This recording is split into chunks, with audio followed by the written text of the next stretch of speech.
Hello? It's only a little scuffed, but that's fine. And it's only a little bit late. We're started on time, 100%. Hello, can you hear us? Can we be heard? Houston, can you hear us? If the answer is yes, please do send us a quick ping to say we are coming in loud and clear. And importantly, is my voice about the same level as Sotek's? Yes, please let us know how we sound. We would appreciate that very, very much. We're really excited for this stream. It should be a good time. It's going to be nice and silly. And oh boy, I can't wait for how much I'm going to get to learn in this stream. I can't express how much I'm looking forward to this one, actually. This is a little bit like a conversation about my babies, because I have written about this, statted this, been involved with creating parts of this more times than I care to mention. So this, for me, is going to be super, super fun. Sotek might be a smidge louder, and on the other side, Sotek's a smidge louder. I can make myself a touch louder on my side if you prefer. I shall just bring up my funky little press buttons thing. Do that. Press OK. And how is that? Are we about the same, or have I gone loud? I think that's better. But chat, y'all let me know. Yeah, that'd be super cool. I'll get myself a quick drink. Yeah. Real quick. Just taking care of the typical little things at the start in case you haven't seen it. For those unaware, the vote for the next Lorebeards is currently up and active over on the Loremaster of Sotek channel. Currently, the Vampire Coast is in the lead, but the other two options are not that far behind. I think Vampire Coast is at the lead at like 41%. And then... Oh, wow. I don't remember what the other two are. But, so if you haven't, make sure you go vote. I think there's like 7,000 votes on it, but, you know, every bit helps. Or you can simply join, say, Fortune favors the infamous and just go full in on joining the already leading contender. But beyond that, if you haven't seen it already, there was a delightful stream earlier on this very channel about that fancy box. It wasn't on this channel. It was on the Rookery channel. It was on the Rookery channel. Well, it was on Rookery. We'll watch it on the Rookery channel. We should link that. Here, I should get that somewhere. I'll get it.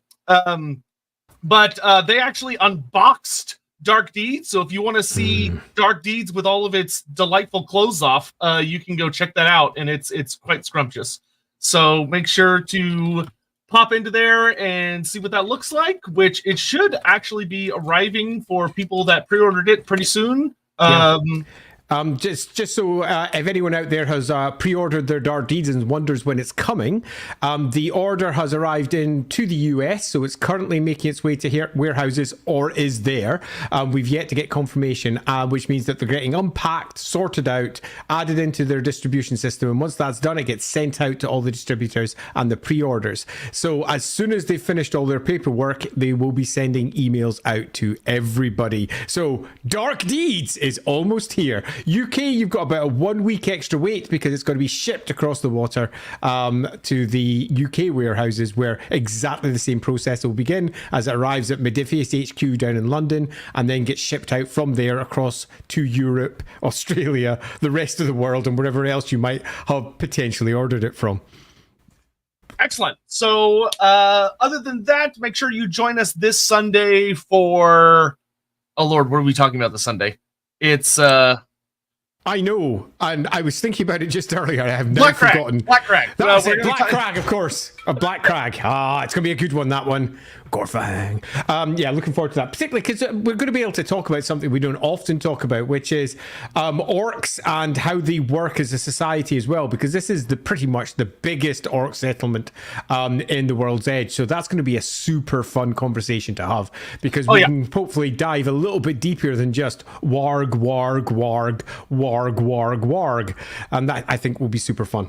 Yeah, I'm going to be getting full up on my my Total War soapbox as far as like future things, how they should be done with a Greenskin DLC on the horizon. So if you want to see me go full, bitching's not the right term, but if you want to see me go full lecture mode, you're not going to want to miss that stream, because I'm going to get heavy into it.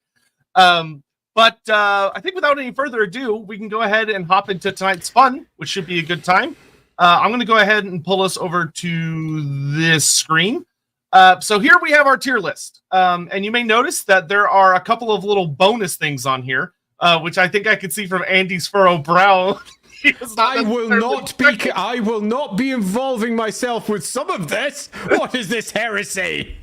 So, for the sake of funsies, and to make sure the stream isn't too short, so to speak, in addition to the active 10 provinces, we do have a few bonuses, including the 2 destroyed provinces of the Drakvald and Solent. We'll be able to talk about them, but I'm going to let y'all know now they're probably not going to end up ranking terribly high. And then we also have the Moot, because it's only right, it's only fair. I know Wasteland. They should be on here. Yes, Marienburg should be on here as well. Let's see, 1, 2, 3, 4, 5. If that was the case, there should be 13. 9, 10, 11, 12, 13, 14. There's 14. Okay, we're on 14. We've got one extra then. What's the extra one? The Moot, of course. Well, no, 10 plus 11. Moot. Yep. Okay, so let's have a quick breakdown so you all understand exactly what we're talking about here. The Empire is 2,500 years old, and in that time, it has had a variety of different things which are now called the Grand Provinces.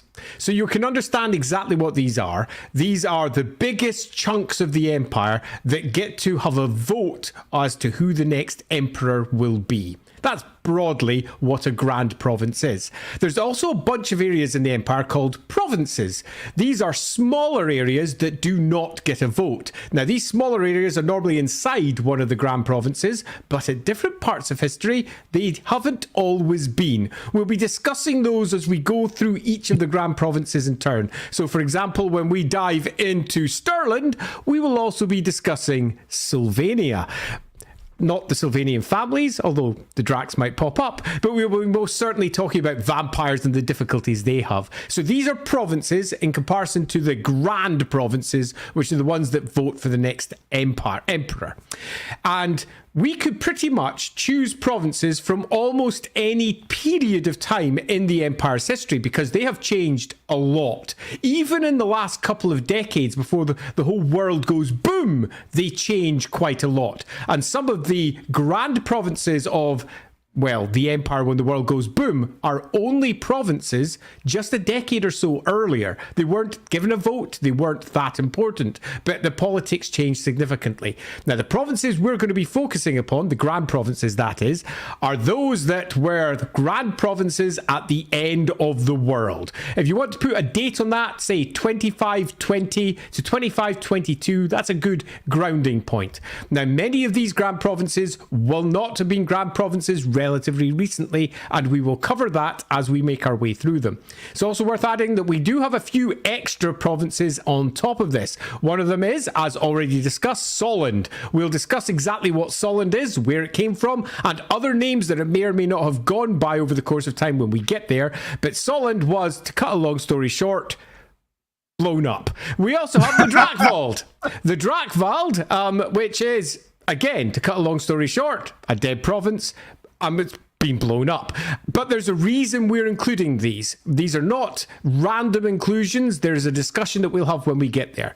And lastly, we also have Marienburg, in particular, the Wasteland, as it's typically referred to. Think of the Wasteland as Ireland to the United Kingdom. And by that I mean, Ireland is not part of the United Kingdom. It has nothing to do with the United Kingdom. And anyone in Ireland that hears you say, "Aren't you just England?" will not be happy. And for very good reason. Indeed, the British Isles, which includes Ireland, are generally not even called, they generally don't even view Ireland as part of the British Isles anymore because they don't like the whole term British, and I think for really good reason. Similarly, the Wasteland is no longer part of the Empire. It is entirely separate. It is discrete. It is their own unique, let's say, realm within the Empire. Nevertheless, it used to be a part of the Empire. So, we have included that also. Although, if you happen to be Irish out there and you're thinking, if you did a stream about the nations of the United Kingdom and did Ireland, I would be upset, then you can join the ranks of all the Wastelanders who are equally exceedingly upset with us right now. But we're doing it anyway. Yes, because, we have a strong viewership base in the Wasteland that it's about to dip off terribly. But other than that, I think probably the best bet is, do we do it alphabetically?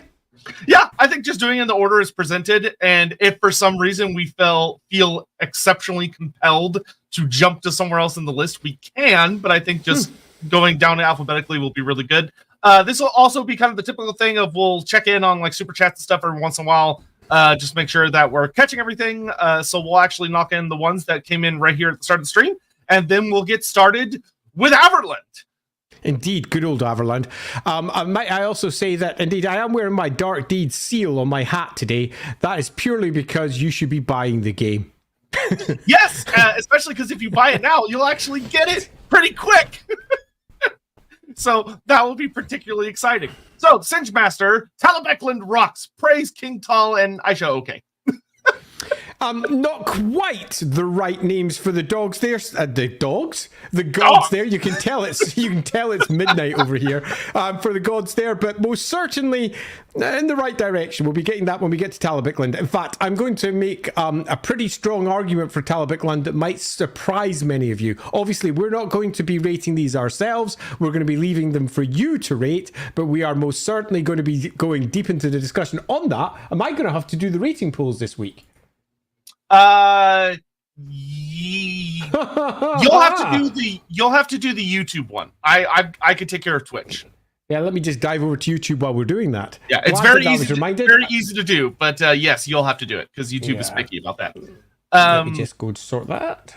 Christopher, best way to spend a Wednesday night, Lorebeards stream while playing some Warhammer Total War. Yes, go out there, summon the electric counts, do all that business. Yeah, we're glad you're listening in. Lich Lord Chris, summon the electric counts.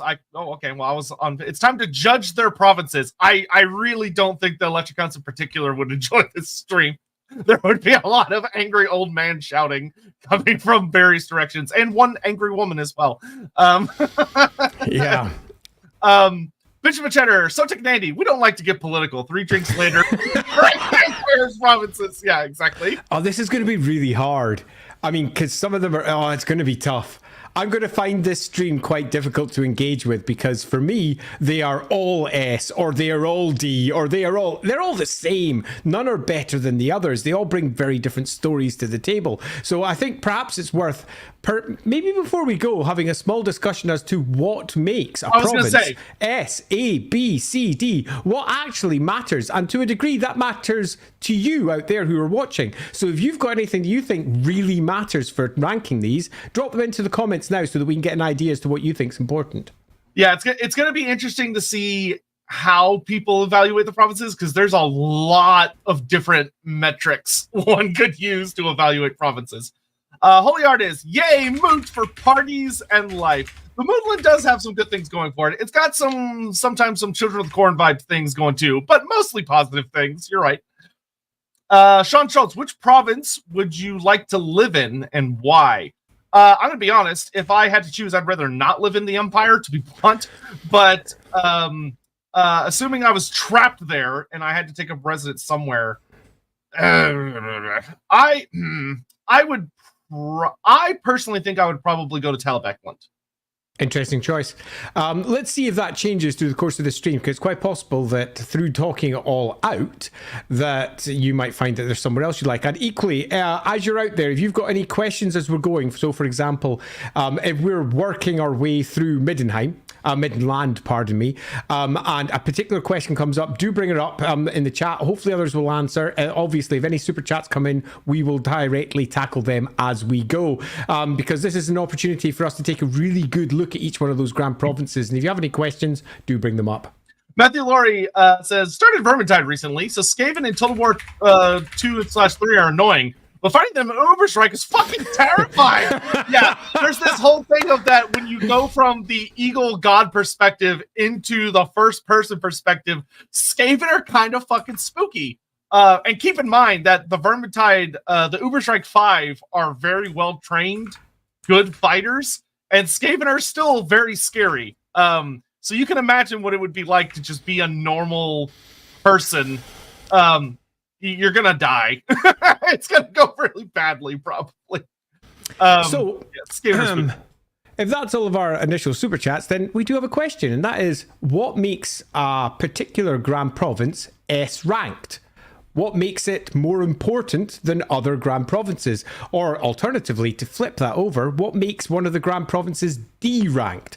What makes it less important than any of the others? As we're considering this, I do have one general suggestion to you. If you're out there thinking I'd like to rank them, that is, if we're ranking them all, that means that some of them have to be D and some have to be S. We want to rank them all in a proper spectrum. We don't want them all to be sitting at A just because we happen to like the stories that are being told. So that means we're going to have to figure out a way that we can see some of them are definitely Ds and some are definitely S's. But what do you think that is? Is it wealth? Is it armies? Is it culture? Is it the peoples? Is it its history? What do you think super important? Yeah, so I'm seeing some people talk about resources. Stability is an interesting one. Stability is a good one.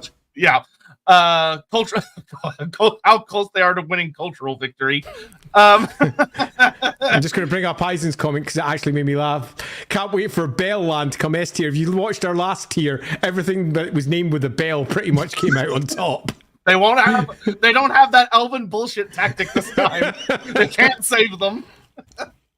But yeah, so mix of quality of life and exports. Oh, that's an interesting one. They're exports. The nice thing about reading these as well is it kind of gives us some ideas about what specifically to focus on talking about. Like I know a big one for a lot of people is going to be talking about their elector counts, who's currently in charge, or at least who's associated with being in charge in the case of Averland, and some of the other destroyed ones. But yeah, okay, we got some interesting democracy index. I don't think they would all do very well on a democracy index. I'm going to be honest with you. That's not the Empire's strong suit. Indeed, and to the point, indeed, that democracy might actually be a significant hindrance towards the Empire functioning at all, largely because democracy often gets in the way of decisive decision-making, and decisive decision-making is often required when you're in a state of almost perpetual war. Take a look at what happens with real-world democracies when wars are declared, and most of the democratic process is put on hold for a good reason, because you need to be making short, sharp decisions quickly, and the Empire is often in a state of complete war at one point or another with something somewhere. That being the case, you'll often find that democracy ranks really low on imperial provinces, although there is to a degree some sort of representation here and there in different parts of the Empire. How cool their Runefang is. How vital they are to the Empire's defense as a whole. That's interesting. That's a good one. Good one. Like that too. Yeah. Got some other super chats coming out. I'll grab those in a second. Nordland's exporting raiders. Yikes. Ranking things based on interest. Rank how interesting they are to the story of Warhammer. That would be very biased in one particular province's direction, I'll say.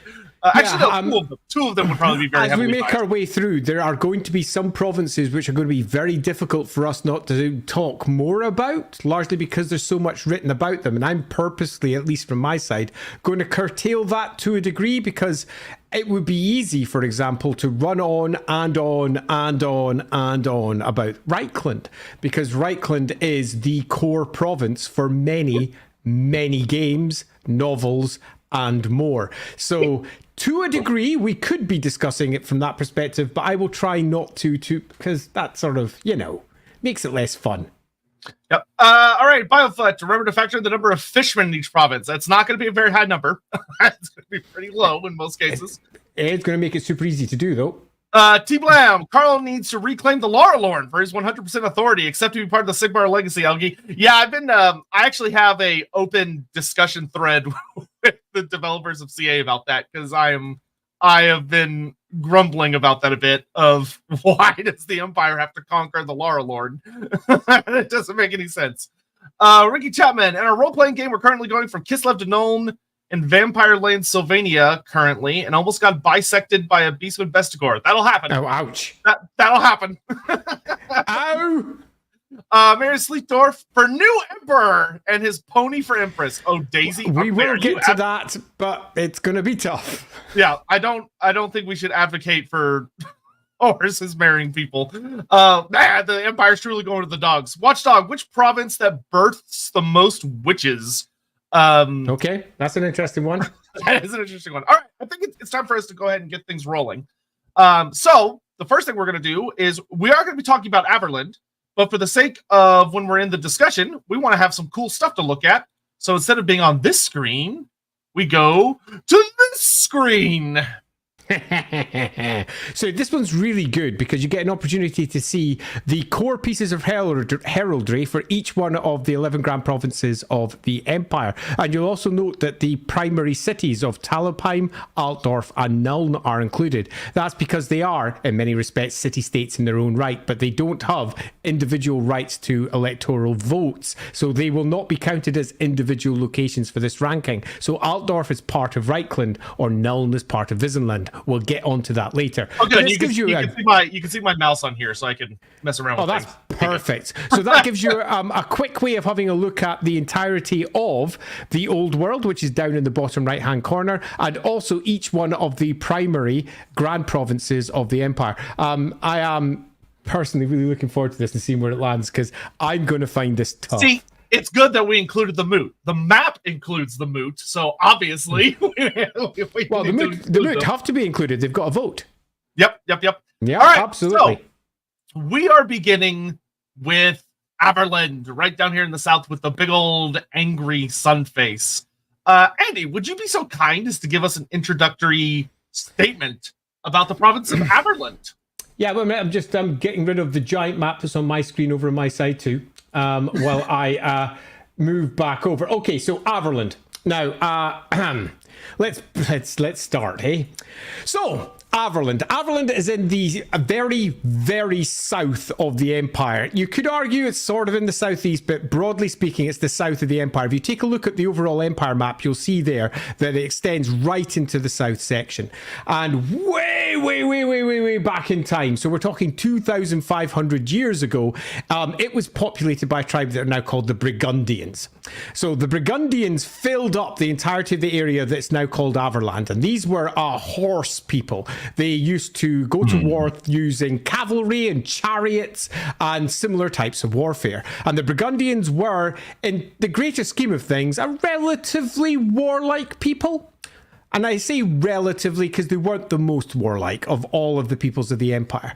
They were, however, standing at the primary gate into what is often called the Reich Basin. Now, I'm going to use this term a couple of times. So think of the Reich Basin as everywhere where the waters of the Reich drain into. So that means they drain out of Marienburg up at the top corner, which if you're looking at the screen just now, you'll see the mouse floating around up there, and all of the water of the empire pretty much drains out there. So everywhere that's between the Grey Mountains and the World's Edge Mountains, that's all the Reich Basin. And the primary pass into the Reich Basin was Blackfire Pass. Now, Averland stood at that gate, and this is the Great Gate where the first battle for Blackfire Pass takes place, with Sigmar leading all of the tribes of what would one day become the empire into battle against a greenskin horde at the Battle of Blackfire Pass, supported by dwarfs and a host of other human tribes as well, which are often pushed aside and forgotten about, as they then kick in the orcs and goblins, and the empire is afterwards founded, following the same model as the High King over all the kings of the Hold. But instead it's Sigmar who rules over all of the grand provinces, as they'd later be called, with their tribal chiefs counting as the equivalent of dwarven kings. And in thanks for kicking in the greenskins, the dwarves gave each one of the tribal chiefs an elector count's runefang. So this runefang would later become a symbol of their office. Now I'm bringing this up right early and now because Averland has got its own runefang, which is great. And the elector count of Averland will be wielding this runefang, chewing gum and kicking ass. So what can we say about Averlanders in the modern empire? Averland holds a central point down in the south where it is the primary breadbasket of the empire. An enormous amount of the crops that the empire relies upon are grown here and shipped out. Most of them are shipped over towards Nuln, which it almost pretty much borders with. In the top, if you take a look at the map there, you can see Nuln off to the side. When I say borders with it, it's only about 40 miles away from the city itself. And most of the various cattle, the big longhorn of Averland, are famous across the empire. Enormous cattle. And horse flesh, which is grown in the south, and a whole host of crops. funnel into Nuln, and then from Nuln go down to Altdorf as well, feeding those two great cities. Reichland has got its own breadbasket, which I'll get to in a moment, but the first major point for Averland is, if Averland falls, the major cities of Altdorf and Nuln starve. And that is an important fact. Now, we have culturally a very long history of effectively waging war from horseback. In the south, the old horse lords continue to rule. These are the duchies, the counts, and similar, the dukes and the counts down in the south, who have been ruling there for 2,500 years and have been waging war from horseback throughout that entire time. This is not where the best horses in the empire are found. It's the second best, but the vast majority of the steeds that you find in all of the knightly orders come from here. So here's again another really important fact about Averland. It is the center of crop growing, it is the center of animal rearing, in particular horse flesh and cows. In terms of what you find there, it is, in terms of most of the provinces, relatively peaceful in terms of outside invasion, although they do have quite a lot of issues down in the south with greenskins coming across Blackfire Pass or around that area, but that pass is well defended. In particular, there's a great city down there called Grenstadt, which, to tell you just how well defended Grenstadt is, it's the holiday home for many of the noble lines of Altdorf, where they will go down to Grenstadt, they will summer there in Grenstadt, or winter there because it's really nice, then go back up for the party season up in Altdorf. So you'll find that Grenstadt down in the far south, even though it's a fortress city, has a significant amount of influence. If we go up to Averheim, which is where the capital is, this is where I say capital, this is where the Elector Count typically would hold court. However, when we come to the end of the world, there is no Elector Count. And I think this is super important to cover. Yeah, so that's one of the things that will make Averland particularly unique for the sake of this tier ranking system is, while we are going to talk about its most recent Elector Count, Averland is going through some serious drama. There's even a duology of Black Library books dedicated to this particular incident, being that there's no Elector Count, and they're trying to figure out who it should be. Empire Texas? Yeah, kinda. Because in this case, the Elector Count who previously was there, Marius Leitdorf, he was, well, killed. And where was he killed? Down in Blackfire Pass during the third battle for Blackfire Pass, where he and a host of other regiments from across the Empire held off an enormous orc horde, and poor old Marius fell in this battle. Now, Marius was one of the finest swordmen that the Empire had ever had. Sadly, pardon me, apparently that affected me more than I thought. Sadly, he was also mad as a brush. And this madness is something that many of the folk of Averland are said to espouse. So what was originally just an Elector Count who was, back in the 4th edition of the game, described as the mad Elector Count of Averland, he came to epitomize everything that was Averland. And later on descriptions describe Averland people as being moon-touched, or perhaps a little bit off, seen by the other provinces as a little bitty up there in the head, broken. The horse lords from the south being crazy, up in the north in the main capital of Averheim, pardon me, the fashions there are properly over the top, with clashing colours, with Marius Leitdorf, who was once the Elector Count there, being the perfect example of this, wearing 1,000 colours and 1,000 accoutrements, leading a court of the most ridiculously over the top nobles you could ever imagine. Different authors took this in different directions though. Some forgot it, some just didn't mention it in the slightest, others focused on it hard. If you go to Mordheim, they talk about the clashing versions of colours that you'll get from the Averland gangs, where other places forget about it entirely. But loosely speaking, almost since maybe the mid-2000s, Averlanders have been described as moon-touched, as a bit crazy, with their horse lords in the south, they're more civilized people in the north, and the fact that they lost a significant amount of the most fertile land over to the Moot 1,500 years ago, and to this day still resent it. Indeed, Marius Leitdorf led more than one invasion into the moot, often under absolutely spurious reasons like you didn't let us build a road there. Right, to war! As they go marching in. And you'll find that the borders to the moot change a lot because of this, because they lose territory and gain territory again. That's not to cover the fact that they've done the maps differently in each edition, honest. But there is real reasons written into the background. I've written some of them to justify some of the weird map choices. But there are real reasons written into the background. So my sum for Averheim is we have ourselves a land that is riddled by mostly internal conflicts. Marius Leitdorf, for all he was the Elector Count, fell out of that position multiple times because he was taken down, he came back and was resurgent. The main families there, the Alptraums and the Leitdorfs, have been at war for centuries. This is a place where North faces off against South again and again and again. They have a court that is arguably one of the richest in the Empire. It is often described as second richest to Altdorf. So this is something that many people forget. They generally go, Nuln is wealthy, right? Nuln is where all the wealth is. No, Nuln spends it. Averheim has the wealth. I have a Nuln mentality, is what you're telling me. I'm just speaking a good member of society.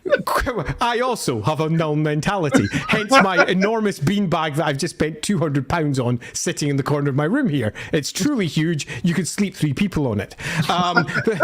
But that's by the by. Averheim, because it is selling, because Lindsay wanted something to lie on when I was working in here. Why not?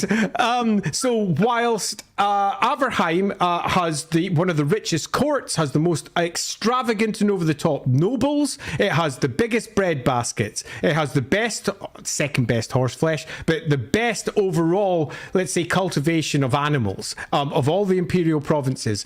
Without Averland, the rest of the empire arguably would fall, but that's a lie, because many people think of the rest of the empire as Reichland, and Reichland would probably fall without Averland, and that is one of the great secrets that the empire is fully conversant of. There's a reason that Marius Leitdorf got off with everything, because if he didn't get off with everything, Averland suddenly shuts up trade, and Altdorf begins to starve. So there's a lot of interesting politics here, but we have a group of people who are known for internal warfare, and also for being southern and weird, and often wearing short skirts and light tops and weird stuff because they're in the sunny south.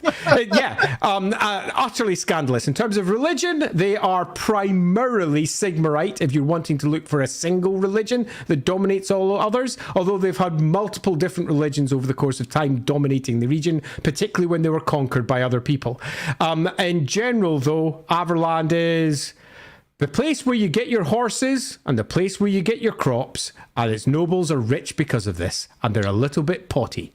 All right, Andy. So at this part, which I'm going to do this at the end of each of these little segments, I'm going to hit you with some rapid fire questions. Yes. Just answer some things about the province. By the way, if you're in chat, make sure to ask questions about things you want to know about the province, and I'm totally pass these along. So first question: what is the name of their Runefang, and does it have any kind of fun abilities or stories to it?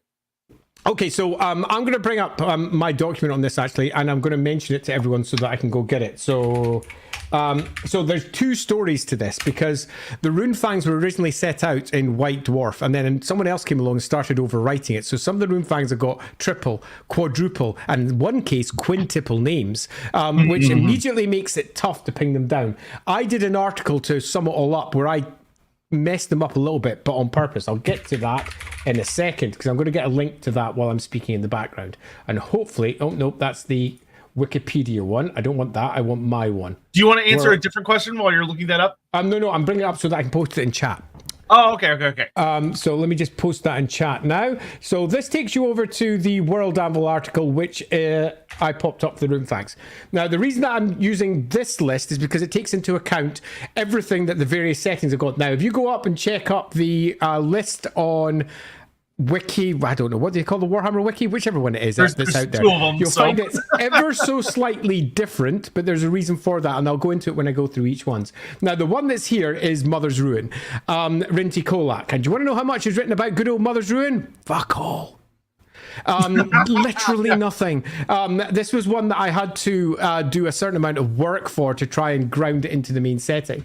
There is almost nothing done about it. I don't think it even pops up in the novels where Marius draws his bits. The only thing I know about it that I think could be potentially worth pointing out is that it's light and swift enough that Marius Leithorf was able to dual wield with it because he used it in a fencing style. Yeah, and he does it because Marius was a monster in combat in the fourth edition. Literally a monster. His 8th edition profile is actually really solid. Yeah, he literally a monster in the original one. And he would fight with Runefang and Dagger. Back then, the Runefangs had completely different rules to what we expect from them now. And each of the Runefangs is quite clearly marked as looking quite different. This changes at different points in time. But yeah, absolutely. It's a hand and a half and it's a slender Runefang. Unlike, say, for example, Peak Leveler, which was a very thick Runefang, a big solid thing that looks far more dwarfen in manufacture. And again, that was to support the Horse Lords. So it could be wielded from horse. The idea was that it could be wielded also from chariot. So it had enough length that it could be wielded from chariot, but enough length that it could also be wielded from horse, and importantly, drawn. So you'll probably find if we were doing it properly, as in if we were saying that dwarfs didn't do it or going about it would probably be a curved blade. If you were doing it properly, because horse blades are generally curved, but the Runefangs are definitely not curved if you go by any of the traditional images. But if Alaric the Mad was doing it the way that it was claimed he was doing it, you would almost certainly expect this Runefang to be curved. It would be an enormous cavalry saber. Exactly that. Okay, so two-parter. What is the best season in Averland, and also what's the dominant climate? Okay, so it's warm in the south, really warm. This is where the summers are beautiful. The winters are mild. And on top of that, it's also worth noting that you'll probably see from the heraldry there, we've got an enormous sun. That is in some parts reflective of that, but it's much more reflective of the fact that a significant number of the Western lords and the Western horse lords as well of Averland were originally Solenders. We'll be going on to Solend pretty soon. Solend was the land of the sun, the deepest south, down over here part. Back in the day. And long may that sun continue to shine. And there is a lot of Solend, let's say Solend original people in this area. The good old Solenders strongly influenced many of the people in the south. But broadly speaking, hot summers, mild winters, although the winters, because the World's Edge Mountains are much, much taller than European mountains, as you move up towards the mountains, it gets cold. There's enormous glaciers up there year round. These are almost Himalayan style mountains.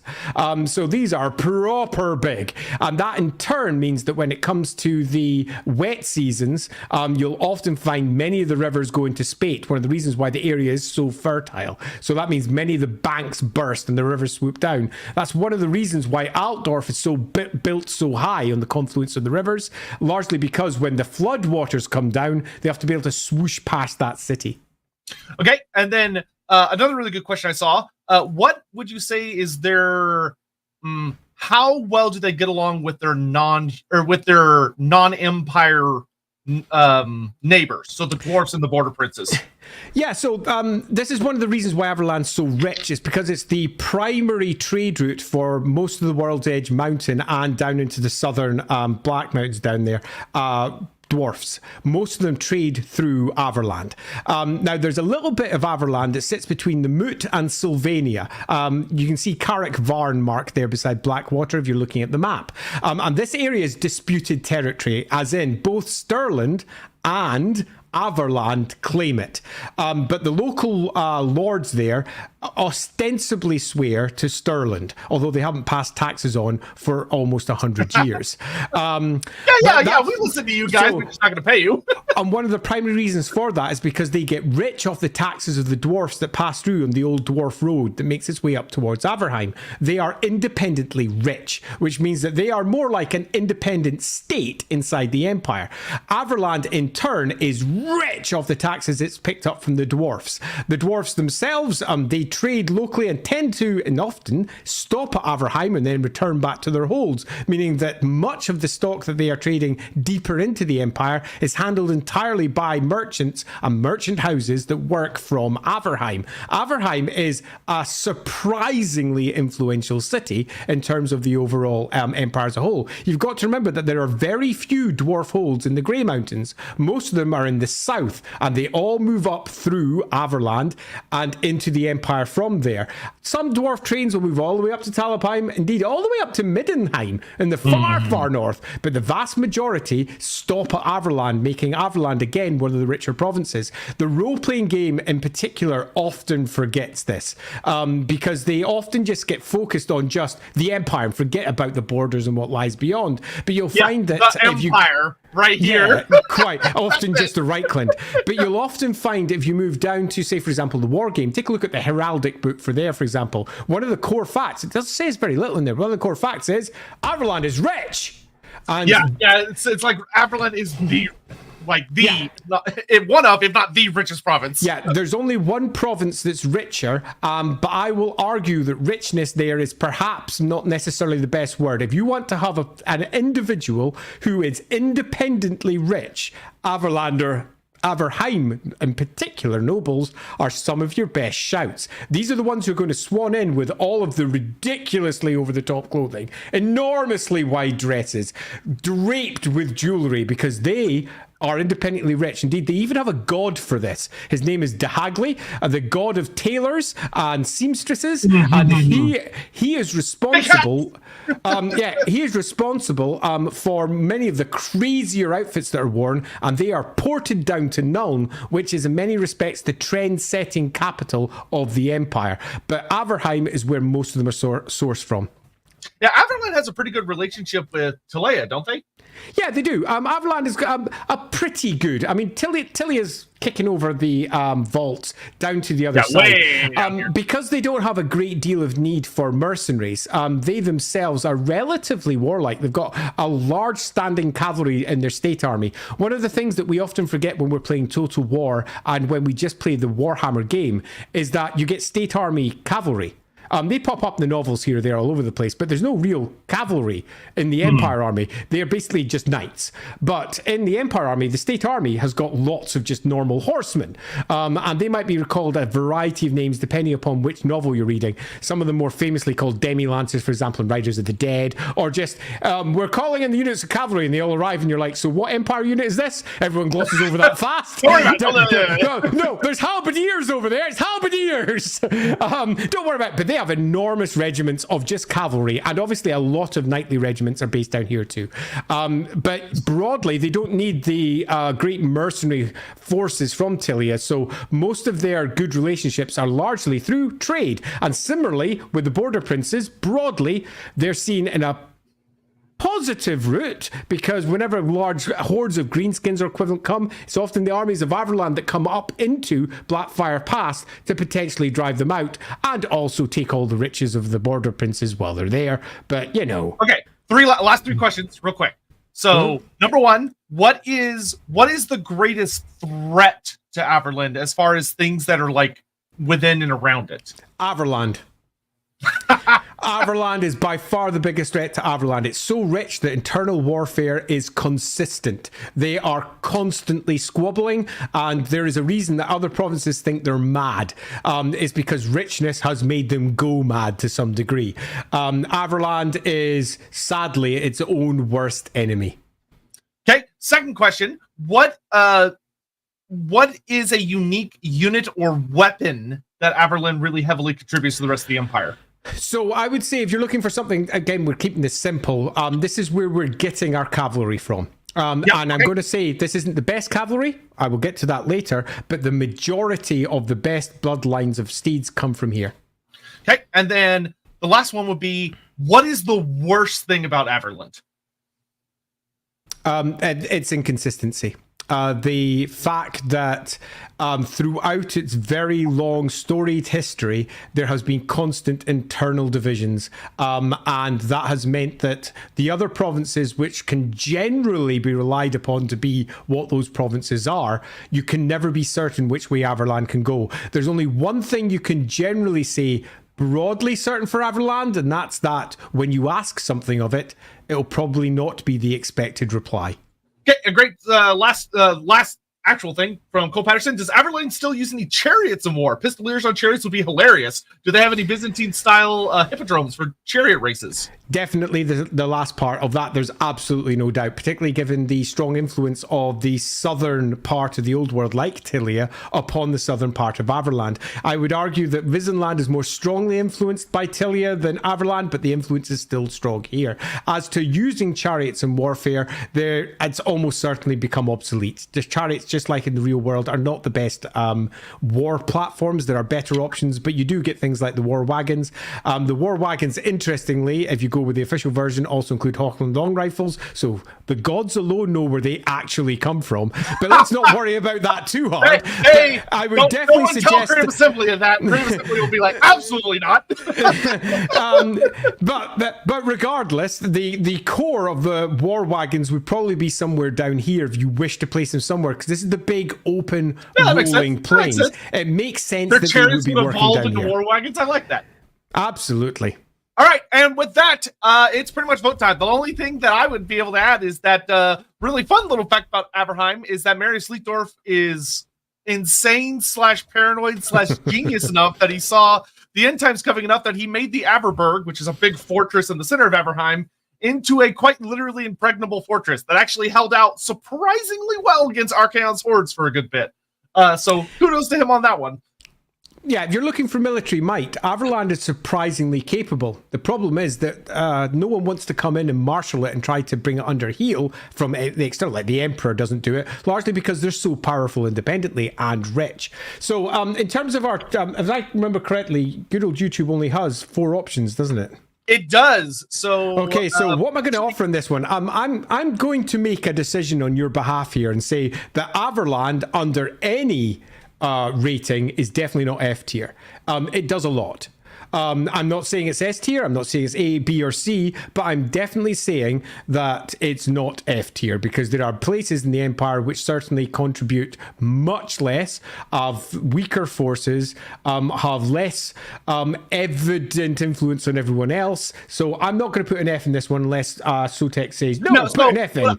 What I think we should do actually is that I think we should make an executive decision. So instead of having 5 tiers and having to constantly shave one off, let's just kick one of them and just knock it down to 4 get tiers. rid of the D.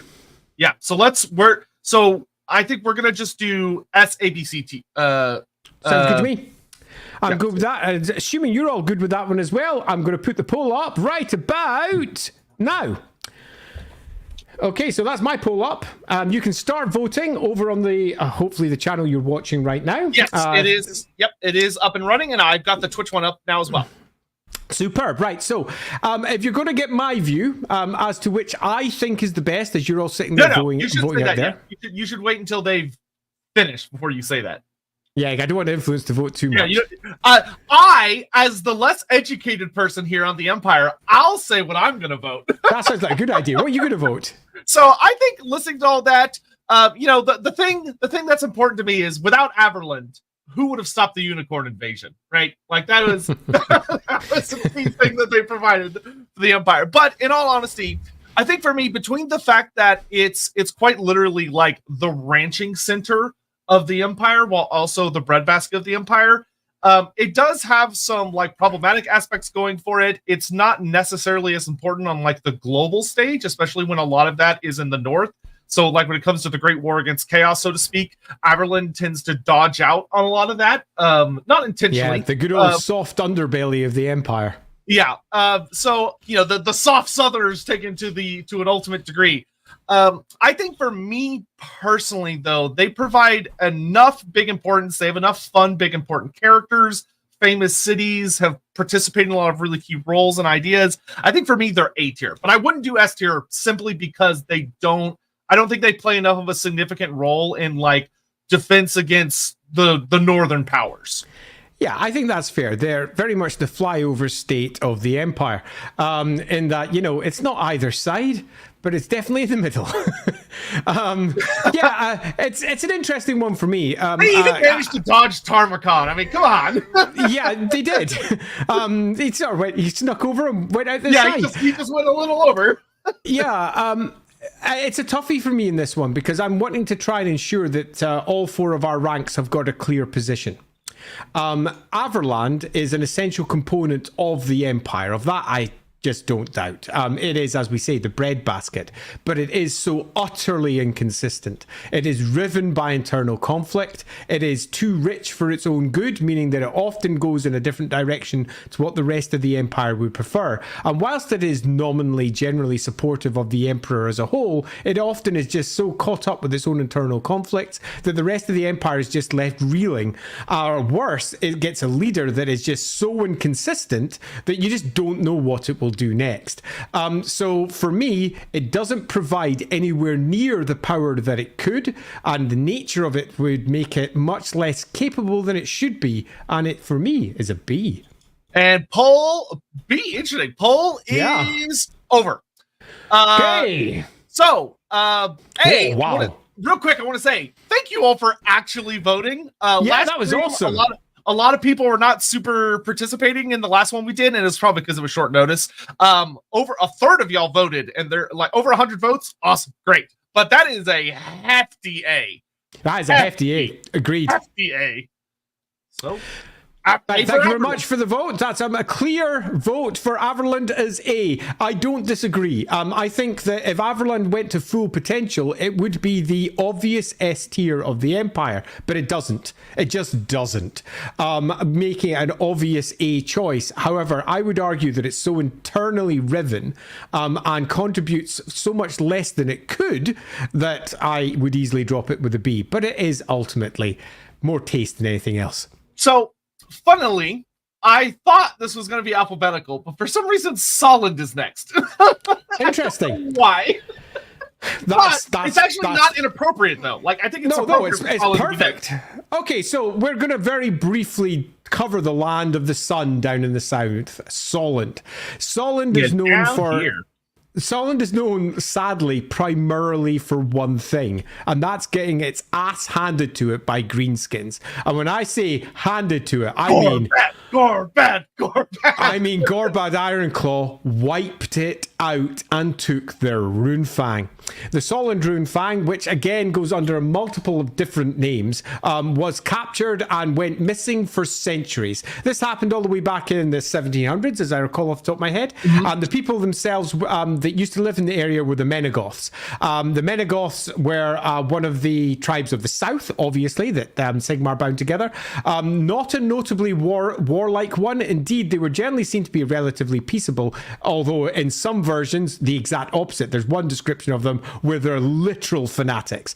That doesn't really matter. What matters is that we are dealing with a tribe that used to have indeed their own god dedicated to them that went by the name of Sul. The main river that passes through the area is Sul.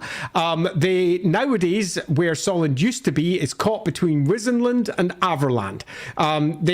Depending on which version of Solent you go with, it's entirely in Wisenland these days, or parts of it used to be in Averland as well. Again, the background is completely inconsistent here. And I think that's okay, because it was some 800 years ago that it occurred, so it's going to be split down in the south anyway. One of the most important things to note about Solent is, as I said, its destruction. And ultimately, this led to, centuries afterwards, war after disagreement amongst the local lords about reforming Solent in some fashion or another. And this happens more than once down through the centuries. Most recently, it happened with a province called Sudenland. Sudenland was the great province of the south. And what is much of modern-day Wisenland used to be, just 10 years before the end of the world, called Sudenland. And that went back for some time. Now, the borders for Sudanland change according to which map you use. So in some, it's all of the south. In some, it's a big V that sticks up, apparently connected to Old Solent. But politically speaking, during the time of Magnus, it was very strongly marked as not being Solent to try and ensure that there wasn't any strong Solent nationalism that rose up from this. It's fair to say there's a lot of rebellion down in the south, in particular in an area called the Venland, which is right up against the mountains in the very, very far south. So far south, it's off this map. It's Yeah, it's way down. In fact, you can see it just over on the bit of the map that's missing, over in the where Sotek's mouse is. Yeah, down down there. So that's where Venland is, and the Venland is an entire area of border forts that hold off the worst that the World's Edge Mountains have to offer. The Black Mountains down there, and there is some pretty awful stuff, mostly greenskins that came piling out of there, making them a particularly warlike group who often rose up against the lords to the north, who never really had to deal with what they had to deal with. Loosely speaking, though, I don't want to spend too much time in Solent, because we've got ourselves a province that used to be important up until until about 800 years ago, when it was wiped out by greenskins. Their Runefang was taken, and then through hijinks, and by the way, there's more than one story as to how this Runefang was reclaimed, but through hijinks, this Runefang is very recently reclaimed and brought over to the Imperial Army in Altdorf, where it is then used by, I think it's Kurt Helborg, who generally wields that one these days. The good old Reichsmarshal Kurt Helborg grabs that one. But the biggest fact that we can say without any fear of contradiction is that the Solenders had their asses handed to them. Yep, and then, like Andy said, then Sudanland came up, and then it got absorbed, and then Tamarkan came up and blew it up again. Tamarkan, and again, go watch our story about Tamarkan, because they were awesome. The capital of Sudanland was wiped out, which was the first step towards Sudanland being completely absorbed by Visenland. And the capital was wiped out entirely by Tamarkan. So come the time of the enemy within, for any of you who are out there, for all people might say, well, Fyldorf's the capital, isn't it? No, it's gone. It's actually gone. The entire court of Fyldorf has moved south, deeper into Sudanland, meaning that there's just not that much left. It's fair to say that for all that Solent was replaced a few times, it never did very well or lasted frightfully long. Truly centuries is at most. A doomed land. It is indeed. We will do a very, very quick poll on Solent. You need to end the last poll because you have to manually end it. The Twitch one is timed, but the YouTube ones you have to manually do. And so we will very quickly rank Solent, and I'm gonna just make this a 2-minute one, and we can get caught up on super chats real quick while that's going. While we're doing that, that's a good idea. So it's SABC. SABC, start poll. Start poll. All right, so let me get... Love it. All right, so we've got... Patrick. Andy never told you what happened to your father, Sotek. He told me that. He told me enough. He told me you killed him. Now, I am your father. I am your father. My father is thankfully healthy and downstairs probably watching the Olympics. Thank God. Oh no, there's a part 2. Sotek, that's not true! That's impossible! Search your lore books. You know it to be true. Audible screeching? I like, because you double capitalize it, I feel like I'm screeching about Audible, as if it's a sponsorship. But how I imagine it. Matthew, so Gorbad is the proper elector count of Solid since they have the Runefang. By Greenskin, how Greenskins passed down leadership. Yes, Gorbad would have been the elector count for a brief time. Indeed, I would argue the return of the Solid Runefang is probably one of the most politically horrific events that the Empire has seen, because if it should fall into the hands of anyone from the south, there would be a massive uprising. Oh yeah, that would be... Of that, no doubt. Sudanland had its own Runefang for a long time, because the Runefangs were distributed differently 10 years ago, but they get redistributed after a particularly horrific event, and by that I'm saying the enemy within, go watch the Lawhammer streams. You'll see just how horrific this event gets. And the destruction of Solent is, Sudanland, pardon me, is almost certain through this.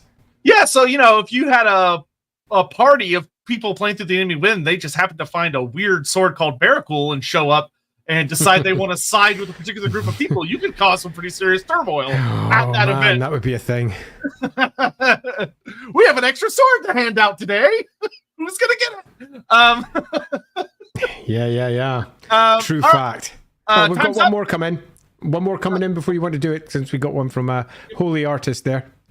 But if Solent was destroyed and tried to reform it, wouldn't that make the area disputable for the border princes? That's an interesting question. Okay, so the border princes lie on the other side of the mountains, but it's worth noting that there used to be an entire province of the empire on the other side of the mountains too. Indeed, when we're talking about different provinces of the empire, part of Bretonnia used to be part of the empire.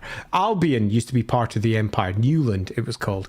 And a large chunk of the border princes used to be part of the empire as well. There are lots of different provinces that have risen and fallen down through the centuries. Down in the south here, it wouldn't be in the border princes. There is a path, Winterteeth's path, that moves over the mountains there, but they would not be spilling across that. Not only would there be greenskins and worse to deal with in that area, but you would also have a lot of very grumpy looking dwarves, particularly from the Hornhold, going, get thee hence, get out of here. Who the fuck said you could be in my mountain? Yeah, quite. But down in the south, definitely. Yeah, definitely. Yeah, that is, once again, that's another thing you could really play out well is, you know, as things are messy around there, who takes charge? Yeah, it's definitely going to be it would potentially take a while to deal with it. that's going to be a core story over in Lawhammer. If not necessarily tackled directly through the course of the streams, you're going to see the knock-on effects of what happened with Tamarkan, what happened with the nobles that followed. I'm going to guess a C in this one without even looking. Let's have a look over here. Correct. Yeah, down in C tier, poor Solent. I feel sorry for Solent, but it really is just the redheaded stepchild over there, just getting the crap kicked out of it by pretty much everyone that walks through it. Yeah, I mean it's not unfair. It's not unfair at all. Yeah. Now, so we're completely different. Next up is Hawkland. Okay, Hawkland is a fun one. We're going to the north. So Hawkland. I'm going to find this one tough. Because I like Hawkland. I like Hawkland because I had a Hawkland army for quite a while. But equally... Wait, before you go. Remember, guys, this is the time to start throwing questions in the chat about things you want to know about Hawkland. Yeah, totally. Start thinking about that now. Hawkland is tiny. It is a small province which is bound between the river to the south, the Talabek, and two rivers to either side, the Wolf's Run and something else on the other side. That name suddenly escapes me. It doesn't matter off the top of my head. And the middle mountains up towards the top. And you'll see that area is really, really small. Hawkland, however, had its own tribal unity all the way back in Sigmar's time. The tribe there, the Cherusons, off the top of my head, correct me if I'm wrong, chat. The Cherusons were in the local area, and they were one of the tribes that supported Sigmar. So they became a grand province, one of the initial early grand provinces. They got their own Rudfang because of this. But past that, their entire experience has been one of being conquered again and again and again. Now, in particular, I'm going to call out Talabek land, because they conquer Hawkland multiple times, and Hawkland, for a significant part of its existence, isn't a grand province. It's just a province, and it's a province of Talabekland. At some points, it's a province of Talapheim. At some province, it's a province of the Ottolan Empire. We'll be getting to what that is a little bit later. But to say that there are more than one empire in the empire is to really not get to it, because not only was it part of the Ottolan Empire, it was also, for a significant part of its existence, part of the Wolf Emperor's area, and it has fluctuated and passed through different hands multiple times. But historically, it has always been one of the original founding provinces of the empire, and because of that, the cult of Sigmar that believed in the core original tribes were always going, no, it's a grand province and it should be one, it should have its own vote, because that's, loosely speaking, what Sigmar set up, and they believed in the primacy of the original intent of Sigmar, which meant that there was always that repeated call for return Hawkland, return Hawkland. Magnus the Pious did this. When he bound the empire back together, he returned Hochland to a grand electoral vote. Didn't last very long. Became a province in almost no time at all. It was conquered by Talabecland through political reasons this time instead, because it had long-standing relations with Talabheim. And when it became a city-state, was declared as a city-state, the whole thing went through. Hochland just went along with it. There is a host of different stories about the place, but loosely speaking, this is, if you wish, the tiny province in the middle of the empire that has always been someone else's little brother. Now, as to the nature of the Cherusons themselves, they are notable for quite a few things, because for all the Herzig. Herzig become Hergig. Yeah, when someone couldn't read a Z on a keyboard. You'll find that there is a Bergsburg as well up in the top. Bergsburg is one of the primary cities of Hochland. Bergsburg was lost. It vanished into the realms of chaos. It came back out again. I'm not even joking. Largely because of one thing, a fan project, which Games Workshop meant that they didn't want to, at the time of second edition, recognize the town even existed. So they just wiped it from all maps because they didn't want to recognize a fan project out there, which was rude. And then I got my hands on it and brought it right back into the maps again. Oh yeah. So you'll find that many of the places go through multiple names. Just assume that over the course of the centuries the names have changed, and that generally works. Primary religion in Hochland, we'll get to that in a moment, and Sigmarite is not the core one. Ulrich and Tal is the core one, although Sigmarite worship is very common in the south, and there's a reason for that. I'll get to that in a second. The Hochlanders themselves. The Hochlanders themselves are known for being a very rural, relatively backward type people as far as the more civilized realms of the empire are concerned. And they're particularly noted for their ability at bows and their ability to farm. There's a big, huge chunk of hills in the middle of their lands, the Weiss Hills. And then up towards the north, you've got the Middle Mountains as well. And they are constantly in a state of war with beastmen and greenskins in particular. And they fight largely a guerrilla war, where they deal with them using two primary weapons. One, the bow. The archers of Hochland are particularly well renowned, and the others, the long riflers. And long riflers have been handed down by many families over the course of generations. They are so far ahead of the rest of the empire when it comes to their gun technology that it's not even worth mentioning. As to why, there is no reason. It's never been explained.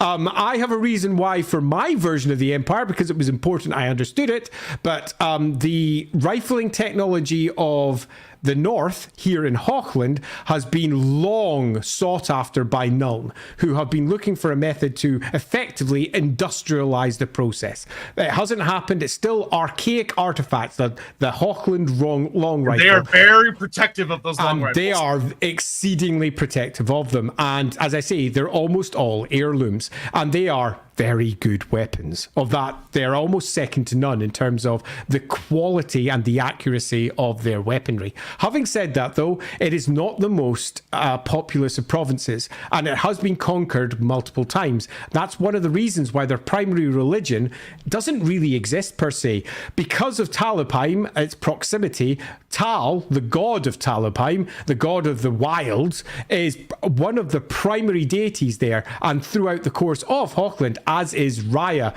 the goddess of fertility. If you move up towards the top left of the area, though, there we have Middenheim, and we've got the cult of Ulrich, which is repeatedly swept down from the mountains up there like fresh blood from a hot wound, and they constantly conquered the area, bringing Ulricanism with them, and many of those in the north are devout, staunch Ulricans, believing in the warlike ways of Ulrich. However, having said all of that, it's a toughie. I mean, Hochland is this in-betweeny tiny province that's most of the time been a province, not a grand province. Come the modern era, we have an elector count, Aldebrand von Ludenhof, known for his enormous hawk, which he goes to war with, one of the more elderly statesmen of the empire, and he is, broadly speaking, an elector who is loyal to the Emperor Karl Franz in general. He's not, as much as I'm almost...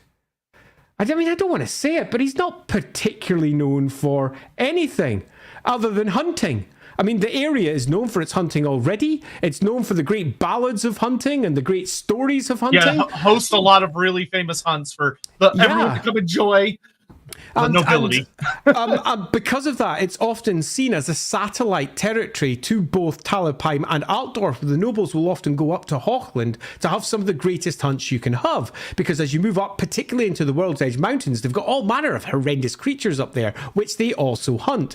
So it's almost a facilitator state rather than necessarily being something that's bringing a great deal to the table, other than, and it is worth noting, it's extraordinary marksmen. Yeah, that is one thing Ludenhof is known for, is his son, who gets corrupted by Festus the Leech Lord, because he was sick of being tended to. Pretty gnarly. Excuse me. End times? What? Though, one thing I do want to say for Hochland that's very cool about it historically is where Solland got wiped out by one of the most terrifying greenskins to ever live. Hochland survived one of the most dangerous beastmen to ever live, Gulthor the Beast Lord, who laid siege to Hergig and died, though he killed the Elector Count at that siege. Actually, I will generally say that there is something to note for Hochland. Their guerrilla warfare is second to none.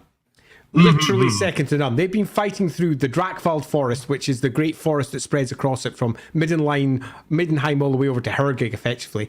All of that forest is the Drakvald.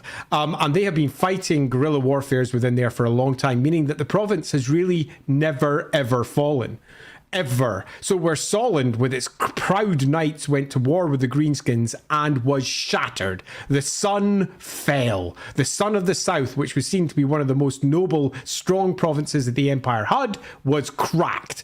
Hochland comes back again and again and again, and any invasion that goes through gets massively hampered, while the troops that are there tend not to die because they melt back into the forests. So for all it is not necessarily the most important province by any measure, it is one that is never going away. In many respects, the cockroach of the empire.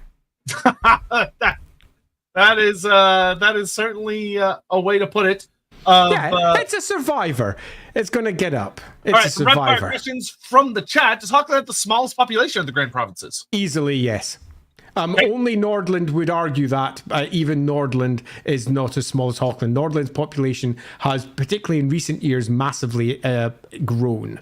And they asked, are there any notable trade routes due to their position between Talabheim and Middenheim? Indeed, the primary cities between Middenheim and Talabheim going down through the Old Forest Road are relatively fat from the trade route that goes through there.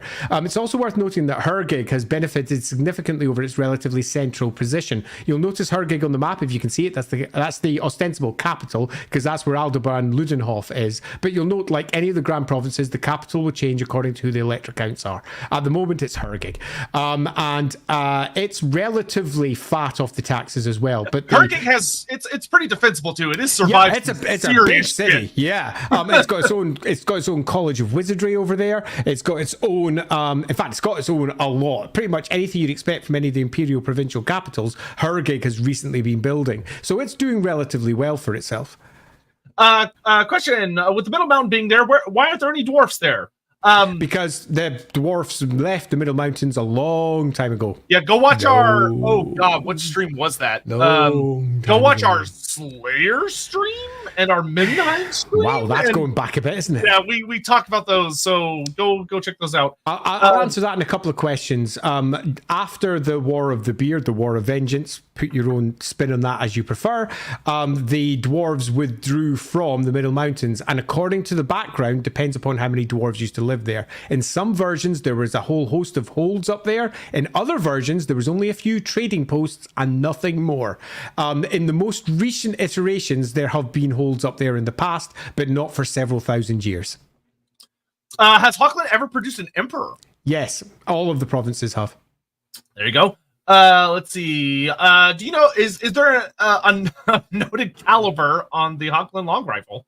There is not a noted caliber on it, although I tried to put it down for rulebook and had my hand slapped.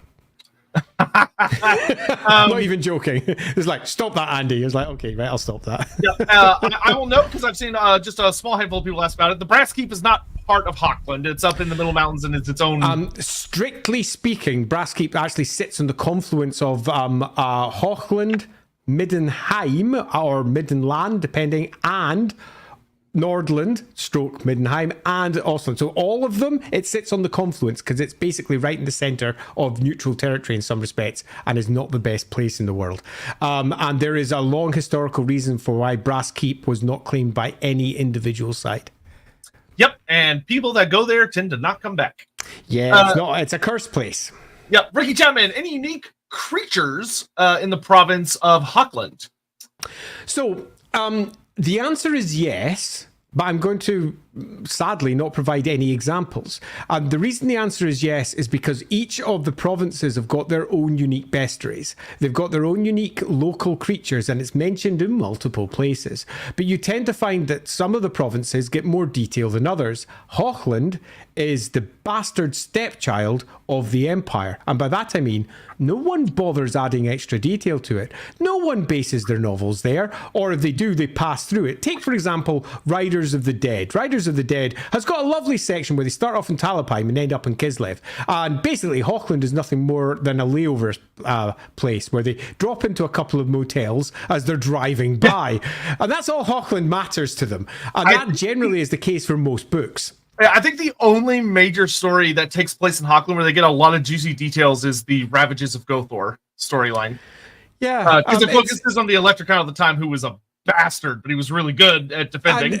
It's hilarious how little detail Hochland has been given. It's almost like it's been forgotten by multiple writers. Yeah, so some rapid-fire quick questions of Hochland Runefang. Oh, Hochland Runefang. I forgot off the top of my head. Hochland. I've got the thing here, though. I think it's Goblin thingy, isn't it? Yeah, Goblin Bay. As I recall, so that was because of the enormous amount of greenskins that they were facing that were coming out of the Middle Mountains, which is why Alarat the Mad gave them Groby Uzkalak. That's the Cherisons. That's really it. There's nothing else written about that one, as I recall. It's not one of the ones that has a long and storied history, as I recall. If it's that way, it's that way. Then what's the worst thing about Hochland? That none of the writers bothered writing about it. In universe, what's the worst thing about Hochland? I mean, what's the worst? It's a pretty rural place, and it's a pretty dangerous place because of the Drakvald. And for outsiders, it is really very dangerous. For those who live there and know it back to front, it's a place you always go with a guide, basically. It's fine. But yeah, it doesn't, the worst thing is, it doesn't bring anything major to the Empire. It doesn't bring anything to the table. There are no great crops. There are no great resources. But you could say it brings the best guerrilla fighters, which is something, I suppose. Mm-hmm. It does bring us our Hochland long rifles, which is something. Yeah, totally. All right, It's time to vote. SABC. I'm going to give... Let me just get that going. Did I finish the last one? I did. Look at me. You did. I'm almost like a grown-up. Is the Hochland Runefang more of a one-handed sword or a two-handed sword? I don't know if we even know that much about it. Yeah, the image that we've had from Aldebaran Ludenhof is that it's a clear one-handed, 1.5-handed sword. Because he has the sword held in one hand and the hawk held in the other, so he's holding it one-handed. Well, there you go. Pardon me, I was too busy talking to finish off my poll. Let me just get that sorted. Are you ready on your side? To finish off your what now? My poll. Shush. All right, I'm ready to go touch up my poll. Are you ready to touch up yours? Let's go. Andy's always getting distracted by the silliest things. All right. So I'm interested to see where this one lands. Is it as bad as Solent in your eyes? Or does it have the edge over Solent? After all, it still exists. Or do you think that it should be down at the bottom? Do you, however, think that because it's survived for so long against attack after attack after attack, and it has managed to completely master a technology that the rest of the Empire has yet to catch up with, and also create some of the best guerrilla fighters that the Empire will ever know, does that add it up a little bit? Are we looking at a B? Are we looking at a C? Are we looking at an A? Or do you think this is proper S tier? Yeah, this one's kind of interesting because it is really one of those provinces. I think of all the provinces, actually, it probably has the least amount of information. Yeah, I mean, I've written a chunk about it, but most of what I've written has just been reiterations of what been written in other books, like Sigmar's Heirs or whatever. Like, for example, when we were organizing the 4E version of it I think eventually we got a bit of it dropped into the archives. And I was writing that with, no, I wasn't writing that part. I was discussing that with Anthony, who was doing the writing for those parts. He wrote the Sigmar's Heirs book as well. And much of it was just basically a copy-paste job. Obviously rewritten and done again, but it was the same information just getting reiterated. And most of the books have just done that. Repeated and repeated and repeated. Yeah, that's fair. Yeah, it does have, like I said, the only like really interesting good story I've ever read is the one revolving around Gothor. And even that took place like hundreds of years ago. That's not a modern story by any means of the imagination.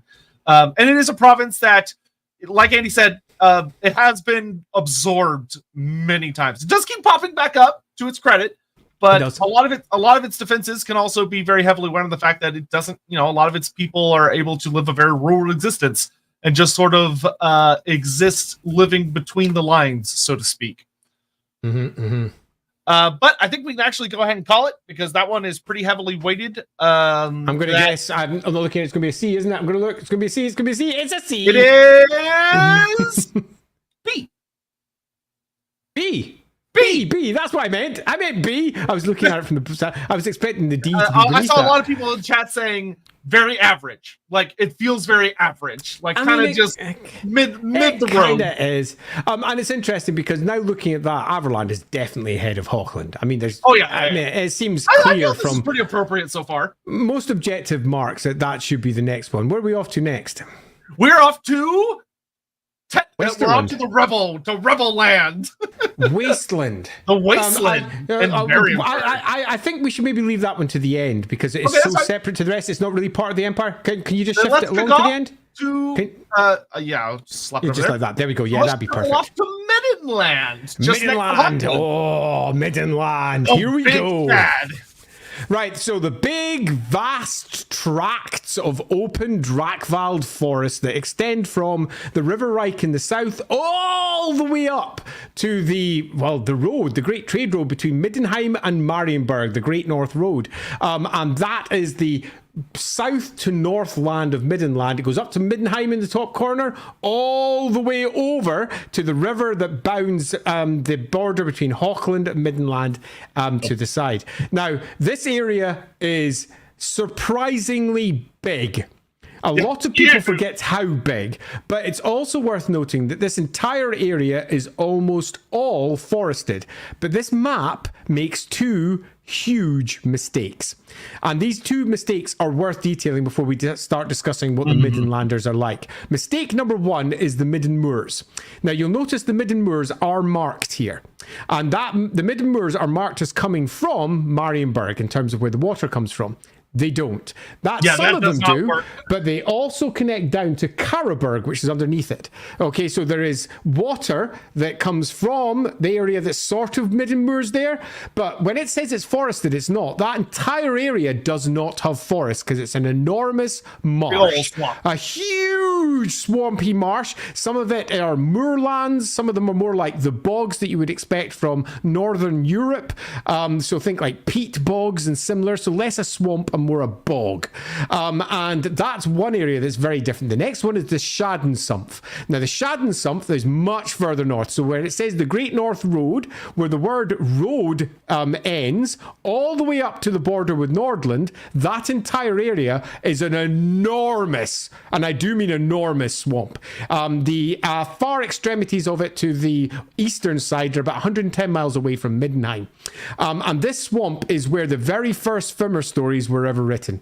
So we're talking, for any of you who know what the Fimmer are, the very first Fimmer that Games Workshop ever wrote, and the first adventures were set here in a place called Camendum, and the barony of Kamen, which was here in the middle of a giant swamp up here. They would later on be associated with the Cursed Marshes, much more so down near Marienburg. Now, I'm bringing this up because this great, huge forested area isn't quite as forested as it first appears, because we also have the Howling Hills. Now, the Howling Hills hills are nicely marked, and you can see where they are on the map. They're down near the bottom right-hand side, of there, and most of that is not forested either. Some of these are great canyon-like hills with the wind whistling through them and howling like the wolves of the patron god of this area. And this area is mostly completely deforested. There's an enormous bastion up towards the northwest, get my west and east right, over the northwest, called the Middenstag, which is filled with Knights Panther and some Knights of the White Wolf. And they range down into the Howling Hills to try and clear it from the worst nasties that can be found down there. Now, before we get on to why this place is so big, let's discuss who lives there. The Teutogens, or the Teutognans. They have two different names. This is the tribe that initially founded what is modern-day Middenland. And they used to be centered around Middenheim, which is its capital currently. And they were gathered around that area, up towards the north of it and the south of it. And they were, out of all the tribes, the most warlike, the most stubborn, the most traditional, and absolutely sworn to their god Ulrich. The god of winter, the god of war, and the god of wolves. And this never changes. Throughout its long 2,500-year history, the Teutogen people still exist. There are still people who claim to have pure bloodlines of Teutogen blood within them. And they are universally tall, powerful folk by their own descriptions. And they're also universally exceedingly caught up with tradition, exceedingly caught up with martial prowess and capability at war. And they are known across the empire and beyond for their belligerent ways and their preference to deal with most problems through hitting it. That is how they resolve issues. And they resolve this through they don't just do this because that's how they work. They do this because culturally, this is how they resolve problems. And where other people often see it as a problem, oh, you just mightiest right, and that's going to cause loads of people must die. No, they very much believe that when they are beaten, they back down. And it's for all they're exceedingly proud, they very much believe in the might is right. And if you are beaten, then you back down. And Sigmar takes advantage of this because he went north way before the empire was founded, went up to the warlike Teutogens who constantly were a thorn in his side and were constantly causing problems, kicked living crap out of their chief and went, "You're mine now." And they all went, "Yep, you're right. Might is right." And to the day, 2,500 years later, the Teutogens still claim that they will bow to only one, and that is Sigmar. That is it. And whilst individual elector counts or various, let's say, leaders of the Teutogens have been defeated at one point or another, they have never been defeated as, let's say, Sigmar did it, as in claimed. Because they always came back. Now, of all the provinces, it's one of the larger ones. And the reason for this is because it incorporates an entire other province within its boundaries. All of the southern part of it, leading all the way up to the Schadensumpf in the north, used to be Drakvald. This is one of the lost provinces. And this entire province was given to Middenheim, in particular, by the last elector count of Drakvald. We'll get to that when we cover the Drakvald in particular. Yes. Because there's a whole story there. The Middenheim and all of Middenland have a whole host of things that are worth saying about it. Number one, they don't have a breadbasket. Which means, number two, it's nowhere near as populous as you'd expect for the size of the place that it is. And while it might look like it's one ginormous forest, there's loads of patches around Delberts, which is one of the primary cities in the centre of Middenland. It's a little bit further west, but here it's closer to the curl of the Middenland bit. Yeah, about there. Yeah. Okay, so Delberts, which used to be in the south in the original maps, by the way, but it got moved during the Storm of Chaos. Delberts has extensive farmlands around it, as do several of the cities that make their way between Middenheim down to Talabheim, because there's a river there that is the border between Hochland and Middenland, and the cities that are on the right side of it, the Middenheim side of it, are broadly pretty damn fertile. Indeed, most of the land in Middenheim is fertile, but it's also completely filled with the worst that the Empire has to offer. There's arguably only one forest worse than the Drakveld forest, and that's the Forest of Shadows. And let's say that the argument will stand between the Ostlanders on one side and the Middenlanders on the other, who both claim they've got it Classic, worse. we have it way fucking worse. Absolutely. But the Drakvald in particular is filled with beastmen. Most of the beastmen issues that come out of the Empire often get sourced here and spill out into other areas. Having said that, though, the fortress cities of the Teutogens, which then became the Middenlanders later, have managed to hold off against this, not just repeatedly, they dominate the area. But every time they try to cut the forest back, the forests grow right back again, because this is not the real world. And yes. Our forests are a bit alive and a bit weird. Midland has also produced some pretty big baddies, from Kazrak the One-Eye to the Doom Lord of Middenheim. Doom Lord, oh yeah. A really big bad Necromancer. I believe Festus the Leech Lord of Midlander, or is he from... I'm trying to remember. Festus is Nordlander. He's Nordlander. That's right. We're not doing him yet. We have another couple of things to say about Middenland that are worth noting. Down in the south, you'll see the city of Karaberg. Karaberg is sitting over from Altdorf, if you don't have a map handy. It's right on the very south of Middenland. And Karaberg used to be the capital of Middenland, because Middenheim was so important that it separated itself off to be its own little city-state.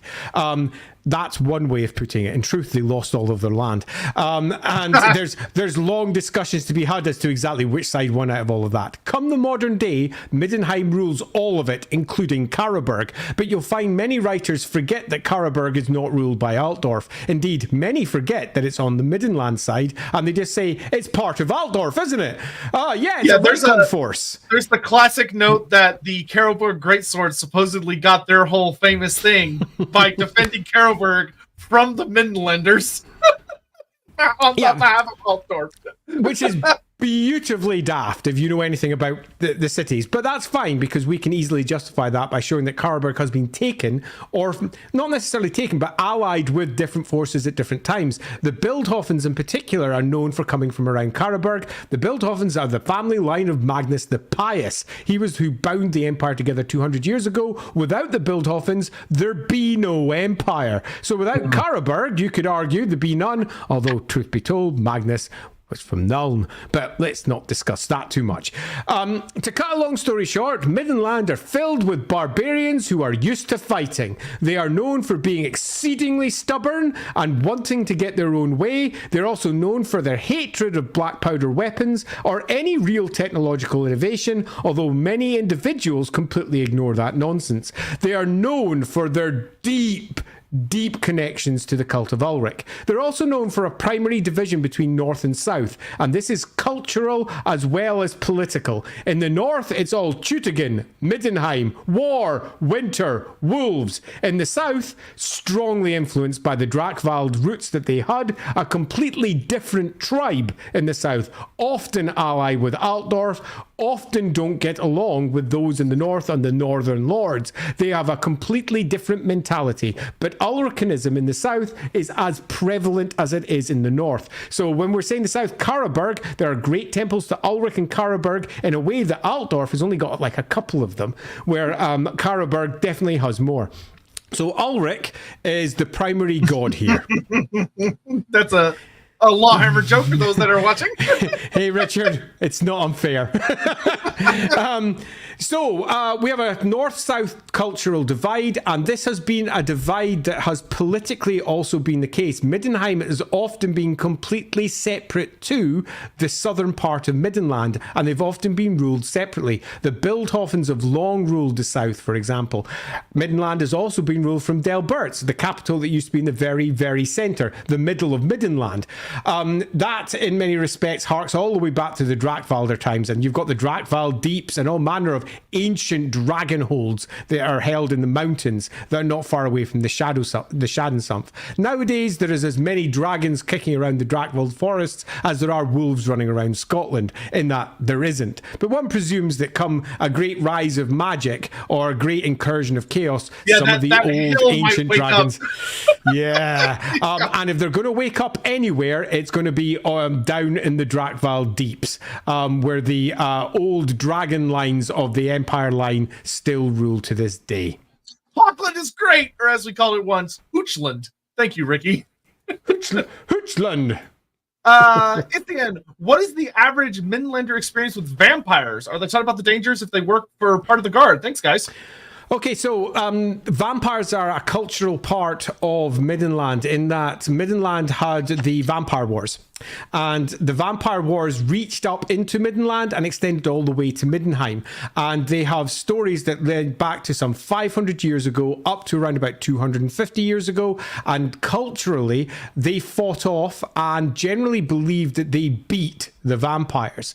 So there is, in terms of the tales that are taught by, say, the local temples of Sigmar, because for all that Sigmarism may not be primary, there's still a core component of Middenland, particularly in the south. Their priests will be preaching about the tales from 250 years ago, how you must keep these things out. But they are generally seen to be something that were an external invader that came in, rather than a lurking enemy that is currently within the borders. And that arguably is completely wrong, because vampires certainly are in the area. Yep, Holy Artist. Hochland is like Belgium in Europe. That's not nice. Holy Artist. I mean, it's not unfair. It kind of does fulfill a similar role in many ways.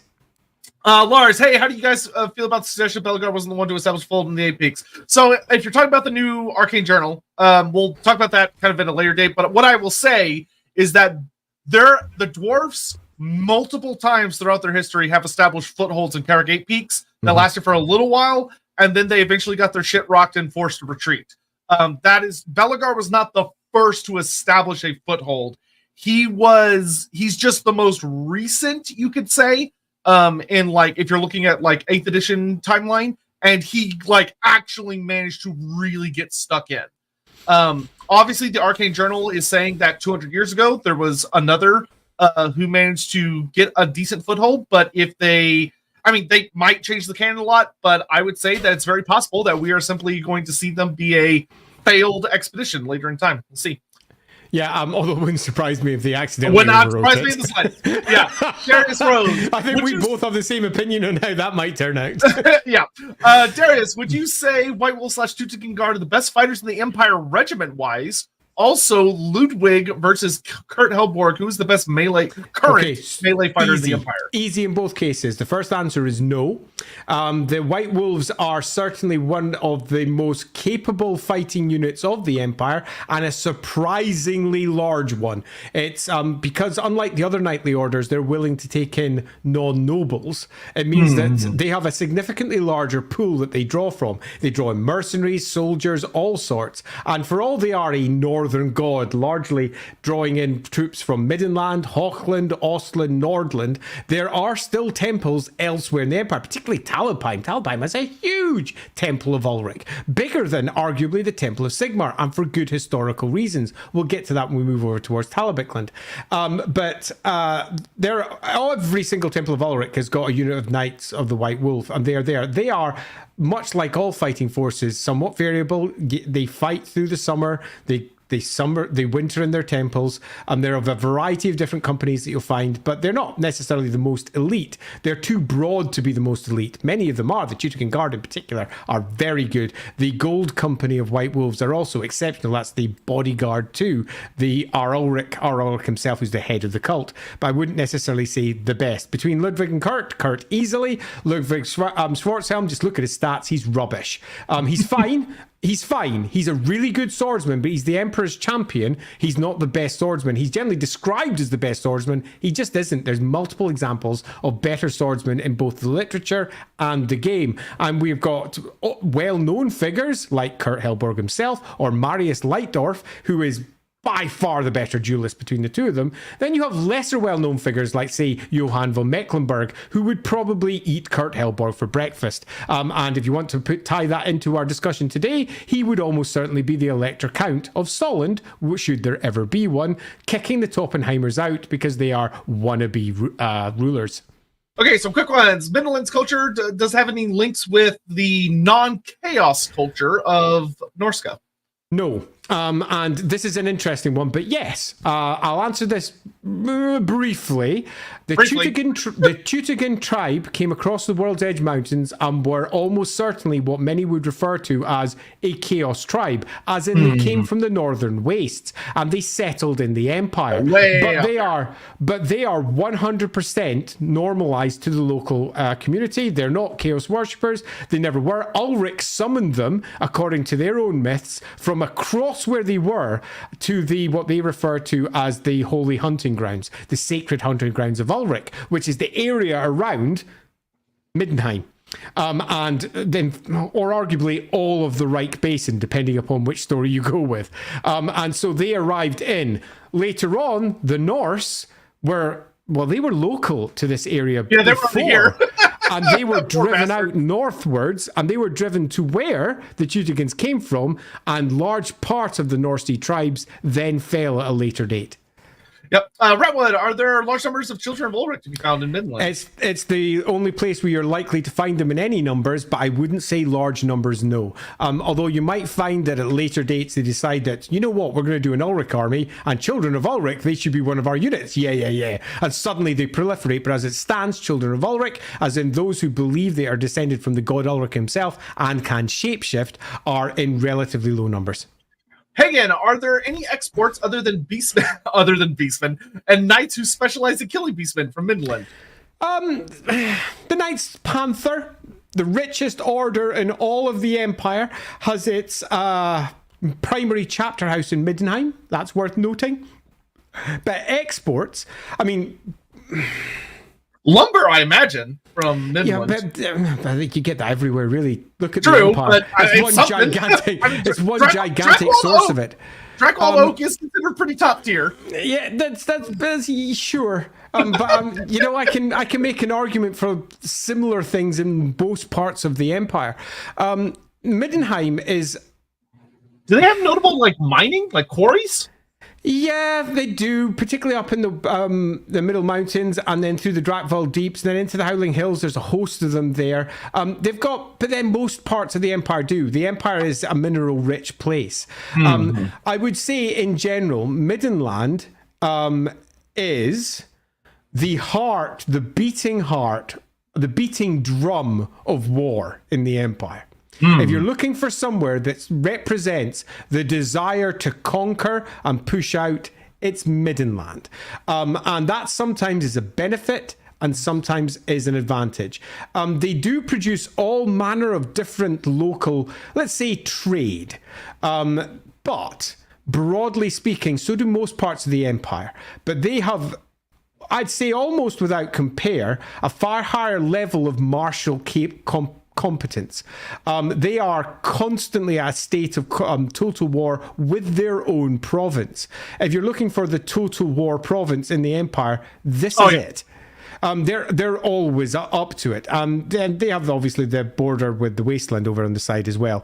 It's a horrendous place to live, but most of the cities are very well defended, with wide areas cleared around them, with large farmlands around that as well, and then big patrols, often of some of the most proficient knights that the Empire has to offer, patrolling around the areas. So yeah, it's a fun place. Yeah, it's worth noting that the Black Pit, which is a very sacred location of the Forest Goblins, the Black Pit is in the Midland, which we have a whole stream if you go watch our Spider God stream. Yeah. And I would personally wager, it's certainly, I wouldn't say it's guaranteed, but it's possible, very possible, that the Heart of the Dark, which is considered like the core heart of the Beastmen, where all their paths lead to, is also potentially in the Drakvald. It almost certainly is, particularly when you just take a look at just how much influence the Beastmen have over the deepest forest. If you want to view Middenland in terms of how it's populated, imagine the rivers as veins that move through the forest, and through these veins you will find various cities and towns spotted along, and then two primary roads. No, I'm going to say three primary roads through Middenheim. One goes from Altdorf to Middenheim, through Middenland, pardon me. One goes from Karreberg up to Middenheim, and they meet about 3/4 of the way up. The other one goes from Middenheim over to Marienburg, and the other one goes from Middenheim down to Talabheim. And along these roads, they are exceedingly well patrolled, and there is many towns and villages along the way. And other than that, dangerous as fuck. it is exceedingly deep forest. And this is the vast tracts of forest that are often just filled with the worst that the old world has to offer. James Rose asks, what is the nastiest / top predator / what's the big bad monster in the Drakewald that shows up? I mean, you can almost choose a faction and choose a monster because it's going to be there. Arachnarok, spider, Gorgons. Yeah, definitely. Yeah, absolutely. I mean, literally everything can be found in the Drakewald. It's a horrendous forest as far as adventuring into it. It is wild, and parts of it fight back when you try to go in. It's also in its deepest parts. It's got its own spirits. It's got its own natural places which are dangerous to the beastmen that would dare come through. There's dark gods that live in there. For example, Delberts, which is in the center. Right beside it, there's an enormous lake called the Delb, and at the bottom of that, there's a literal god who is known for eating anything that enters the waters without permission. And that's within the civilized part. Yeah, but hey, you know what? At least Midland also gives us gnomes, so there is that. Yay! And yeah, there's gnomes down in the Midden Moors, down in there. Yeah, right down. It's closer to Karreberg, but actually, no, it's not. It's actually not too far from Weissman there. It's about where the W of Weissman is. That's about where it is, Glimdwaro, where the gnomes live. There's another set of gnomes that live just in the southern side of Hochland, but that's a completely different kettle of fish. Yep. Anyway, so some very quick rapid fire things. Runefang. Runefang. So, Runefang, we're in Middenland. So, the Runefang's got a couple of different names. Originally, it was named Legbiter. It got changed in a few different sources. Peak Leveler is another one. But we also have a second issue in that we also include Drakvald. Now, Drakvald is another Runefang that's had more than one name, where on one side you might go with... He has to wait till the Drakewald. I'm bringing it up because it's quite likely the Middenland Runefang and Drakvald Runefang were mixed up. Because that's what happens down through the centuries. All of them have probably been mixed up at one point or another. And this is worth noting. So the Drakvald Runefang possibly is the Middenland Runefang for all we know. But the Middenland one, Peak Leveler is its most recent name, although I imagine it will go to Legbiter by someone else. Peak Leveler Kara Zornaz, as it would be called, is a really big, thick, two-handed, I'm going to basically cut the top off a mountain, Runefang. It's very much created for the Teutogen tribe. It is created to be wielded by the biggest humans that there are. Yeah, it's your proper, in some respects, it's your proper anime weapon. It's your big, whoa, bong. Or alternatively, it's Legbiter, and it's a slightly different version. There are, sadly, multiple versions. I will say, I would love it. It would be hilarious to have a diplomatic incident where a Dwarf High King meets with all the Electricons and goes, "Wait, you guys have the wrong swords. You need to trade your swords. You all have the wrong ones." It just causes confusion. It absolutely wouldn't surprise me if that were the case, because particularly during the Dark Ages, which is a period of time between approximately 2000 up to 2300, the Empire not only broke, it broke up into thousands of smaller factions. There was no Reichland in truth. There was no Middenland in truth, although it still claimed, parts of it still claimed to be called Reichland. And because of that, who knows where the Runefangs ended up. Yep. All right. Quick rapid fire stuff. What's the best thing about Middenland? The best thing I would say is that the people are strong, proud, and their stubbornness can often translate over to an unwillingness to back down against adversity in a way that is generally to their benefit. Also, for all they are stubborn, they are Ulrican stubborn, which means that if you defeat them, they accept it, which is really rare for stubborn people. It's not so much they're stubborn, it's just that they have a certain level of not pride, but martial capability. And if you've got higher, their Ulrican values go, fair enough. So they are damn fine soldiers. a damn fine soldiers, but not good range soldiers. They're good in close combat. A highlighting positive and negative about Boris Todbringer, the Elector Count. Oh, we didn't really talk about good old Boris. Boris is as stubborn as his nation, even though his own bloodline comes from the south. He is more Drakvalder than he is Teutogen, by some significant measure, by the way. And in some respects, that makes him a wannabe, which makes him, if anything, even more stubborn. Meaning that he ends up getting caught up with some really stupid things, which inevitably makes him lose his eye. He is, however, because of that, he is also really, once he gets the bit in his mouth, he's going for it. And that's potentially a very strong positive if you can channel him. True indeed. And for some godforsaken reason, they gave him regen, which is always crazy to me that man has a regenerating item for some reason. He's so tanky for an Elector Count, the bastard. Yeah. Talisman of Ulrich, man. Darius asks, are there any talking about the Dreckwald, are there any Dragon Ogre Shaggots or Dragon Ogres in the areas? Okay, so there's none that I can recall off the top of my head. The Shaggoths that I'm aware of are in the Grey Mountains, down the Black Mountains, and the occasional inevitable loose description of the World's Edge Mountains. So none mentioned specifically, largely because most writers forget that Middenland is absolutely filled with mountains all the way across it. A variety of places like the LSotek Hills, the Five Sisters, the Drakval Deeps. They've got a big, huge, like there's almost a crater that goes around the Schadensumpf of mountains, suggesting that the Schadensumpf may originally have been a meteoric impact. And indeed, on my maps, that's very much how it was depicted. So whilst there is none mentioned, there almost certainly are some somewhere. Yeah, and for those in chat, Larlorn is more a Nordland thing. We will talk about Larlorn. Larlorn will be in Nordland. Larlorn is absolutely not Middenland. It is time to vote, I think. Yeah, this is a toughie. This is a toughie. Yeah, this is a toughie. I'm going to start my poll over there, assuming that I've not screwed up my language. No, I haven't. I didn't put a question mark, but whatever. That's it up on YouTube now. Is it S-A-B or D? Is it Sabica? We do have ourselves a province that is not the richest. It's relatively poor. It doesn't bring much in terms of overall exports, I suppose. But it is people are culturally fighting over this one. Yeah, culturally exceedingly deep, and has managed to take in an entire other province within its borders. An entire province is within Middenland now. It is a big province, and it has never truly been defeated. It is the heart of where the Wolf Emperors used to reside from. For over 1,000 years, it stood as its own empire. We should have mentioned that, because that's a big one.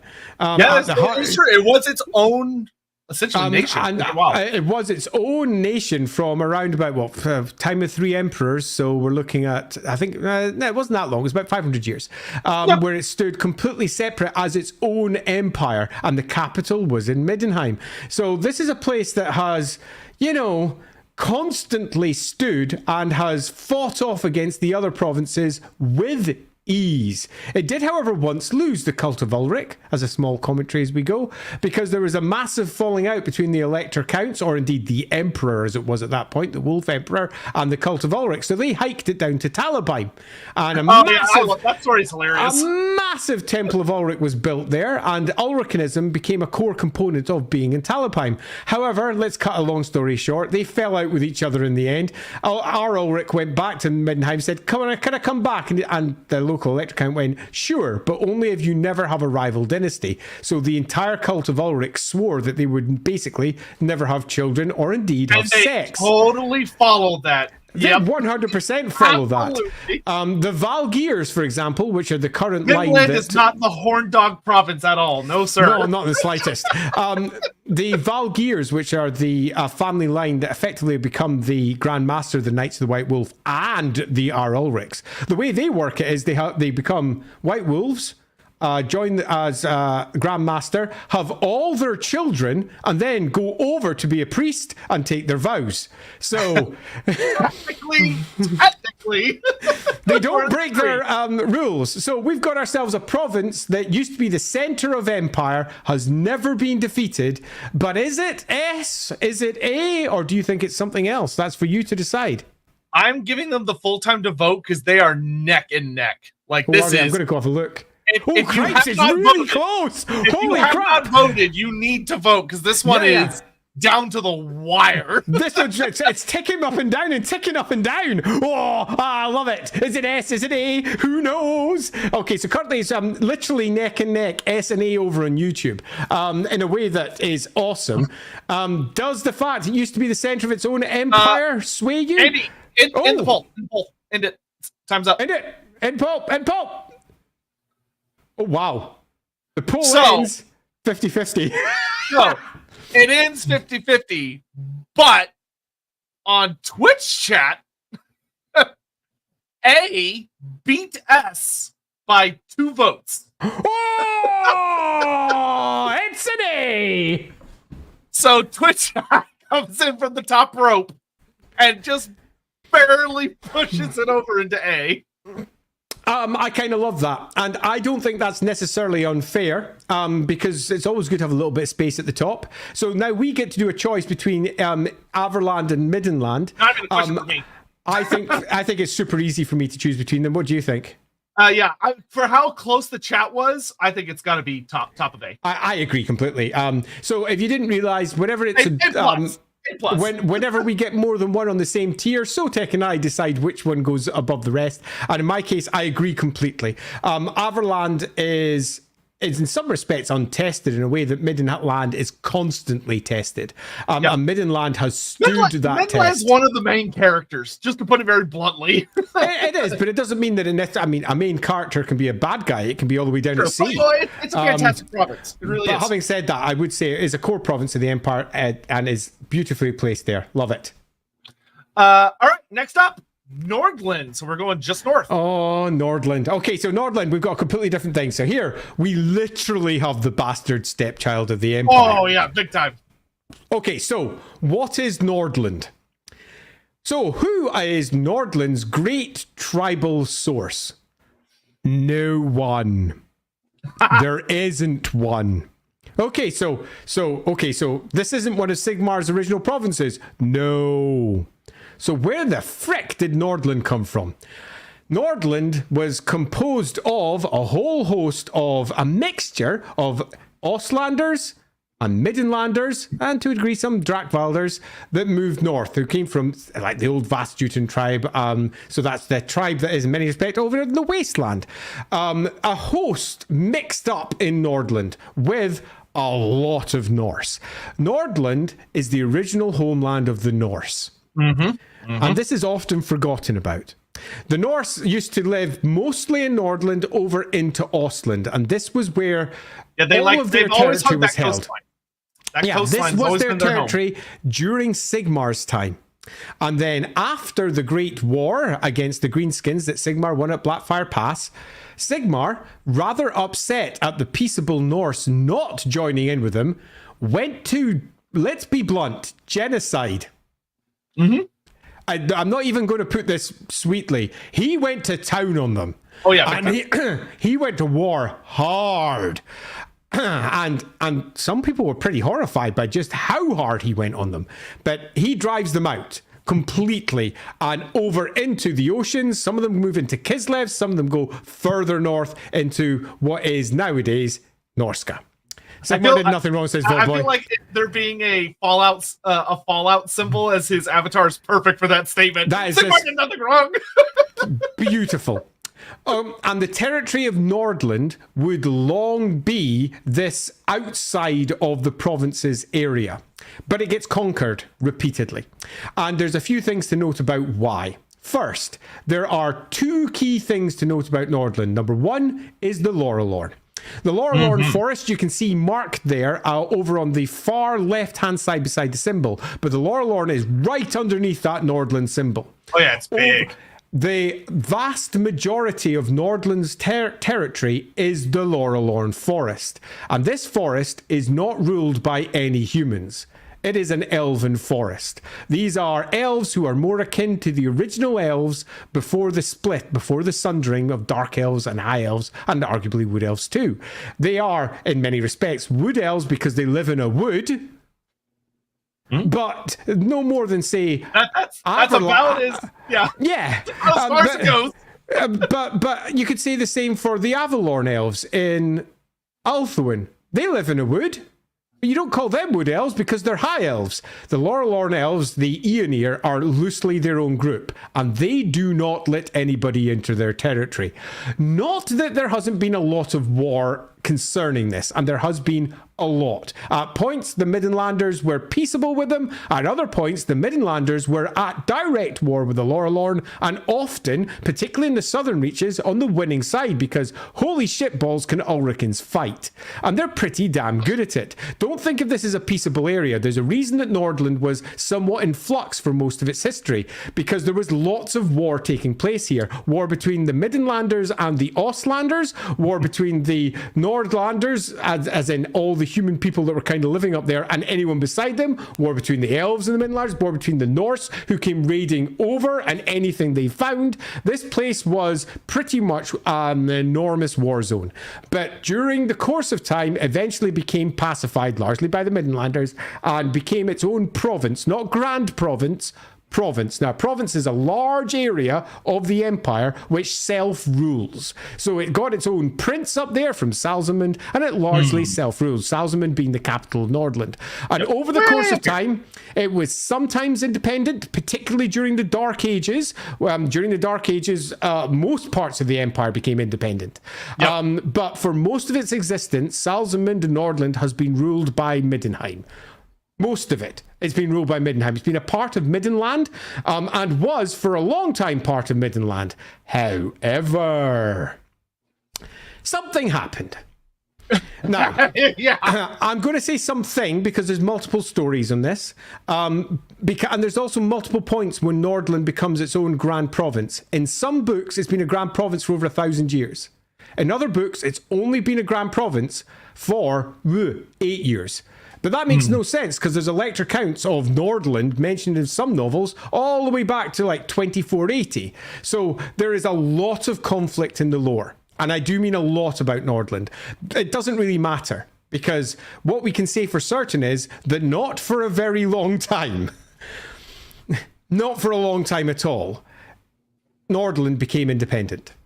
And like the Scotland of its affair, didn't keep its independence for very long, depending on which version you go with, but eventually becomes fully independent by the end times. And the Gaussers, who become effectively the Elector Counts up there, and also claim to be the Elector Counts of Marienburg, and also claim to rule all of the Lorelorn, the Gaussers, who rule from Nordland, who rule from Salzamund, take control of the north.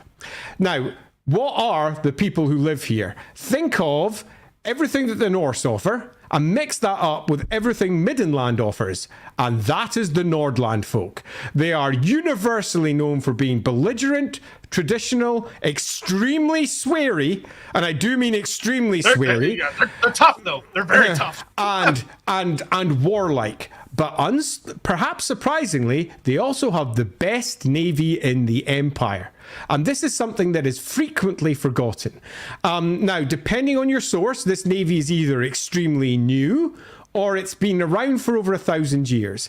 I wrote most of this material, so I can say with a certain amount of authority that the Nordland Navy is the Empire Navy as we think of it. So if you've ever seen any Empire ships out there, the best examples of them have come from the northern ports. And if you go with the most recent version of 8th edition lore, there is a lot of ports in the north. Now, if you go with the roleplay game, they completely forget about this. They tend to go, oh, there's a couple of ports, and these are saving there, and there's New Emskrank, and they're all about 1,000 people or so. Bullshit. If you go over to the fantasy battle game, there's at least 15 major ports up there, all of which have got significant anchorages and have got fleets. It makes sense. Who else is holding off the Norskins?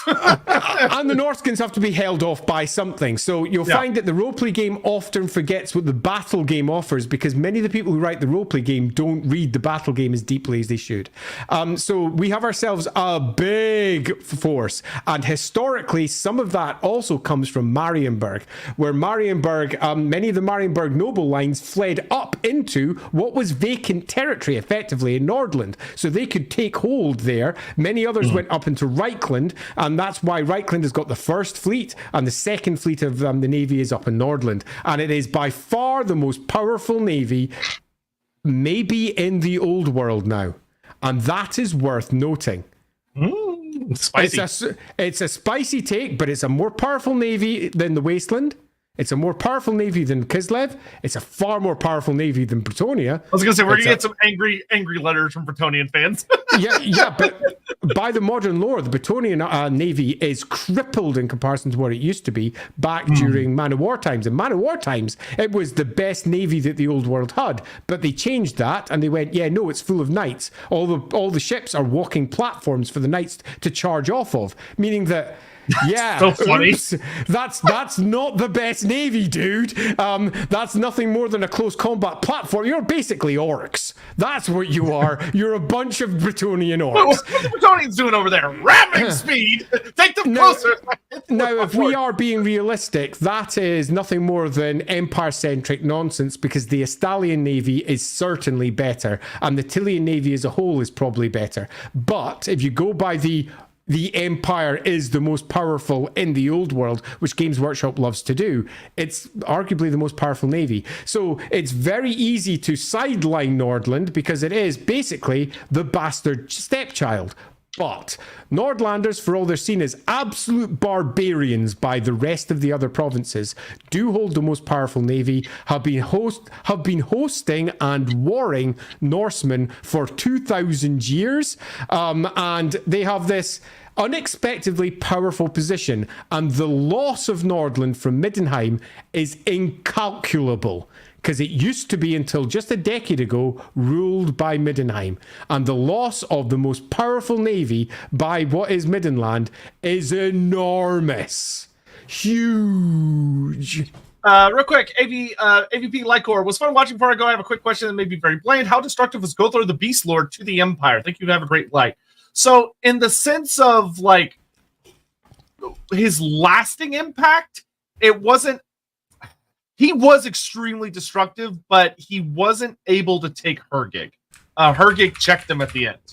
Had he taken Hergig, he would have probably destroyed the entire province of Hockland, like just wiped it off the face of the map. However, when it comes to like what is his, was he a big bad long-term legacy? Yeah, I mean he's considered like one of the most successful, horrifying beast lords that ever beast lorded. But it's a bit of a messy legacy because there's a lot of stuff that he obliterated that you wouldn't know about because he obliterated it. While we're getting the poll up, just some rapid fire questions for Andy while that's going up real quick. Runefang. I was just sorting my point. Okay, so Runefang, disputed. But generally speaking, it's the Runefang of Westerland. So that's the Runefang that was originally held by the Elector Count of Marienburg. And again, this is one that is disputed. Westerland is given more than one. So it's generally Crowfeeder, Krali Gulgaz, if you wish to go over to its original dwarf name. And that's almost certainly the Runefang for what would have originally been Westerland. Okay, does it have, so we have, like, the White Wolves of Ulrich. Does it have, like, a notable animal or creature or anything associated with Nordland? Nope. Major exports, I know they... if you're looking for core iconography, it tends to be, particularly in the north, it tends to be boats. Yeah, boats. Boats. If you're looking for primary religion...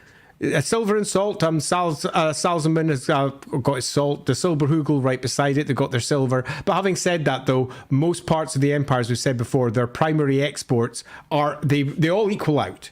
Everywhere you go in the empire, you can say yes, but they've got copper, they've got tin, they've got steel. There may be some people that really fucking like salt in the audience. I know I'm one of them. yeah, totally. and that being the case, yeah, you're definitely going to get it. The biggest thing to note about Nordland is that its territory is really small. It is very small in comparison to what most people think of it. It's huge when you take in the Laurel Lorn. Oh, absolutely huge. Which But they when you knock do out the on their Lorelorn, maps. which they do, when you take out the Lorelorn, it's a sliver of land which is still bigger than Hochland, because it's surprisingly sizable up there. But nevertheless, it is quite small. Population-wise, there's only one probably smaller, and that's Hochland. Arguably, Nordland is the smallest. But having said that, though, with the massive increase of naval business to the north, the population up there has swollen not just by thousands, but by tens and tens of thousands. The greatest great ships of the Northern Fleet have like crews of over 800 to 1,000 themselves. Some of these ships are so large, they're basically floating towns. And there are multiple great ships up there. So the population is far bigger than many realize. Yep, and things have been getting exciting there in like the recent times of that. A lot of ships setting out for the New World have been setting out in recent times from Nordland. So that theoretically means that some New World gold and other goodies are coming in through Nordland. Yeah, I would argue that if the Warhammer world continued, Nordland would probably become an entirely independent nation. In that the strength of its naval fleet would allow it to be completely independent, and it would be the heart of a new expansive empire. Let's see. How much does Nordland and Norska hate one another? I'd say pretty intensely. It depends. No, I would actually pull back on this. Actually, the there's a different here. A significant amount of the Nordland Navy are Norskan, which will surprise a few of you out there. The reason being is that Norska is not a monolithic block. Norska is a whole host of different tribes and clans, all of whom have very different ways of interacting, many of which are entirely peaceable, many of which up there are proper Ulricans. There's an entire Throat of the Wolf Ulric place up there. And they trade with Nordland as much as they raid Nordland. And by that I mean different Norskan tribes handle it differently. So the answer to that question is more realistically extremely complicated. All of the northern provinces are taught that if you're taken by the Norse, you just let it happen. They'll take you as thralls and they will probably ransom you. So you'll probably find that they'll come in, they'll do their raids and just ransom them back for whatever it is that they require. So yeah, it's complicated, I would say. Yeah, there's a different province that I would say very strongly is hated by Norska, at least in the modern time. Other thing, tell us about Gausser. A little bit about Theodoric Gausser. There's not a lot to say about Theodoric Gausser, in that most of the lore that we have has been recently messed around with and contradicts our older stuff. Our older stuff, he was young. Our more recent stuff, he's much older. Our older stuff had him as someone who was relatively dynamic and involved with the fleets. Our older stuff, very not. The Prince of Halsman is someone quite different. What we can say from the total war, not the battle side of the game. I will say in 8th edition and in 4th, he is a rather rebellious bastard. Yeah. Though, if he's the villain in that scenario, depends very heavily on your perspective. Yeah, what we can say for certain is, if we look at the overall picture, is that he cannot be on good terms with Middenheim and must be in good terms with Altdorf. Literally must be, because there's no other way to justify how Nordland exists otherwise. There is none. It is a proper loss. Middenheim should be going to war with Nordland over how much of a loss that it is. We also know that Gausser has deep interest in taking Marienburg. If you're looking for a core figure to base a campaign around wanting to reclaim the wasteland, it's Gausser, and arguably if you're wanting one of the old noble lines, the Seerts, who have land which is on the border between Marienburg and the Empire on the River Reich. The Seerts are brought up in a whole bunch of books. And they want to go to war with Marienburg deeply. Gausser believes that the only way he can claim legitimacy is to retake Marienburg, because Nordland is not an electoral province historically. It has just been granted that right very recently, and nobody takes them seriously. Because of that, he has had to basically carve out his own reputation, and that has largely been based upon his military capability at sea. And that is something that's relatively galling. Thus, he wants Marienburg, and historically his family bloodline are connected to there. He believes he's the Prince of Marienburg, and it should be his. Yep, and just some other fun notes about Nordland, that it gave us Festus the Leech Lord, which you could think of as a positive or a negative, depending on how you feel about it. It also gave us Archaon, the Everchosen. Whether or not you consider it a positive or negative. Yeah, totally. Nordland is the source of, because it's the bastard province of the Empire, you tend to find that whenever one of the writers decide, I want to create a bad guy from the Empire, Nordland is often one of their choices because it's such a mix of blood where you get the mix of North and South. In Archaon's case, the mix of Norska mixing with the Imperial bloodlines. And that's where it is all cited in Nordland. Yep, and Theodor Gausser also canonically hates Gelt almost as much as Andy does. And I think that, if anything, makes him a marvelous character. So, with that, I believe it's voting time. I already did Twitch's vote, so I know what they voted for. But okay, I'll put my vote up. Yeah, Now, fire away. I didn't realize. I had to put the vote up. You are totally fine. Okay, let's see where everyone drops Nordland. I find Nordland a really fascinating one.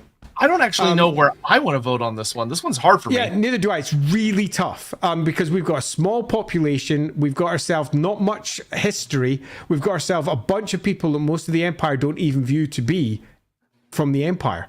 Many people just see them as this thing that shouldn't even exist. Culturally speaking, no one else in the Empire thinks they have anything to offer. They are, in many respects, almost a quasi-electoral county rather than a true one, which is one of the reasons why Gausser is so keen to take Marienburg, so that he can actually have legitimacy. Like, they're like, they have that fighting spirit in the modern era that a lot of provinces don't, where they like want to aggressively expand.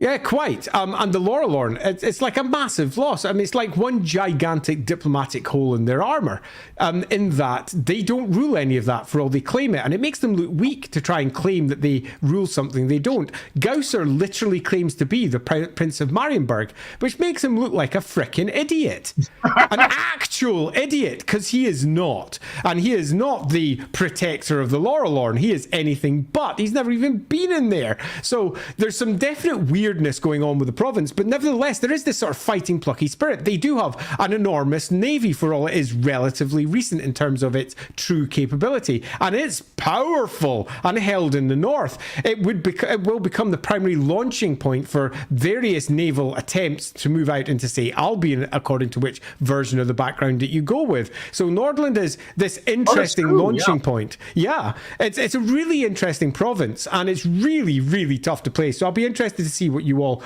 drop it as. It could be literally almost anything.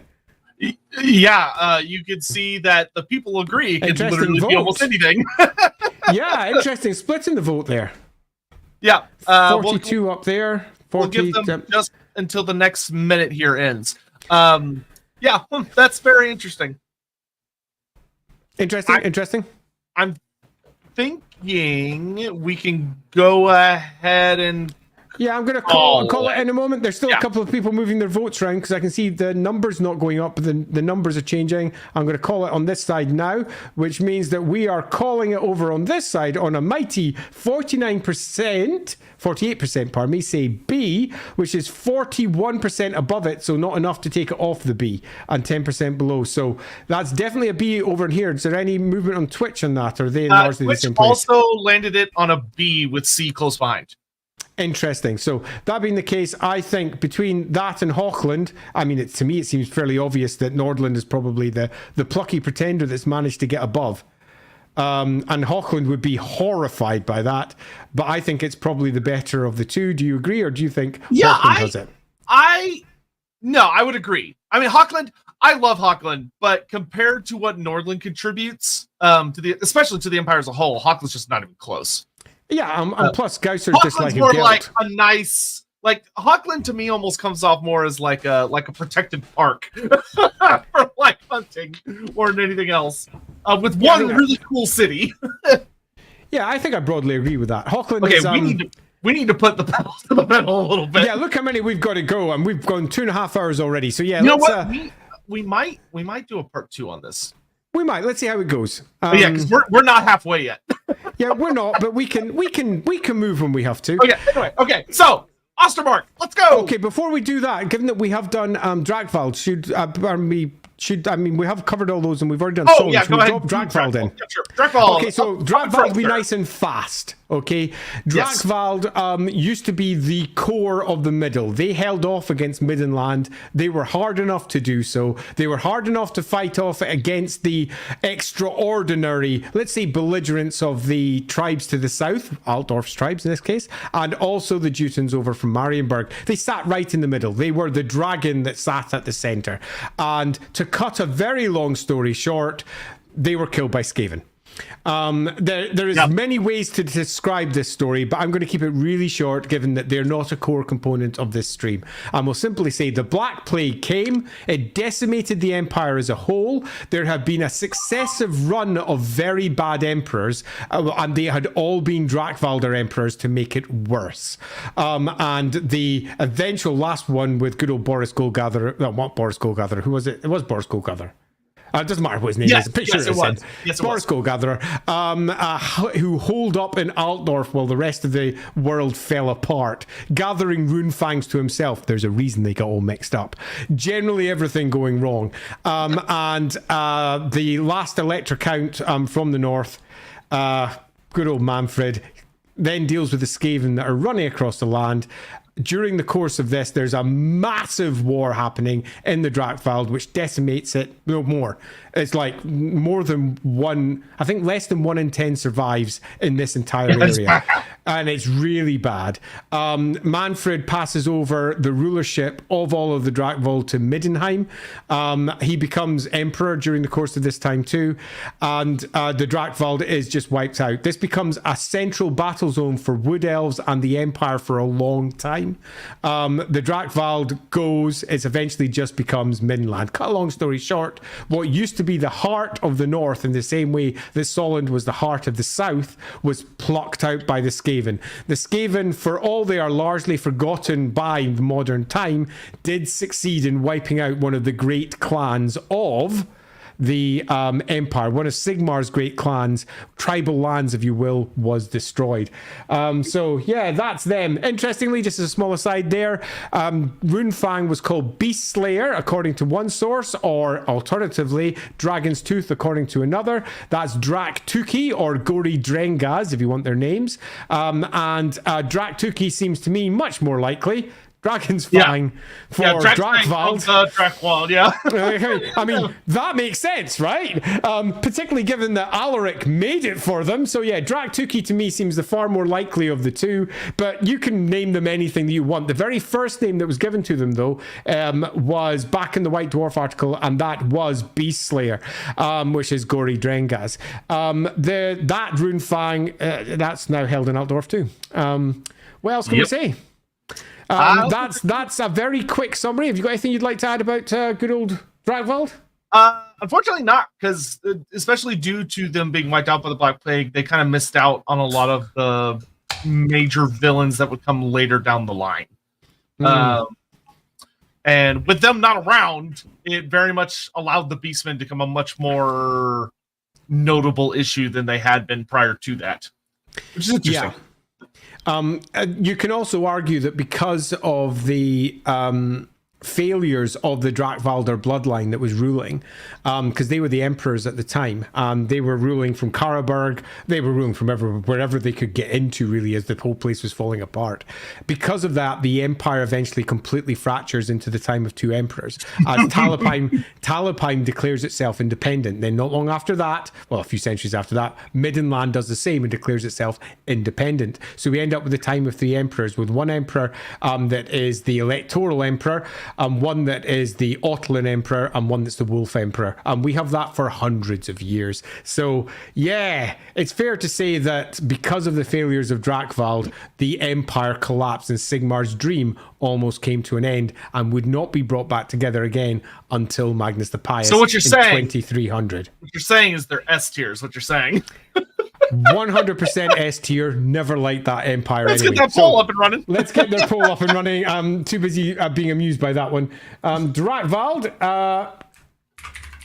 Poor old Drakvald. I always felt a bit sorry for them, but they pretty much spelled their own end by the end. S A add B and C. Are we all ready? Pulls up. Pulls up on this side too. Yeah, what's interesting, I think what's especially unfortunate for them is that in order to really tell their story, you have to go back so far. Yeah, you do. Like, you have to go back a crazy amount. And it's also worth noting that what's particularly worth noting is that in the time when Karl Franz takes control, Middenland is its own separate province to Middenheim. And that's basically Drakvald. It's just called Middenland because of historical reasons. So it does rise again in some respects and rises again and again as Middenland. The Drakvalders rule from Karaberg. They're ruled from the south in the old capital of Karaberg, where the great dragonback city. It's pretty freaking awesome that it didn't die, unlike Solent. Well, I suppose Solent had Sudenland, so they had their own equivalents. So they're definitely around, but cut a long story short, they were entirely subsumed by Middenland. Yep. I'm gonna grab some of these super chats real quick. So we had here. What do you think will be the first S tier realm? I don't think we should reveal our thoughts on that. I know which one I think it should be, but you might disagree. When's a patriarch tier list? So there's a problem with this, and that's the deeply contradictory background. For example, when the most recent Magic book came out, it added a whole bunch of names in places where there were already names. That bugs me no end. I hate so much how they did that book in regards to the patriarchs. I was so mad about it because it's like, oh, they should tell you and give like a profile and information about the patriarch of each college, and they give you like 2 of them, and I was like, what the fuck? And to make matters worse, the historical ones that were added already had patriarchs in those places. Yeah, dumb. There are parts of the book I like. That's not one of the parts. Yeah, it's interestingly on the tier list. I could almost make one in that I have somewhere a patriarch list of all the patriarchs that have been listed in Games Workshop products because I pulled that out when I was building for my own books. And Thumbs up. Time's up. Then it's C. I don't even need to say it. It's C. I'm going to be honest. C. I'm going to be honest. I'm chucking them straight to the bottom. Yeah, straight to the bottom of the barrel. So actually, I'm going to say no. I agree. Solid? No, okay, I was going to say. I can make arguments because the bloodlines, because of all the failures of the Drakvald line, it's the Drakvald line that pulls it back together again because the Bildhofen is from Drakvald. So Magnus is ultimately it was them who pulled it apart, but it's also them who pulled it back together again. There's a good story there. But the fact that they made it fall apart, screw them. Yeah. All right. Yeah. We are on to Ostermark. Hey, Ostermark. I love Ostermark. The good leader of Ostermark. Okay, so all right, Ostermark is a fun one. And it's a particularly fun one because before I do Ostermark, we should do Mutland because that's before it alphabetically. I guess the Moot. Yeah. All right, fine. We can do the Moot. That's fine. You can't go wrong with the Moot. Okay, so the Moot's super fun, and this will be a relatively quick and easy one. Bring out your cocks. It's time for the Moot. The Mootland is an electoral province without, and this is the big one, a runefang. Because there are several ways to get an electoral vote without one of the runefangs. You can be, for example, the head of one of the important cults. And at various points in history, different cults have held votes to vote in the next emperor. For example, come the end times, Sigmar's cult had 3 votes and the cult of Ulrich had 1 vote. But previously, the cult of Tal has held votes, the cult of Rena has held votes at different points in history. You don't need to have a runefang to get an electoral vote, but you can. If you have a runefang, then you're pretty much guaranteed that you're reading a province somewhere. Now, the Moot is a grand province because it holds an electoral vote. This is important. And it got it all because of one particularly fat emperor, Ludwig the Fat, all the way back 1,500 years ago, who absolutely adored the food that his halflings were giving him. Now, this is a very ridiculous story. And almost certainly hides a far deeper political situation. But what we know is that the halflings migrated into the empire after the great migration of the tribes of Sigmar. And they had been in the area for some time, particularly in and around the Moot. So they did not just get sent there or just arrive there or something similar. They had long been in the area. And approximately 1,500 years ago, it doesn't really matter what the story is, they eventually reached the point where they've gathered enough political sway to be given a vote. And they vote from that point onwards. For 1,500 years, the Moot has always voted for the next emperor.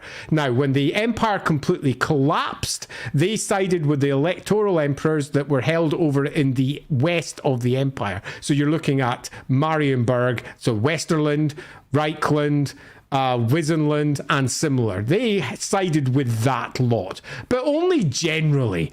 They held their vote throughout all of that, and when Magnus bound the empire together again, the Moot were an important component of that, even though they were not part of Sigmar's original setup. They simply weren't.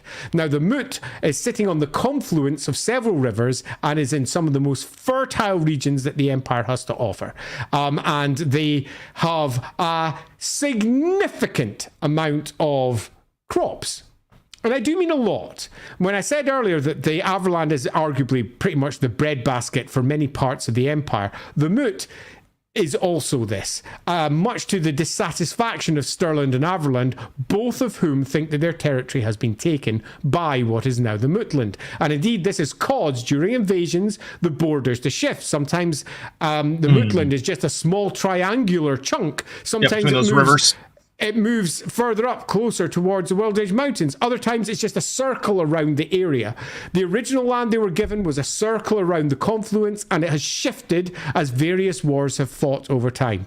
And the halflings fight for their territory bitterly and do not think they're not capable. They are. And this is a few facts I'm going to throw out that may surprise some of you.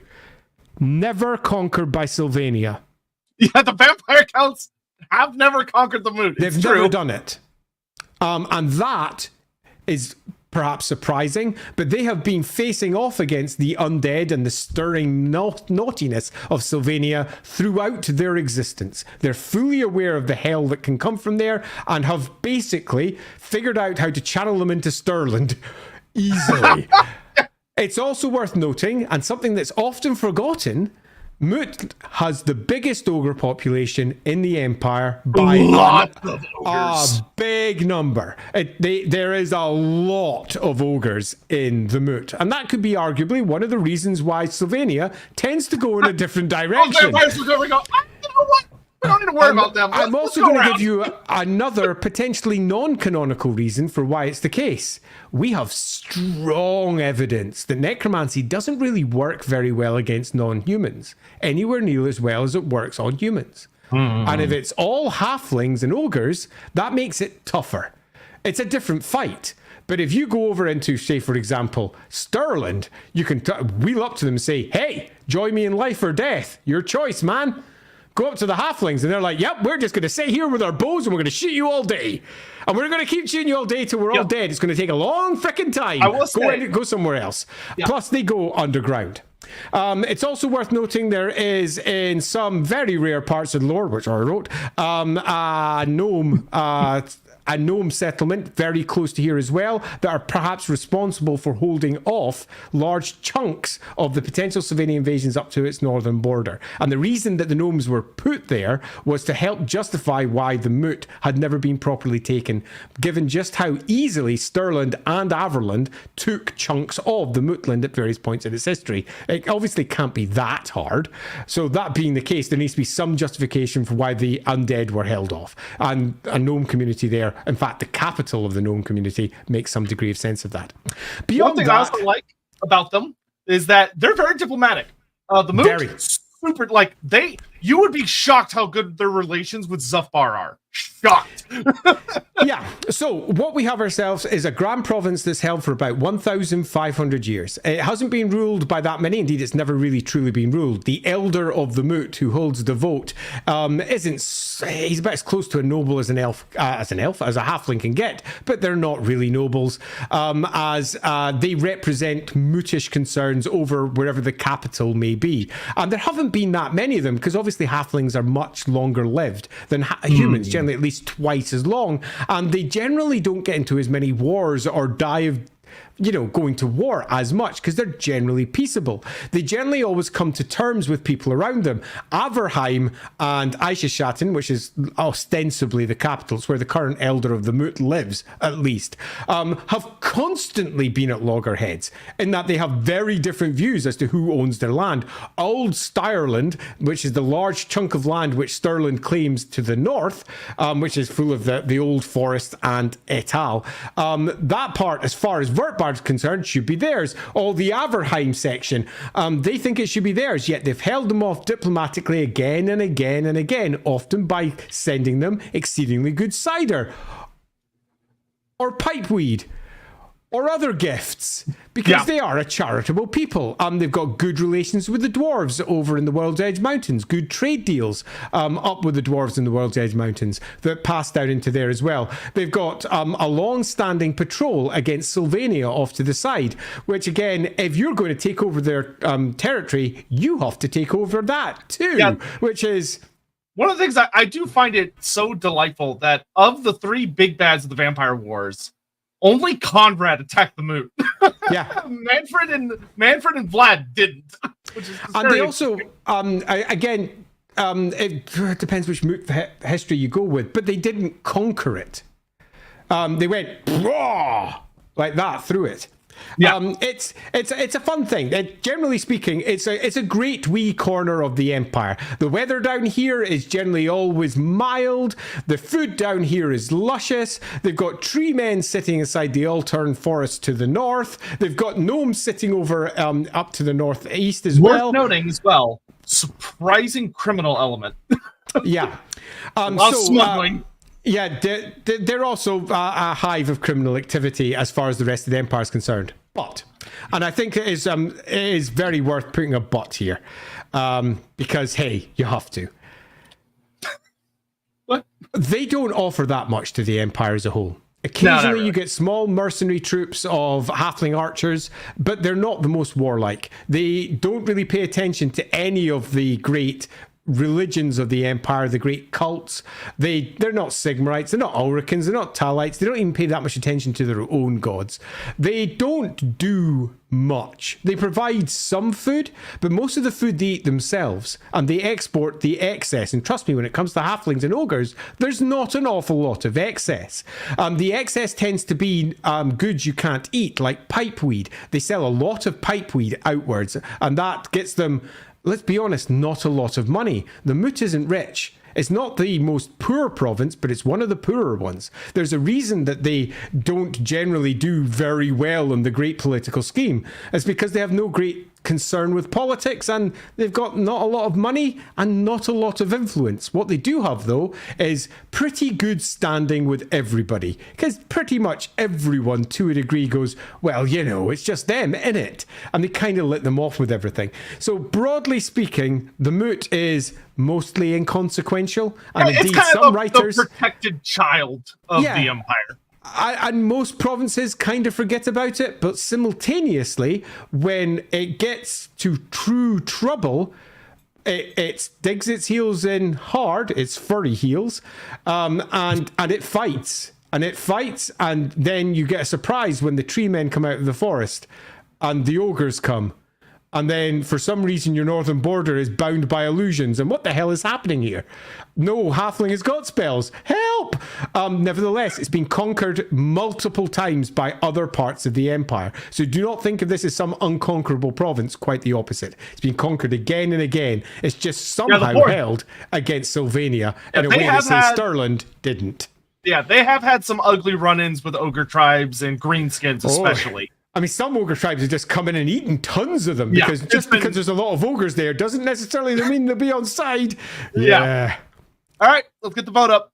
Yeah, I will always love that it is one of those places where if you're not careful and you go in there and start making a big fuss and a muss, that Zuthbar will come down on your head hard, because the current king of Zuthbar's dad is buried in the Moot. He is. And if you fuck with his dad's tomb, he's coming for you. Yeah, he is. Easy one to forget, that one. Good old Barrendon. All right, go vote for the Mootland chat. try to resist the urge to meme too hard. Give an honest opinion. I know that's hard on the internet. Do your best to think about where it sits in comparison to, say, the ones we've already voted for. Can you bring up the vote already that we've had? So can you bring up the electoral? Yeah, bring that one. So is it better than Middenland? Is it better than Hochland? Is it better than Solent? Where do you think it sits? Try to be as realistic as you possibly can in terms of where it goes. I may have spoken too late. You may have done so. I should have given the try not to be too hard speech about 3 minutes earlier. Yeah, look at that.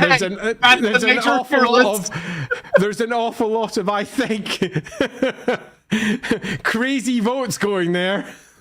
Yeah, but hey, you know what? There's a what do you call them? A dark horse in every race. So while it's going, I'm happy to place this as a B. This is a clear B. Yeah, I would agree. I would also put the moon in B tier. B tier. This is a B tier province. And by that I mean it doesn't bring anything to the empire as a whole. It doesn't bring any great military experience. All right. You know what? What it's got most is a little bit of willpower. That's a fair counter proposal. That's a fair counter. It's not Warhammer without comedy. You know what? That's fair. That's fair. I mean, no, unfair. Okay, interestingly, this one's also been voted for more than any of the previous provinces this one's as well. Record in vote. So this one's pulling in some more votes. We'll leave it up for about an extra few seconds. If you want to change your vote, now's the time to do it. I don't even know if you can change your vote. You must be able to. I've seen the votes go down. Vote, you're locked in. Oh, well. Ladies and gentlemen, isn't there a strange cult that sacrifices people in the moon? Yes, there is a Children of the Corn themed cult in the Moonland, where supposedly halflings capture and sacrifice people to the spirits of the harvest, which makes sense. It has little upside, but has literally no downside. This is I love this. This is exactly how the moon got an electoral vote. Love that one, Mark. It's happening again. Because we've got our votes in over on YouTube. Time is up, and we have a mighty 53% saying S tier.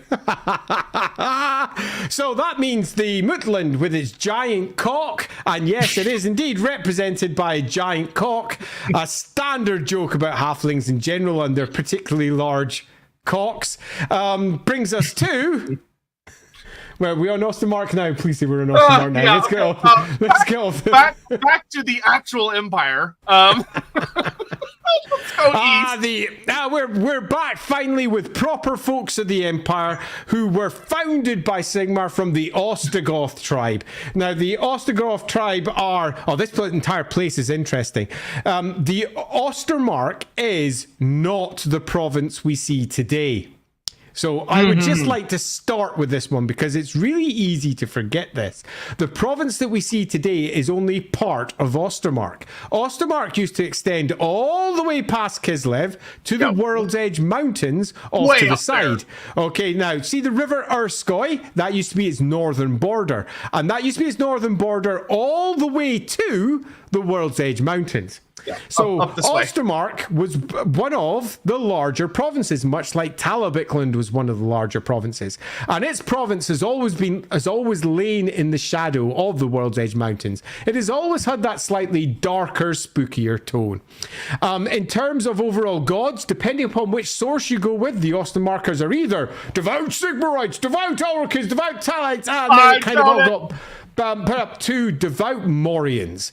And this is an unexpected third angle that came in around about the mid-2000s where the Ostermark started picking up its own flavour. Particularly given that post the arrival of the vampire counts, the southern border of Ostermark simply changed in later editions of how the entire province was written. And they started going, this entire place with its eerie downs in the middle and its dark dead woods in the south, particularly beside as the lore for Mordheim was dropped in. Yep. The old capital of Ostermark, down in the south of Ostermark, Mordheim, had fallen in the year 2000 when a great comet came flying through the sky and struck it. And ever since, all that wood, the dead wood down in the south, leading up to the Erie Downs, leading up towards the Griffinwood up in the north, it just became spooky and it became weirder. And if anything, the Ostermarkers followed suit. They became far more ritual based. They became far more, Well, they were an Eastern folk. And if you don't know, the Empire is not the monolithic group that it used to be all the way back in the first edition of Warhammer, where they're basically German folk. They started bringing in extra ethnicities, and the Ostermarkers in particular are very Eastern in how they looked. They looked very Slavic and beyond in terms of how they were presented. Mm-hmm. And in later editions, they started becoming dark-haired. They range in some editions as short people to tall people. By the gods, have the Ostermarkers changed a lot over time, by the way. Hey! Warpstone, what are you going to do? But slowly but surely, yeah, totally Warpstone, their people sort of coalesced into this group of deeply religious, deeply superstitious people who had relatively ridiculous Eastern accents. Eastern accents, indeed, that are so ridiculous that mummers would often use it as, so that'd be people who were doing plays or people who were doing street theatre, would often put on an Ostermarker accent to show someone who was particularly stupid. So you'd put on an Ostermark accent to basically show someone was an idiot. And we're not talking about country yokel idiot. We're talking you're about... saying these are the Arnold Schwarzenegger accents of the Empire? No, it goes worse. They are almost certainly... no, worse. The Borats of the Empire. Okay, so they're deeply Eastern European, and they are viewed with a silly view from the rest of the Empire. And obviously, the people locally have deep cultural roots with their own accents, but the rest of the Empire like making fun of what is, and this is where we start talking down about Ostermark a bit, the invaded and destroyed and completely messed up province that is Ostermark. Yeah, originally, it was a province like any other, one of the grand provinces with its elector count, with its own great tribe, and it had an enormous area. Now, we're relatively late in our stream, so I'm going to loosely sum what happened to it. Two things happened to it. One, the Tulutans. That's Talabek land. Number two, the Kislev invasion, the Gospodars. Yeah, Gospodars. They're the two. Now, after that, the vampires. And they were caught in the middle of the lot, and they were seen, broadly speaking, as the center of sin by the rest of the Empire. So much so that when Sigmar's comet struck it in the year 2000, most of the rest of the Empire went, yup. Not a surprise. Yeah, that's up. Yep. Yeah, that's up. That place had fallen. It was broken, man. Cut a long story short, for all that Ostermark has deep, unique culture that's based in dance, in swordplay, in many religions around Moor and fatalism. For all of that, they got subsumed by Talabek land, which invaded again and again and again, and eventually made it a completely subservient state, and eventually completely changed its politics, replacing its standard hereditary rules with a league of nobles who would vote in democratically someone to become their next, let's say, leader. So they basically appointed their own leader from amongst themselves, like a mini voting of an emperor. You could almost kind of claim it's a bit diplomatic, maybe a little bit, the League of Ostermark.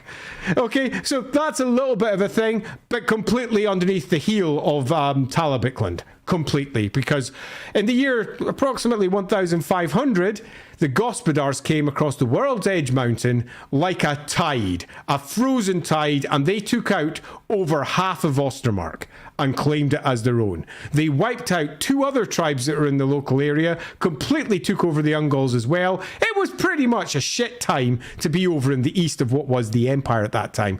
And Talabekland took complete advantage of this and also attacked because, hey, why not? That Ostermark is a place that has been attacked again and again, and they're not the only attacks. We have greenskins that come in repeatedly through Ostermark from the World's Edge Mountains. There's a reason that Slayer Keep is not far, is basically just over the mountains here, because it's a hellhole up in the World's Edge Mountains there, and Slayer Keep is sitting at the very center of that, let's say, bank of awfulness that is the center of the World's Edge Mountains there, and they are at war a lot. They're still around. They have survived, all but barely. Yes, they have. And Ostermark has maintained its unique and ancient tradition. So come the modern era, it maintained its League of Ostermark. It's not like any of the other places which have got a hereditary ruler. The Hertwigs who have come into current rulership are said to be very good at what they're doing. Beckhafen, which is where the Hertwigs rule from, is worth noting. It's, believe it or not, a primary shipbuilding center in the Empire. Now, that might sound crazy, but you've got to remember the Empire has All rivers. only rivers. Most of the proper barges and good quality stuff that's built in the Empire is built in Beckhaven. And here's a few other things you might not expect. Over towards the where it says Erie Downs there on the map. Now, if you're looking at the map just now, you'll see there's a big blank bit of land up to the northeast of that. That bit's called the Veldt.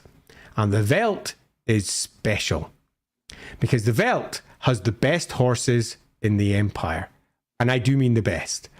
This is where the Knights Panther draw all of their steeds from. Now, obviously, they have got their own breeding programs in place, but they just don't breed as well as the steeds that have been bred in the Veldt. There is a group of horse lords there that have significant power because of this, and they are quite rich. Some families that have been elsewhere in the Empire purposely recited all the way over to Ostermark just to try and get access to the exceeding wealth there. Many have intermarried in other powerful families from Reichland, from Middenland, down from Averland, have married all the way over in an attempt to try and gain influence over the horse stock of the Veldt. The rest of the Ostermark, though, I'm going to be honest, it's not a good place. The Erie Downs are haunted and weird. The population centres are isolated and barricaded against the worst that the surrounding land has to offer. There's not a great deal of fertile land, so there's not great green rolling hills as you get in, say, the Moot or Averland, or indeed large parts of Stirland, although it's nowhere near as good. Ostermark is a very boggy, grey, dark place where fatalism and Morian worship kind of rule. In the north, it's a bit more civilized and better. In the south, the Griffinwood it's a pretty interesting little forest. The Griffinwood's got some stuff going on. It's got a really nice finishing school there for girls as well, which is one of the best finishing schools in the Empire and is forgotten by most maps. It's a really nice little addition that got added by a novel, I can't remember which one it was, where it's a really cool place. It's basically just a finishing school for the richest families of the Empire. It's an unexpected centre of elite stuff, and there's a reason for this. It's because this is where much of the elite stuff of Talabicland used to be placed, because it used to be ruled by Talabicland and Talabheim as a whole as the Ottoman Empire. And if you're thinking, well, why would you place it somewhere else? I will explain. Scotland, this might surprise a few of you out there, used to be the 5th richest nation in the world. In the world. That rich, all because of the British Empire. And in a similar fashion, Ostermark used to be one of the most influential places in the entire empire. If Scotland ever became independent, which, as someone in Scotland, that sounds like a fine idea. But if it ever became independent, all of the institutions and the ancient things that it had would still be there. St Andrews, the ancient university, would still be there, as would Edinburgh University, as would all the things that are in Scotland already. In a similar fashion, Ostermark has benefited from being part of the Ottilian Empire for a very long time, and it still has many of these ancient institutions. So it's an interesting place. The best ships, which is to this day somewhat weird. Some of the best finishing schools, some of the best steeds, but equally half of its territory is close to as a hellhole as you can get. It's a weird place. The North Band is quite civilized, but also it's surprisingly influenced by Kislev. You'll find that many of the northern lines, even though it's an entire march to the north, i.e. it's basically the borderland between Kislev and the Empire.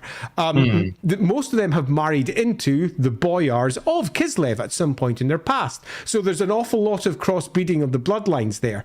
Kislev is far closer to Ostermark in terms of relations and how close they are than Reichland is to Ostermark. They share absolutely much more in common with Kislev than they do with Reichland. And this is the first mistake a lot of people make when they think of the Empire. It's not one big place. It is a bunch of grand provinces that are all completely unique and ruled by themselves. In one version of the Warhammer world, Ostermark would be Kislev. It'd be a part of Kislev. Indeed, during the end times, it would not be entirely surprising if everything went wrong, if Kislev didn't take control of parts of it. It would have been an interesting way of dealing with it, because Ostermark and Ostland have a great deal more in common with Kislev than they do with the current ruling line over in Altdorf. So there's lots of weirdness going on up here. But loosely speaking, a civilized north, a very difficult south, a very, very difficult eastern border with the World's Edge Mountains, and many border forts along there. What, X-White Pass? Yeah, and we also have the red eye goblins over there as well, which are the freaking worst. Karak is bad. It's bad. And they sweep in frequently. There's large dead zones over there where basically it's a free-for-all with orcs, goblins, and any ogre tribes coming east will almost surely come through here as well. Yeah, it's a difficult place, but this is somewhere that the armies of Ostermark are used to marching down into.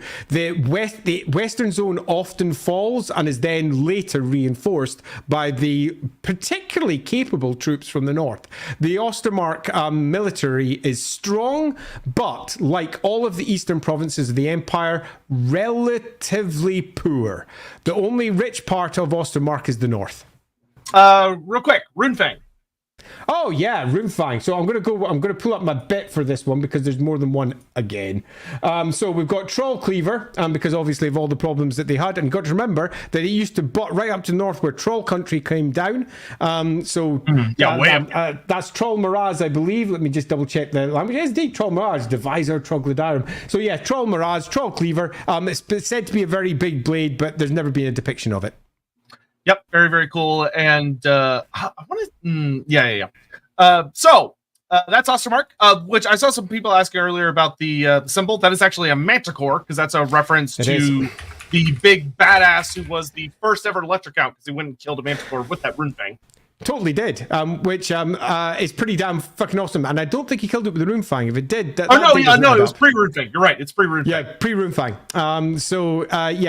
Pre-Runefang, and he kicked ass and chewed gum by himself and took it down, and it came to symbolize Ostermark as a whole. Ostermark used to be the great, and even its name, it was the Great West March. It held off against everything in the east, the Great Eastern March, and it held off against everything, but unfortunately, the poor bastards were on the receiving end of invasion after invasion after invasion, including from their own people. And by that, I mean other people of the Empire.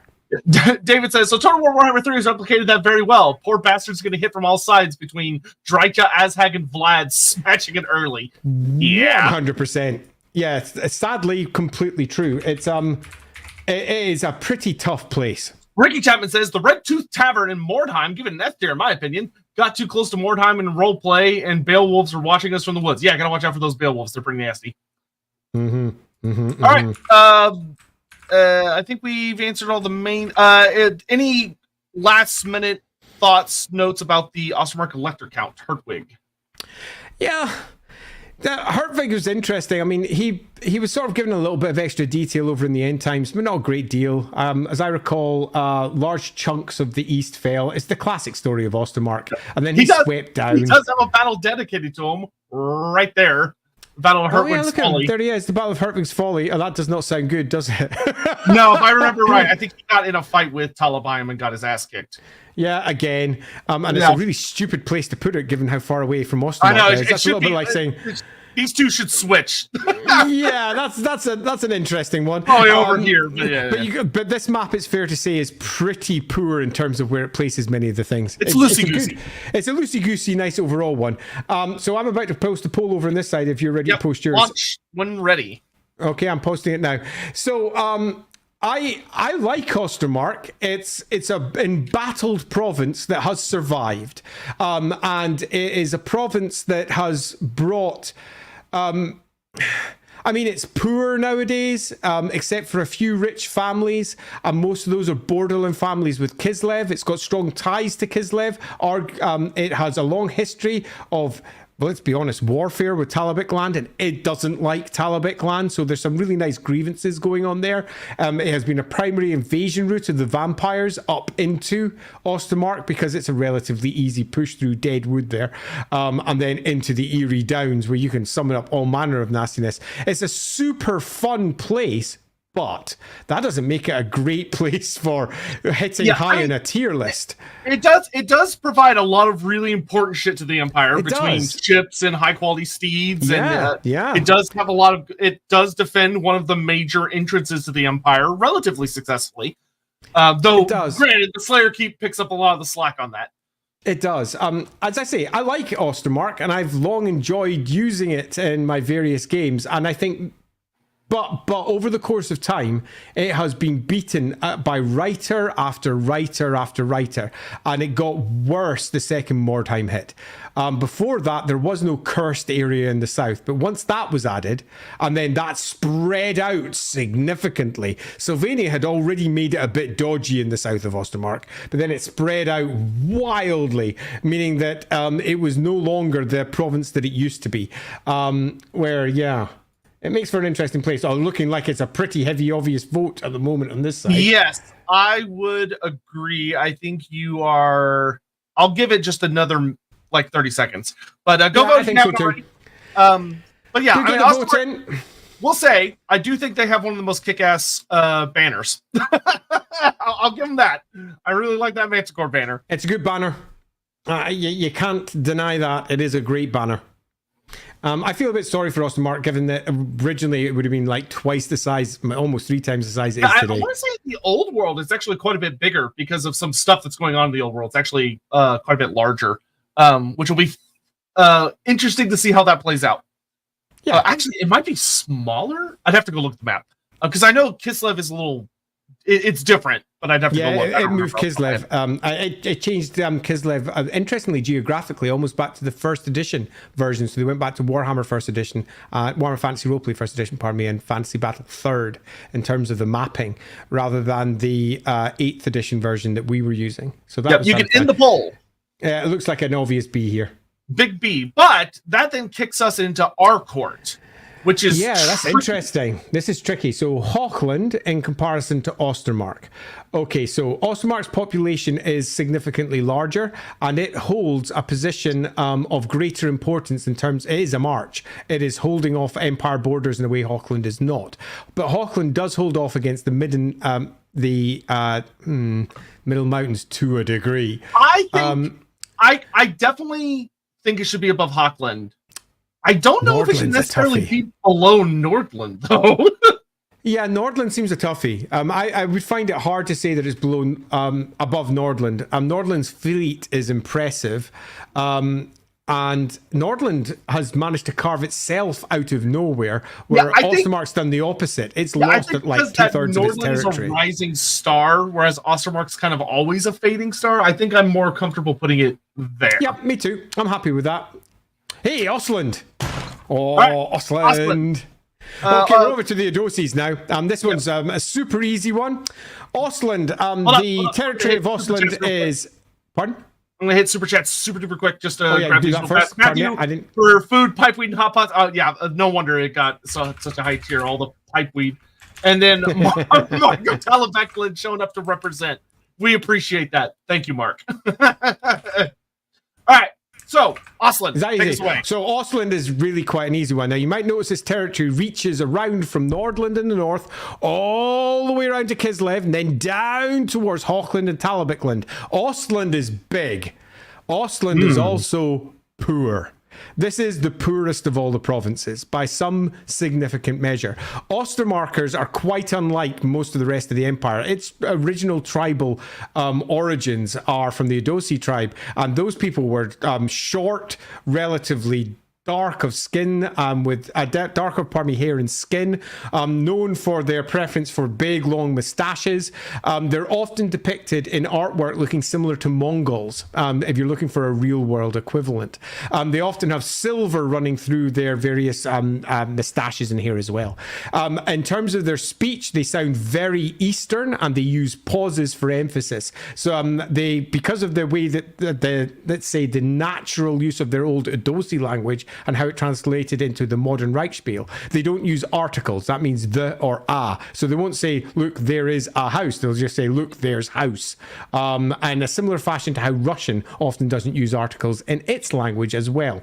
So you'll find that they will speak in a relatively, what sounds like a Russian Eastern accent, but with pauses at what seems to be odd times. But they're generally using it for stress. So they won't say, that's a big house. They'll say, that's pause house. So the pause suggesting it's big.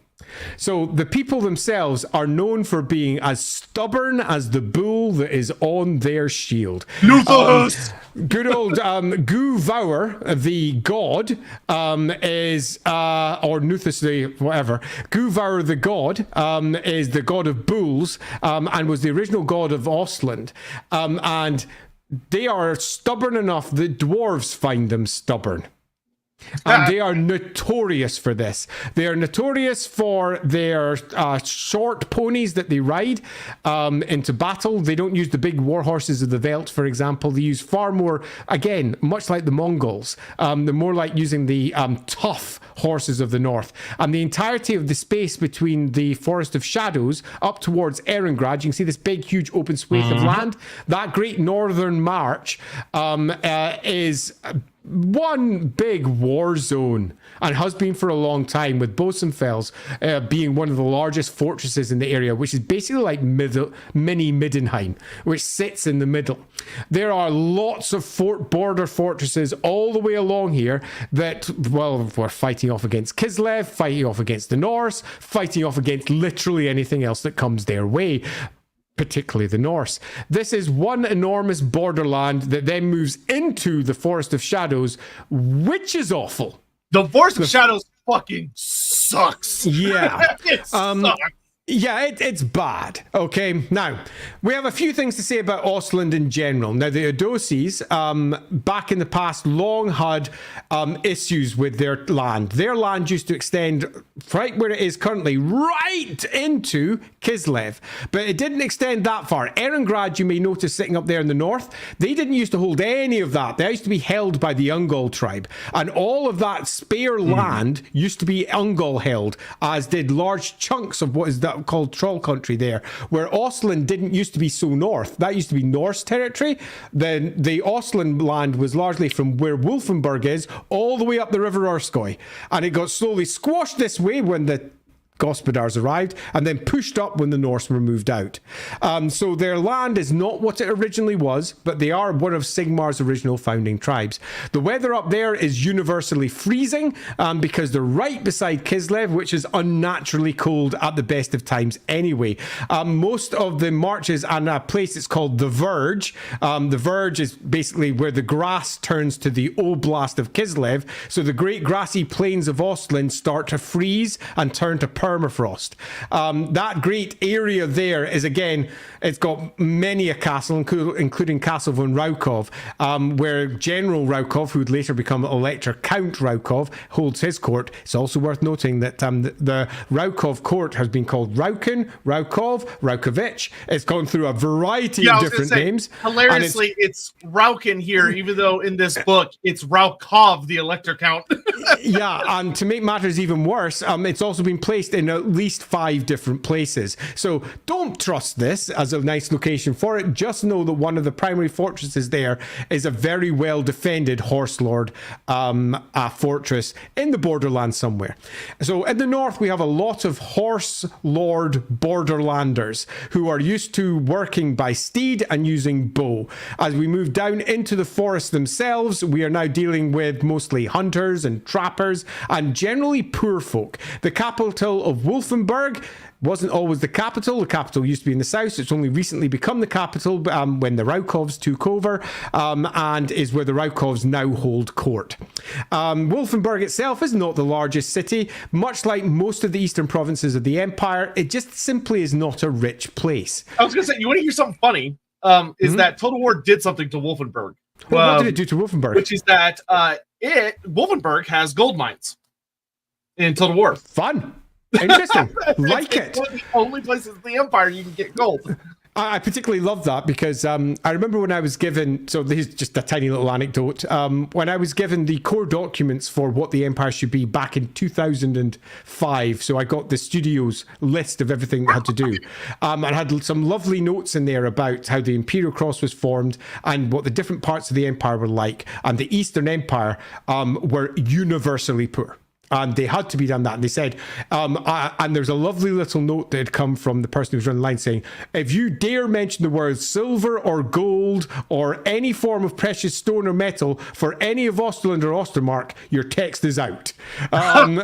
So that's hilarious because it shows how different voices have changed the Empire over time. Different authors have been given different rules and different stipulations, and different games have completely different things. So in this particular case, Ostland it's a big, poor border territory that receives the brunt of many attacks to its northern side. It doesn't have a navy. The navy of Ehrengrad and the navy of Nordland have completely outwitted it. And interestingly, the navy of Marienburg has kept it right down, because Marienburg to Ehrengrad is a primary trade route, and they have constantly squashed any attempts by Ostland to get a proper navy, and have done this for centuries because they want to dominate the oceans. So unlike Nordland, Ostland does not have a great naval advantage. In recent times, it's attempted to gain a navy, but its navy is small, relatively inconsequential, and not really worth talking about. In terms of its troops, there's a lot of horse archers up there. There's a lot of knights, a few knightly orders kicking around the place. There's a few unexpected. These guys, in recent times especially, they have launched so many fucking lightning raids into Norska. It is ridiculous. Von Raukov burned the shit out of the Norskan coast in an attempt to prevent raids, and spoiler, made it way worse. Yeah, because Raukov. Raukov is an interesting character with his dragon bow, in that he effectively replaced what was the Ungals in the Empire. He becomes effectively the Mongol leader of the Empire, at the head of a great spearhead. Yeah, totally. At the great spearhead of a horse archer army, for want of a better description for it. And this becomes, in many respects, a characterizing point for later Ostland and how they work. So they move from being this short, doughty, stubborn folk to being led by someone who really is lightning fast in terms of how he goes to war. Yeah, and I mean, to give credit to Von Raukov, he is a beast at bringing war to people. Like he's pretty damn good at people in combat, or well, not in like personal combat, but like at defeating enemy armies. Chaos does not like him. But this comes back to bite him in the ass. You can see here at the slaughter of Volganov, where Volganov is obliterated by Count or Lord Mortken. Lord Mortken leads a giant invasion, and it's for revenge because von Raukov and the Ostlanders came up and wiped out his people. And so he says, all right, fuck you, I'm going to come and wipe out your people.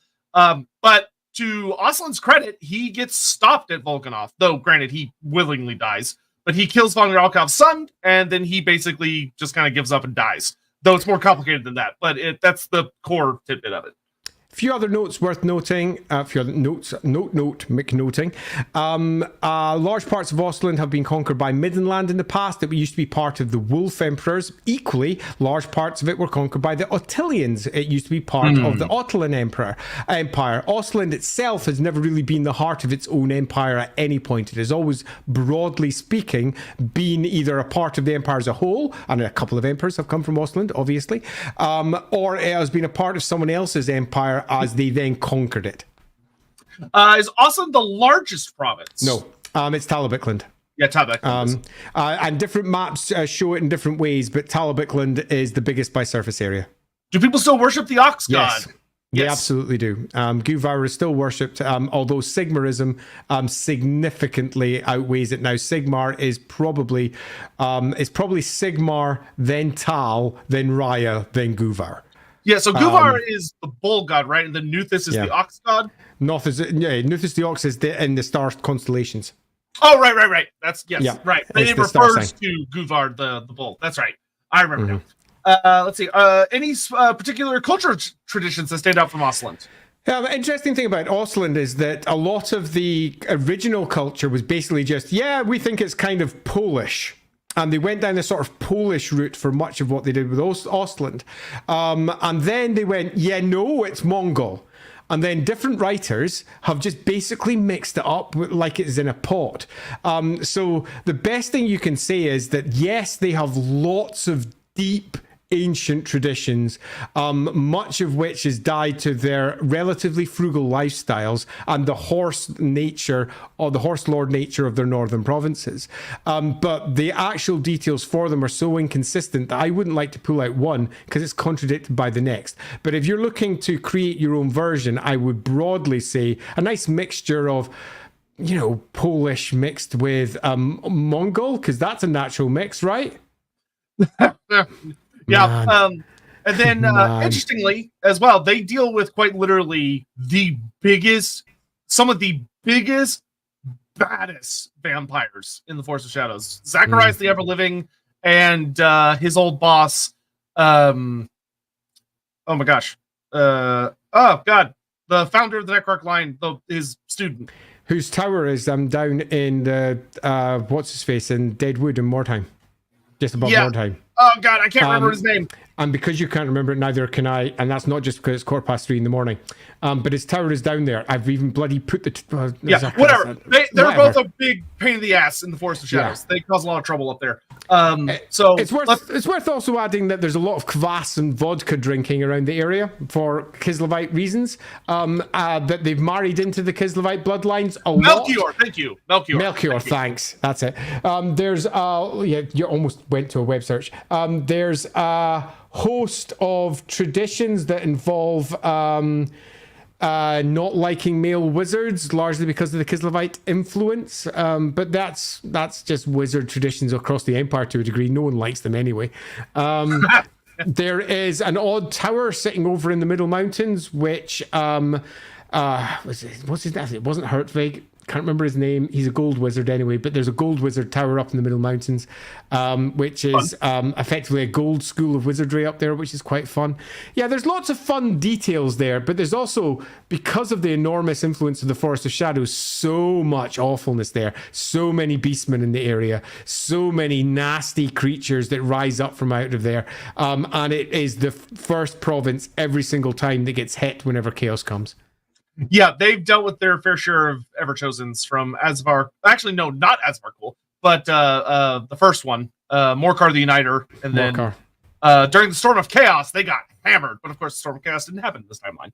So so we've got ourselves a cool-headed, practical, deeply stubborn folk who are known for being relatively poor by the rest of the Empire, who have been on the receiving end of warfare from both Middenland and Talabicland, and got themselves properly kicked in by the Gospodars about 1,000 years ago, but have managed to get a territory that is pretty sizable, but much like Middenland, they don't rule most of it. Large chunks of it are entirely wild, with small fortress cities and towns sitting in between, acting almost like stopping points as you gallop between one to the next between the day, hoping that you don't get attacked, until eventually reach out into the open space that is the Northern March. Yep, and they have been slapping the bear that is Norska in the face pretty hard in recent times. Face up to us. No one wants to know a wizard until they have a problem. Then it's different. Max Scriber. Yeah. Yeah.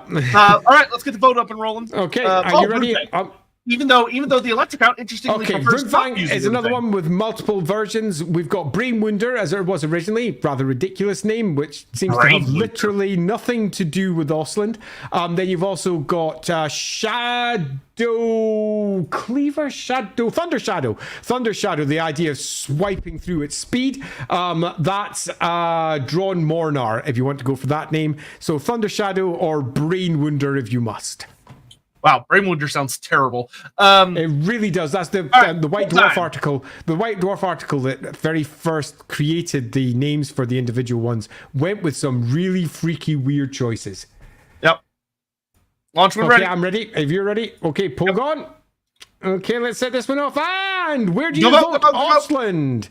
S, A, B, or C? I quite like Ostland. I think it's fun.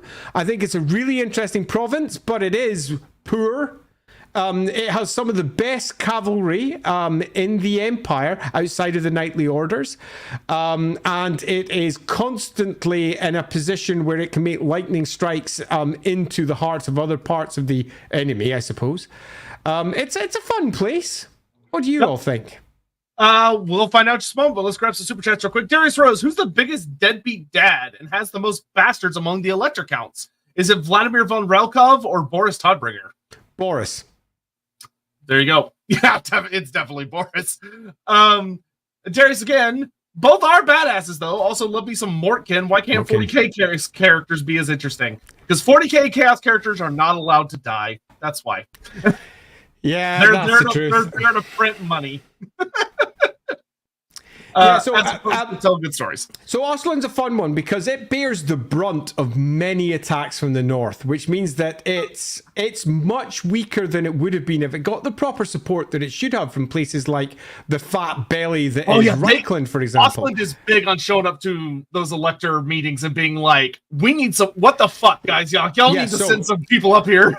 If you want to see, for example, a different end times, Ostland should have gone with Kislev. It just should have. They should have sided with Kislev because Kislev has far more akin to Ostland than anywhere else in the Empire does. And given how desperate it becomes near the end times, it would have made for an interesting story beat to see the Empire begin to fracture. And not just simply because they're arguing with each other, but because other people will help them better. Ostland matches Kislev better. There's a lot that they have. Kislev would actually rally. I mean, it's just looking at the map, Kislev would rally to their defense, whereas the Empire tends to withdraw this way. They flee west of Mindenheim. Look at the Storm of Chaos. The Storm of Chaos really shows you just how badly Ostland gets treated. Oh yeah, they got abandoned immediately. Yeah, everyone was like, "Oh, they'll slow Archaon down. Fuck those guys." Yeah, so one of the big battles took place at Furlangen. Furlangen is a town to the north of the Middle Mountains in Ostland, and that was pretty much as far as the troops from the rest of the Empire got, saw what was coming, and then they hiked it back into the Middle Mountains or retreated around the edges as the Chaos Hordes came. They did not stand at Ostland and try to push them back. They just fell before them. It was horrible. Ostland, if you see the Storm of Chaos, is almost entirely wiped out. It's awful. Yeah, which made the follow-up books that we got really, really fun involving Ostland because it was trying to just put itself back together. Yeah, totally. Which made for some interesting stories. But yes, they do still worship the Ox God. Yep. He's still very popular up there. Yeah, he is. Yeah, he's around doing his thing. Okay, let's have a look at where the vote's sitting. I'm going to go have a check. I'm going to guess. I don't want to look at it first. It is a B? Is that a B? It's a B. It's a B. It's close though. Okay. Yeah, it is really a B, but close. It's close. It's really close. Now, I was going to say, let's have a look here. We got 45 on B. We're currently 13.9 on A, but 2% on S. We need a far higher S or A to counteract that B vote there. So you've only got a few more seconds if you want to get your votes in. We've got almost 100 in on this one at the moment. But at the moment, I'd say it's looking pretty close at B. Will we stop it at B? Yeah, I think we stop it at B. Okay, stop it at B. Okay, so where does Ostermark fit in with the rest then, eh? So we've got Hochland. I mean, it's more than Hochland. Ostermark and Ostland, they're always side by side. Bless their little souls. They're always two peas in a pod. So I would say that Nordland's current successes means that the current version of Nordland puts it up above Ostland. Ostermark and Ostland has I mean, it's just that, I mean, they both have half of their territory lost to the worst. One is forest and the other one is eerie weirdness. Ostermark has got a very strong north with strong relations, where it's got a very different strong north with all of its horse lords and its great big fortress towns. I mean, it's much of a muchness between the two. What do you think? What I would say is that I feel like, especially dealing with the modern lore, that Ostermark is better about defending its territory and trying to do the best with what it has, whereas it feels like Ostland is actively starting shit.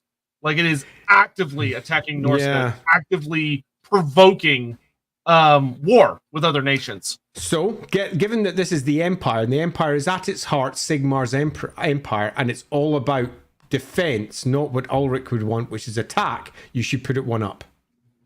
Because it's, for being the Sigmarite, it should be one above Ostermark then. No, you think it should be better than Ostermark?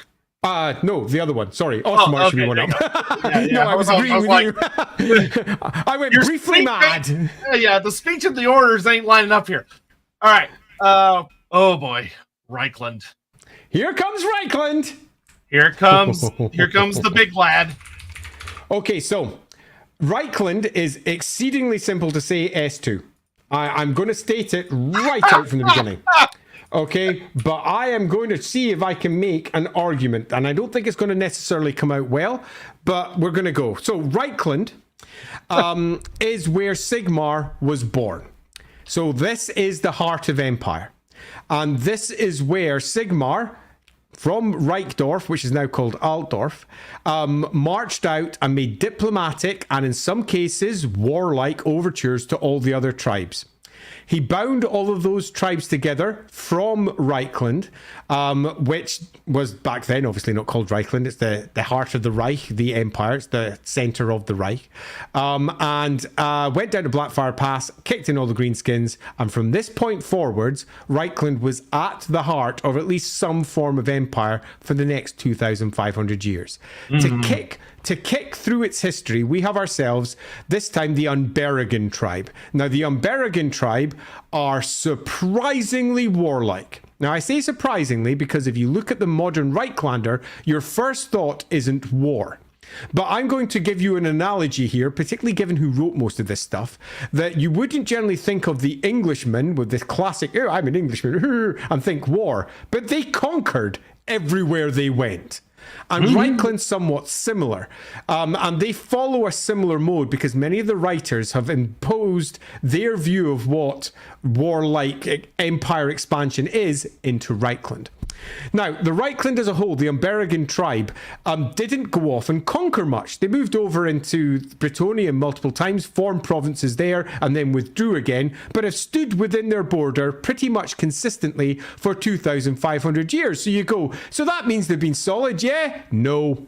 During the time of 3 and 2 emperors, it all began to fracture. So let's start with the time of 2 emperors, when we have our electoral emperor and we have over in Talabik land a completely different set of empire building up.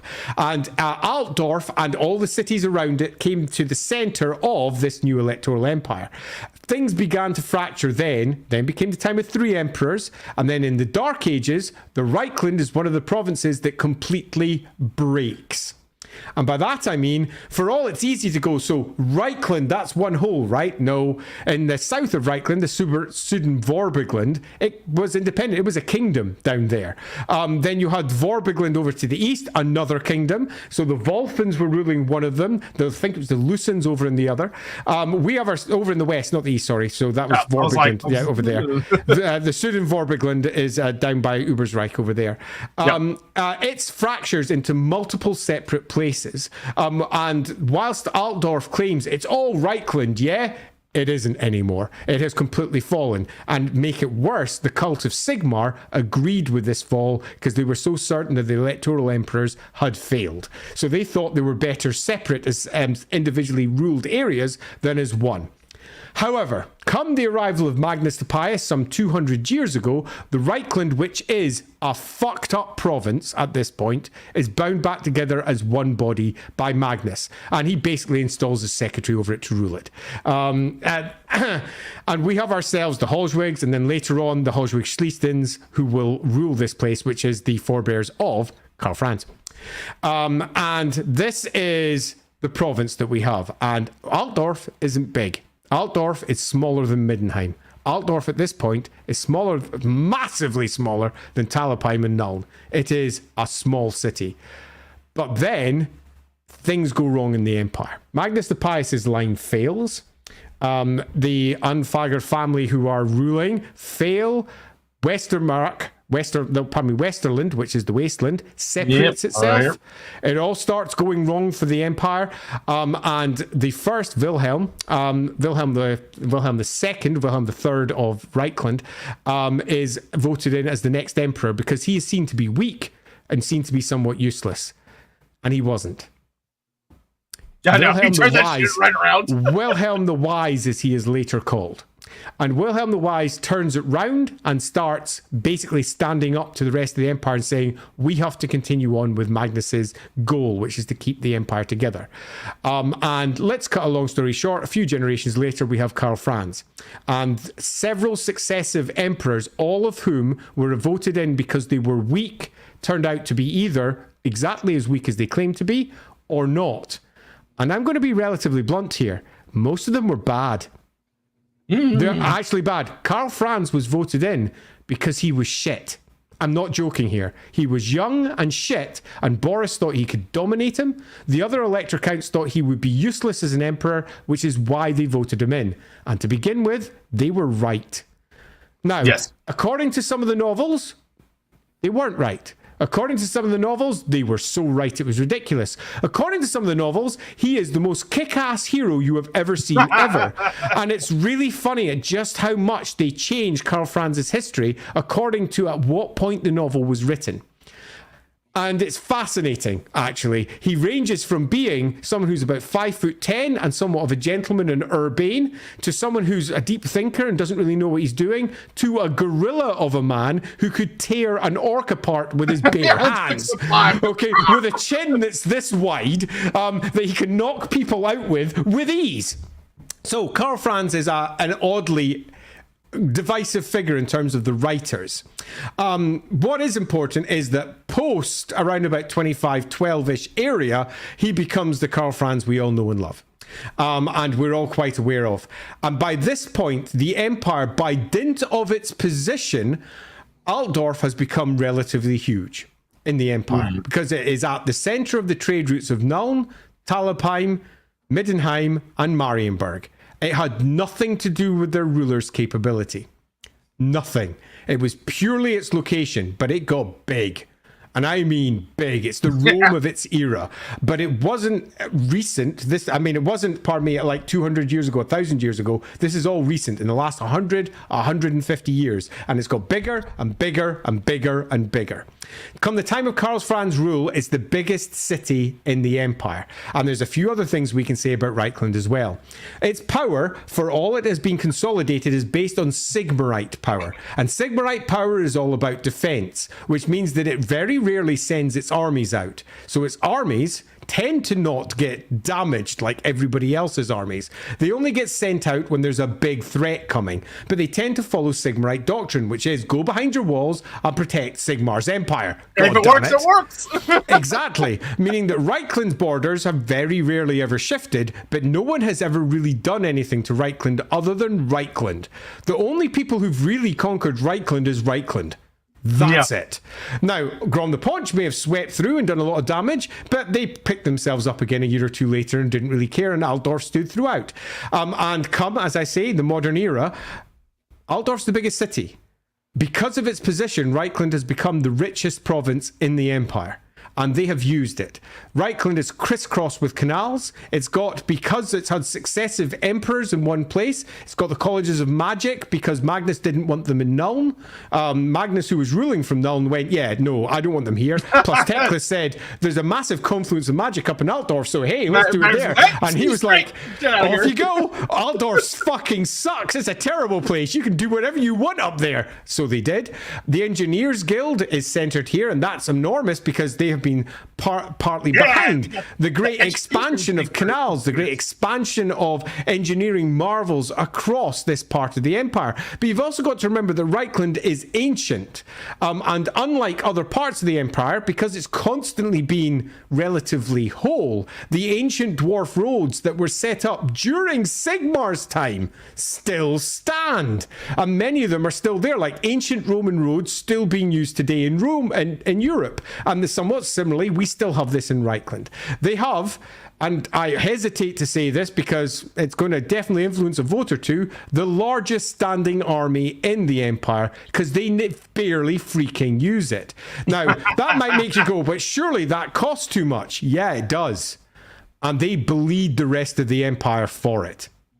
And they bleed it hard, because the Altdorf court now has become the most important court in the empire, and everybody goes there, and that costs money for everyone else. Altdorf is one enormous gold sink. It is also exceedingly easy to starve, which makes it a very, very dangerous capital to hold, in that all it will take is one major siege and it will crumble. But that is what they have done exceedingly well. They have kept the huge rivers open. They have ensured that any battles affect other people. And they have ensured that Altdorf itself is often somewhere that someone goes to, they have a big fight and they get crushed. You want to say something there? Altdorf is surprisingly good at surviving sieges, mostly because other people get dragged into it. And to be fair, cutting off the rivers is really fucking hard. Because Altdorf is surrounded by marshes as well. So you've got to get through the marshes to the farmland. And then once you get in there, your besieging army can be cut off by another army on the outside. You can besiege the besiegers easily. Altdorf is a surprisingly defensive place, but easy to starve, which is why they have a very large navy, which is the next point to make out. They have the second largest navy in the empire. It's a navy that's largely based in the River Reich, and most of the captains are useless, and the Imperial First Navy is largely... if they decide to go out, you better watch out. Yeah, they're rubbish. Okay, I'll be blunt. The Imperial First Navy is terrible. Most of their ships are falling apart and are old, and they're captained by nobles who don't know how to sail. Most of their ships have never seen the sea, because the only way to see the sea is to pay a toll at Marienburg, and that costs way too much, because Marienburg bleed we all know dry. We all know who the true naval juggernauts of Altdorf is, and it's the River Wardens. They are indeed. And they're in their ship swords going up and down the Reich. They are surprisingly badass. But they're also from Middenland. They're also from Wiesenland. They're also from Talabecland. So they're not an Altdorf or Reichland force per se.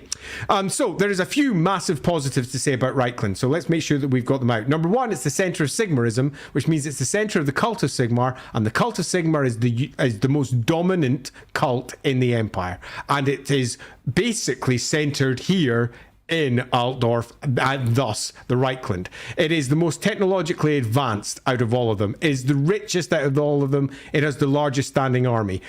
The rest of the empire sort of hates Reichland. And this is worth noting. In the same way that if you happen to be from the UK, there's a general feeling that in the north they don't like the south. And that they don't like London because London takes all the money. And that's exactly what Reichland is. Pretty much regardless of where you live in the world, your area probably hates the capital of whatever your area is. Yeah, and I think that's fair. And Reichland bleed the rest of the empire in a way that makes the rest of the empire feel like Reichland's taking all the money. And that bleeds into stereotypes of all kinds. In Talabecland, for example, they view Reichland nobles as fops who steal everybody else's women. In Middenland, they view them as soft, southern, useless fighters who can't stand up for a fight. The only single Reichlander worth a jot was Sigmar. That's it. All the rest aren't worth any space at all. Nevertheless, we have ourselves one of the most powerful of all the Grand Provinces, and I don't want to lessen that. But, and it's always asked about, oh yeah, and the colleges of magic are founded here. Yeah. So. I mean, who beat Vlad von Karstein? Who beat Gorbad Ironclaw? So Vlad, Manfred beat him. Next. Hey, who landed the killing blow? All right, someone. Manfred was like, "I'll give you some advice, but I'm not going to do anything." Yeah, so I think there is little doubt that Reichland has to be right at the top. And I don't like preempting this because that's how it's now written. In the initial version of the Empire, Reichland was just one of 11 states, and it was richer, but it wasn't this big. But over the course of time, it got written and rewritten again, to the point that the version that even nowadays written inside Warhammer Fantasy Roleplay 4 is almost weak in comparison to the over-the-top version that we get inside Total War, where Reichland is often just synonymous with the Empire. Yeah. So I think it's time to vote. If you're a big simp for Karl Franz, or actually Volkmar the Grim, now's probably the time to show your hand. Yeah. But I have seen some really interesting discussion in chat, so I'm very curious how this is going to go. There's some interesting discussion in chat. Yeah, I'll be interested to see where you all drop it. It seems relatively obvious where it sits. Yeah, relatively obvious. Its population is bigger than most, but yeah. I'm pretty convinced though it's not the one that I would S tier most in the Empire. Yeah, what's funny is I don't think they're going to be strong enough to influence the overall vote, but I do want to give a tip of the hat to the Mootland fanatics who want to bring it down so that only the Moot is S tier. We appreciate the dedication to your craft. While we're doing that, I'm going to actually just kind of pull out some comments, just say hello to some folks in chat. Hi from the Philippines. Well, hello. Hey, hope you're having a great day where you're at. Question about Sylvania. Do people just live among zombies and skeletons? No. Generally, no, but it depends on who's in power. There are places in Sylvania where the dead and the living do coexist, which is spooky and horrible, depending on how you look at it. But generally, it's spooky and horrible. Darius, thank you again. Compared to medieval troops, they are based in the world. How do you think the Empire armies would compare? Better. Like medieval troops of our world versus state troops of the world. What you tend to find, indeed, they're not even medieval in many cases as they move deeply into the Renaissance troop types. And even then, sometimes it definitely late modern. So loosely speaking, what they do with the Empire army is they take some existing form of troop and say, what could I do to make that more Warhammer? So you tend to find, instead of a nice little chap running around with, a nice dragoon blasting away, no, we have ourselves multiple repeater pistol, which is much more accurate, doing something similar. You find that in general, the Empire army is like the real world one, but much better, plus magic. And time's up. Yeah, it's an S. There was a lot of shit talking in chat, but the silent majority came in swinging. It's a clear S there. It's a clear S, and it's obviously better than the Moot? Yes, there is no comparison. And I'm actually really enjoying where this one's landing, then, other than arguably maybe the Moot, for all that it amuses me. Because as it currently stands, I think this is about right. Reichland is, in terms of the Empire, is right at the heart of it. And Middenland is just not in comparison. As we move to Averland, you can make arguments for either of those being on either side depending on the ruler of the day, but Averland's such a mess that it can't. I'm going to do something shameless. What are you going to do? Because y'all love them so much. If someone in chat, let's say like $100 super chat, I'll put the Moot. That is rude. I will ring the vote. That is rude. While you're doing that, I'm going to start thinking about the blinking Stirland. Stirland. I'm horrified. I'm totally horrified. Anyway, so we're off to Azerborn, lad. I need to quickly drop up the next poll while I'm doing this. So this is going to be Stirland next, eh? Yeah, Stirland's an interesting one. It's a funky province. Yeah, I like Stirland. It's also bigger, well, for a reason we'll get into in a moment, than you might expect. Okay, so Stirland's huge. Stirland is on some maps bigger than Talabicland. Because Stirland incorporates Sylvania. It also incorporates the Revel provinces on the other side of the moot. It is a very large land, and the Azaborn people who are there are an ancient peoples who have a very strong set of traditions. There is a few things to immediately say about Stirland. That's that outside of Stirland, they are roundly laughed at, seen as local bumpkins and, think of every stereotype for a farmer, and it often applies to Stirland. They like their warm beer. They're very insular and superstitious. They are generally foolish. They are people that you shouldn't listen to and probably not all that intelligent. But the Stirlanders themselves are quite different. Much like the moot itself, the Stirlanders are obsessed with their own genealogies. This is something that halflings are very keen on. They hold vast genealogies of their own clans, and Stirland also does this. They have, even the most peasant of family can span their family back at least 200-300 years and know all of their family bloodlines and know who they have intermarried with. Because of this, they're generally seen as inbred by outsiders. And this spans back all the way back to the Azaborn tribe that they were originally spawned from. The Stirlanders are from Kent. Oh, I've heard so many people claim Stirlanders are from different places. For me, Stirland means one thing, and that's my very first trip down to Nottingham to go to Games Workshop's head office to go to the studio when I was 18 years old. So I'm a kid. And it's a long, long time ago. And I'm going down to stay inside Games Workshop's company house, which is a house that they owned, because I was getting toured around all of Games Workshop's different parts. And I was making my way over towards head office, over at Chewton Street, which is where it was then.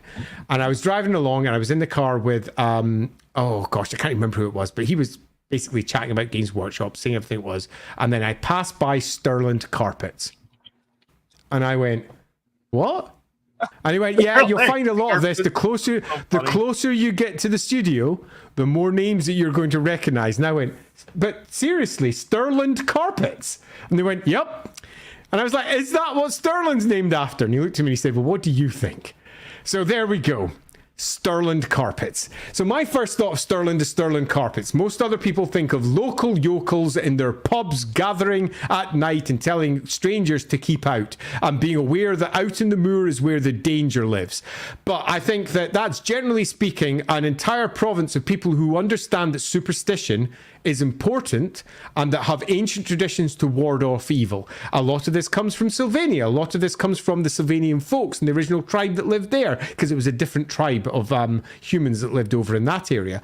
And this spans across the entirety of the land, which is kind of fertile. This is not like Haverland, the great sunny land of the south, which is mostly fertile. This is a more hilly, Stirhugel, the Stir Hills, a less fertile land. It's good for grazing sheep, it's good for grazing cattle, but there is nothing about Stirland which makes you go, well, this place is rich. Yeah, no.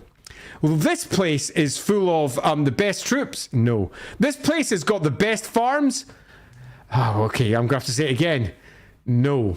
It does, however, have exceedingly good archers. And this is something that is often forgotten by some writers, but is often remembered. And right from the very beginning, the Stirland archer was considered to be one of the best archers in the Empire, where the other parts of the Empire have taken on black powder. Reichland, most of Talabicland, Ostermark, Averland, Wisenland, they've all taken on black powder a lot. Stirland is somewhat behind there. They have stuck with their preference for bow and arrow, and that's not just because they also make good range stakes, honest. They do. They have stuck with their bow and arrow over the black powder weapons, which are still seen from Vertbad. You do have regiments of black powder working out of Vertbad, which is where the capital of the Haupt Andersons, the Electric Counts Haupt Andersons, hold from.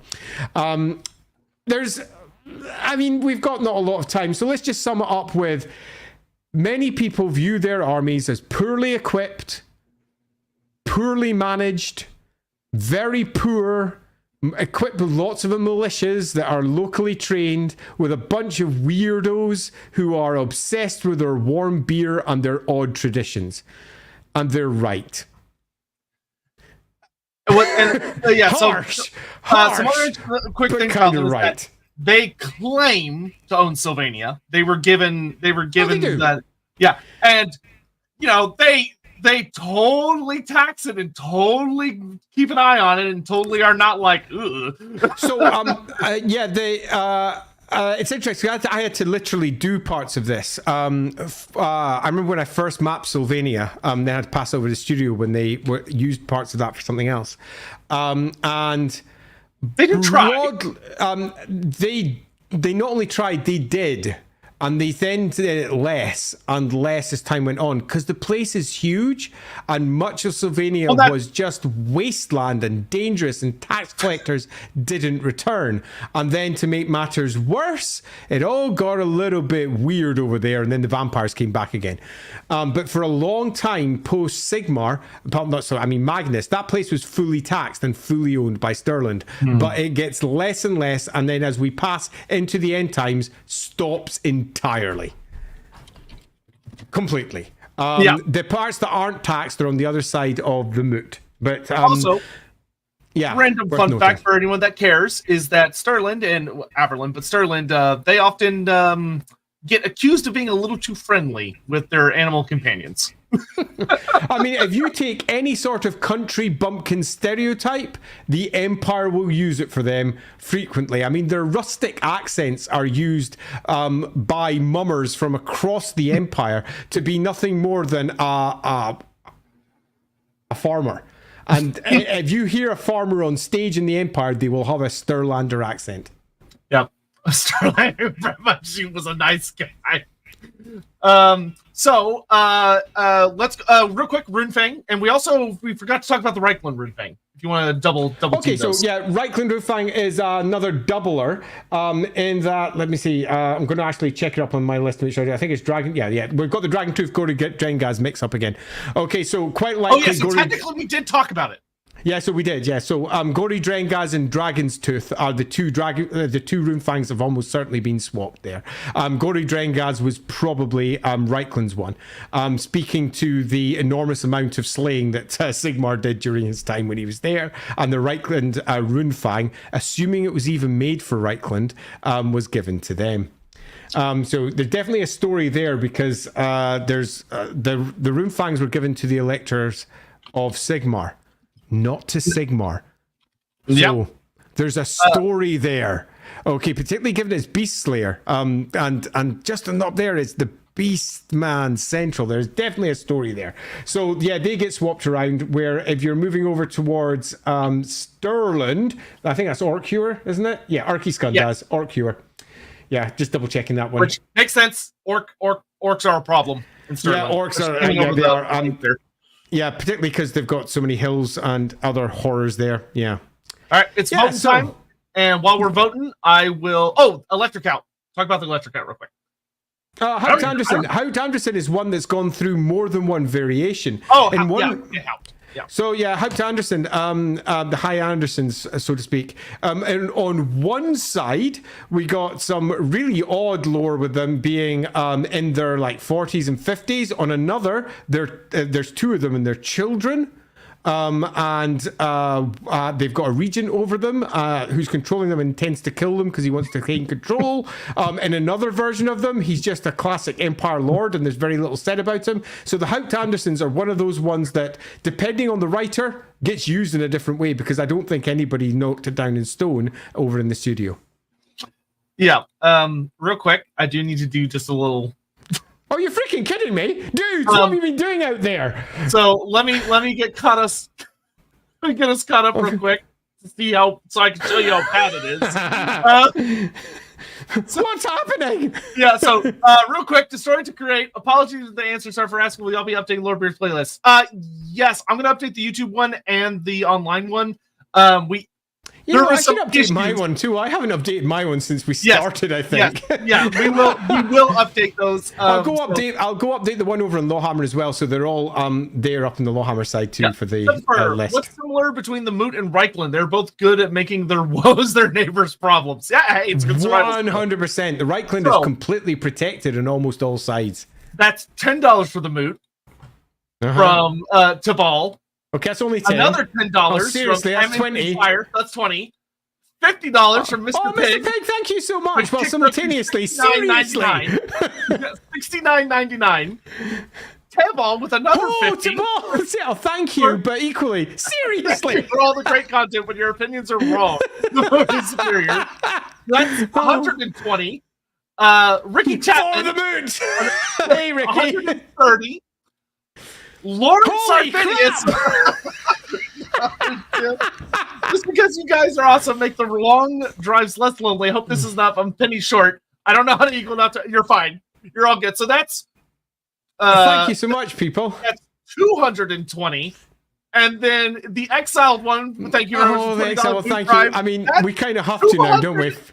Fair enough. $240 for the moot. I am not one not to accept a bribe. Fucking halflings. We are the emperor. We are Ludwig the Fat, Andy. Yeah, we basically are Ludwig the Fat, and we have been bribed by the halfling clans, almost certainly by those Underhavens. Underhavens? Yep. Is that the name? Lowhavens. Lowhavens, thank you, Lowhavens. We made that one up. You think I should remember it? The Lowhavens, if you don't know, Lowhavens are basically halfling gangsters who bribe their way through everything and almost certainly were responsible for bribing. They are so dangerous, they almost killed Gotrek and Felix once, just to clear how scary they are. They're the best. Both time's up. This one was really close between B and C. Really close. Fascinating. It really is, isn't it? So over on... Twitch chat was, I believe, favored C slightly, but not enough to swing it. Where's it gone? The vote's gone. I don't see it. Doesn't matter. It vanished. There it is. Got it. There it is. Oh, yeah, there you go. So BC 32. So that's real close. BC and Very above close. is 29. So that's 27 above. So it's a clear B on this side. How is it on yours? They were slightly C leaning, but only slightly. Okay, then I'd probably give it the B then. I would agree. Pretty clear here. Okay, so I'm thinking. That's a toughie, isn't it? Yeah, I could see it above Ostland, but not Ostermark. I don't think. But I don't know. I kind of think here personally. Okay, I'm going through it. Hochland conquered so many times. Stirland at least kept its utility. Stirland has frequently had the Emperor as well. They've not often been the best Emperors, but they've had quite a few. They've made their integrity. Here? They've done their stuff. You know, I think actually I'd probably put it between Nordland and Ostermark. I can't believe Nordland's so high. It's kind of awesome. Yeah, I'd probably put them there. The interest of time? Great. Yeah, Stirland has done surprisingly well over the course of time. How many have we got left? Only 3 left, and one of them is the Wasteland. Yeah, only 3 left. Easy. And one of them. Yeah. So okay, quick on to Talabecland. This is the last. This is the last big one. Talabecland. Right. So I'm about to make a pitch here. I think this is the true S tier out of all of them. I actually agree. Okay, so Talabecland. Talabecland land was smaller than this. Most of its eastern territory was once ruled by Reichland. Western territory was once ruled by Reichland. And over on the east was once ruled by Ostermark.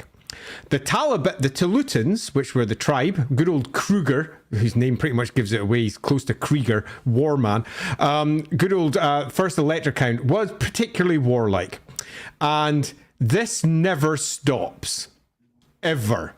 So let's give us a quick rundown because we don't have a lot of time. What has Talabecland done in its 2,500 year history? Sigmar went up to it and said, please join me. And they went, yeah, okay. They joined the big fight at the bottom and Sigmar said, please be part of the Empire. And they went, yeah, you know what? This is a good idea. They watched the Empire slowly but surely fragment over the course of 1,000 years. And then they eventually went, yeah, you're broken. You're actually broken. You know what? We're having our own empire. And they banned Sigmarism. And they banned Sigmarism completely. Because they, as far as they were concerned, it shouldn't have been a cult.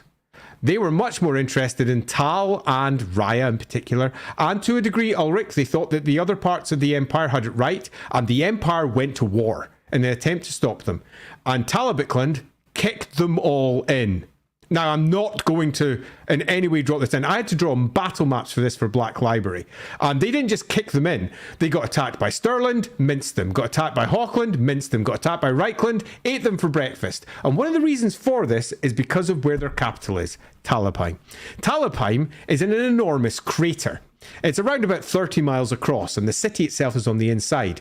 That's not very easy to siege. And it's a deep crater, too. It's not like it's like a little crater. Yeah. It's like the it's mountains got all the fields it needs on the inside to feed it.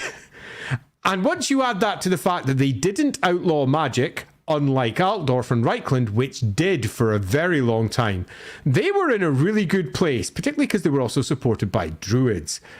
They were nigh on undefeatable. So, eventually, Reichland, which was, I believe, the Emperor... No, it wasn't. It was Stirland that was the Emperors at the time, gave up and went, you know what? Yeah, they're in rebellion, whatever. They can have their own empire. We don't care, whatever. And it became the time of two emperors. And they continue to rule for over 1,000 years without influence from any other province. Indeed, they conquer Hochland, they conquer Ostermark, they conquer Ostland, they conquer a huge chunk of Stirland.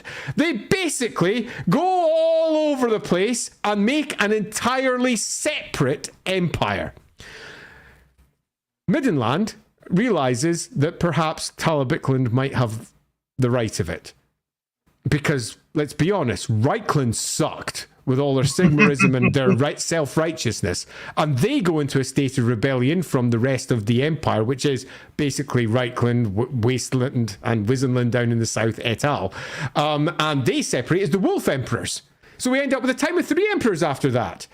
The Wolf Emperors don't really claim any of the Ottilian land, because it's Ottilia the first empress who made her first one, and it was called the Ottilian Emperor after that. They don't really claim any of their lands. They take Nordland, they take parts of Reichland, they harry Altdorf, Karaburg becomes very much theirs. They move into the Westerland a bit, but they don't really do that much up there. It's just a huge chunk of Ulricanism in the north, chunks of Ostland, but largely the Ottoman Emperor continues to stand. Then we hit the Dark Ages, where the empire blows up and everything just goes wrong. This is when, and the reason that it goes wrong is because Empress Marguerite or Margarita or Marguerite, depending on which version you read, basically Maggie Thatcher in 1979, which is the time when Maggie Thatcher came to power, was voted in as empress over in the wasteland, and the rest of the cult of Sigmar in particular went, fuck that, she's the worst, and went into open rebellion, fragmenting the electoral emperor. So the Dark Ages is the fragmentation of the electoral emperors. It's not the fragmentation of the whole empire. And Reichland falls apart completely. It fragments into 3 large blocks. Westerland goes into complete rebellion. Down in the south, Stirland separates. It becomes a bit of a fight to try and pull them together into some form of Reichland. And Talabheim stands firm. Yeah, Talabheim is basically a cheat code for the nation it's attached to. So, like, goddamn. Talabheim, throughout the course of this, stands pretty firm. As the Dark Ages proceed, the Vampire Wars come, and this is when the first time when they're properly threatened. As large chunks of Talabheim land fall, Talabheim never does. Large Hochland ends up being separated as they sweep through there, and then successive wars after that meant that after this point, their rule from Talabheim becomes super patchy. It extends out, extends in, extends out, but they rule more than Reichland ever does.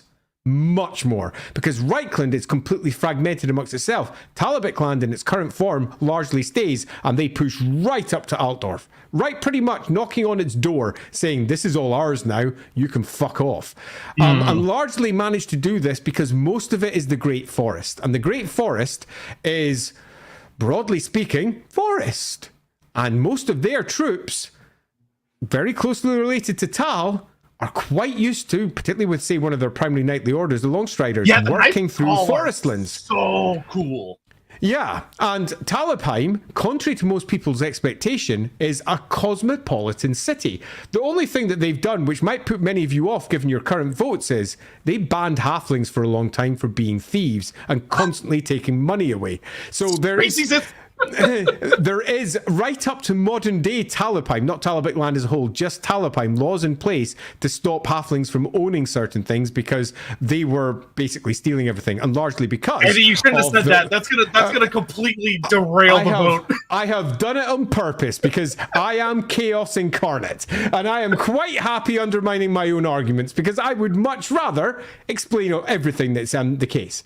But Talabheim land, throughout the course of this, completely held their own. Until we eventually arrive at the point of Magnus the Pious. Magnus the Pious comes along and he basically tours around the empire and says, hey, chaos is coming, we all need to get together. And he arrives in the old Attilian Empire court where Magnus the Pious represented Sigmar, and Sigmar had been banned in that court for over 1,000 years. Yeah, it was ballsy. Get that into your head. 1,000 years of no Sigmar in what was about a third of the empire. No Sigmar. Now, obviously, they will probably rewrite this at later dates because Sigmar has become so important to Age of Sigmar later, and they'll probably say, you know what, Sigmarism was everywhere, because they like doing that as they slowly but surely update. But that wouldn't surprise me if they did, but they haven't yet. No Sigmar. And he comes in and he goes, look, dudes, here's some Sigmar miracles. We need to do this thing. We need to stop this. And Talabheim said, you're right.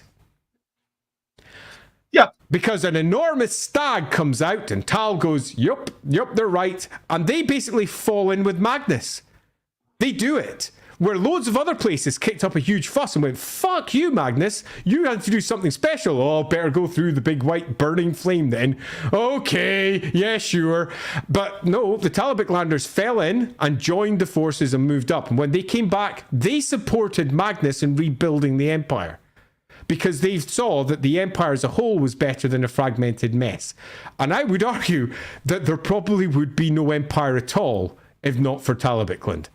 Not because they were the ones that broke it, but because Magnus would never have succeeded without them.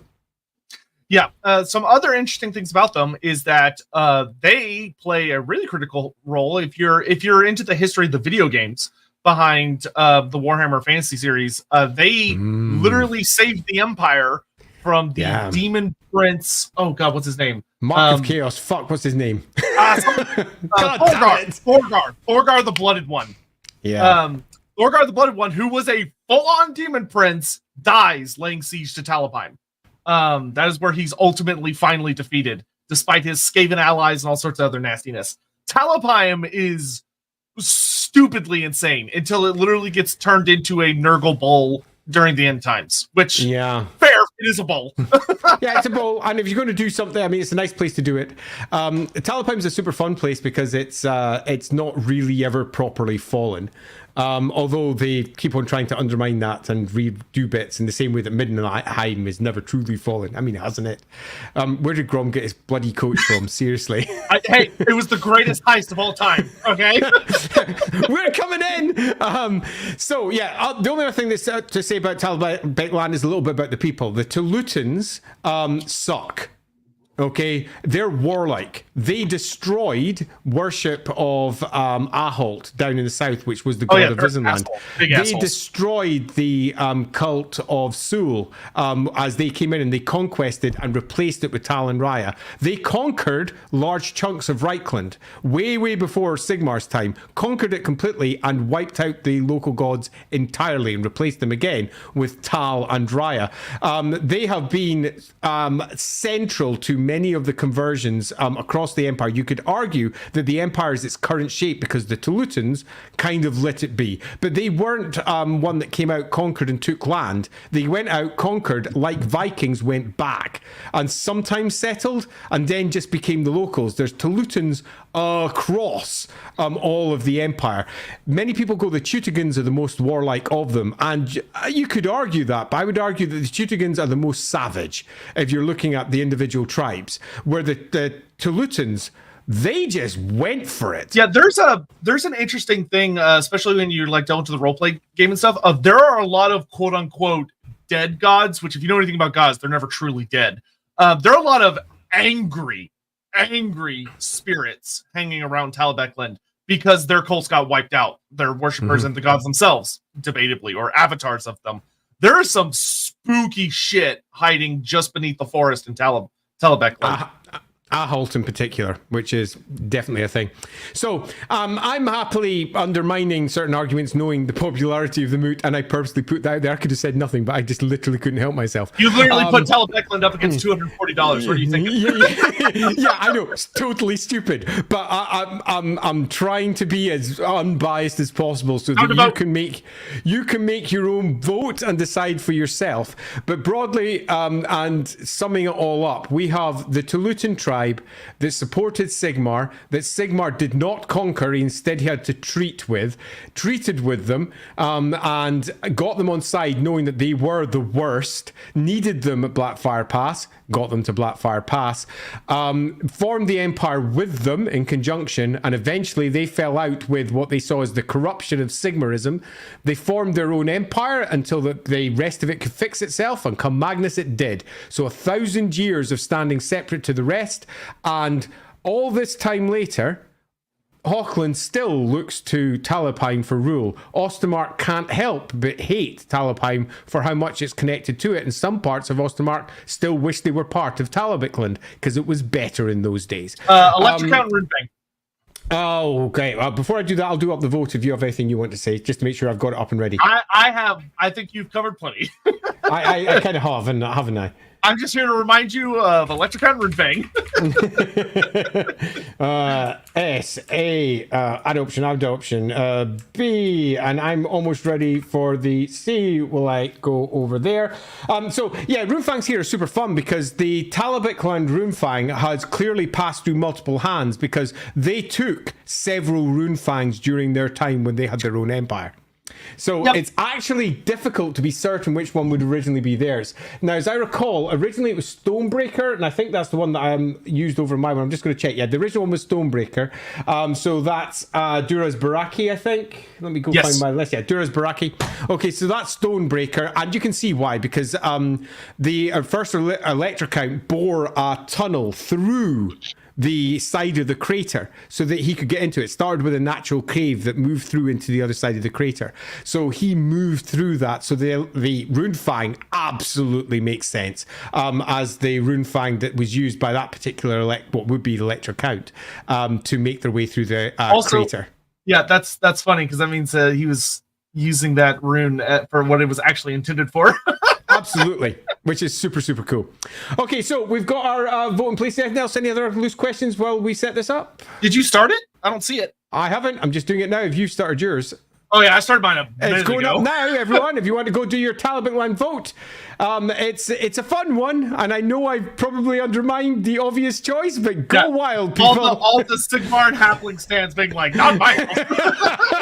Yeah, if you're a Sigmar fan, it's fair to say Talabheim stood against you and won. And just won. Flat out won. And if you're a Halfling fan, they're just racist. There's some lovely bits in Terror of Talabheim, which is one of the roleplay books that's set there, where some of the halfling characters have some issues. It's also surprisingly cosmopolitan cities, I was going to say. The cult of Rena is unexpectedly the strongest cult in the city, not the cult of Tal. The cult of Tal is the cult of the rural countryside, and it doesn't really hold in the city at all. There's a pretty cool forest in the city, though, itself, isn't there? It's up to the north of the city where the Garden of Mor is as well. So you've got the main city itself, then up to the north there's a big huge forest, and there's a big open temple of Tal inside the city, inside the gods district where all the main temples are, but way up there's a huge forest as well. But inside the city itself, it's known as the City of Laws because they have very carefully taxed themselves into a position where everything is super, super strong. They're an interesting place, and surprisingly, the true success story of the Empire as a whole, where Reichland is more like a modern day Arrival. Yeah, Day of Saul. All right, we can comfortably call Holy crap, we can call that one. Hey everyone, looks like Talabheim is S tier. Yep, right up there, and I'm quite comfortable putting it right. They're moving along one.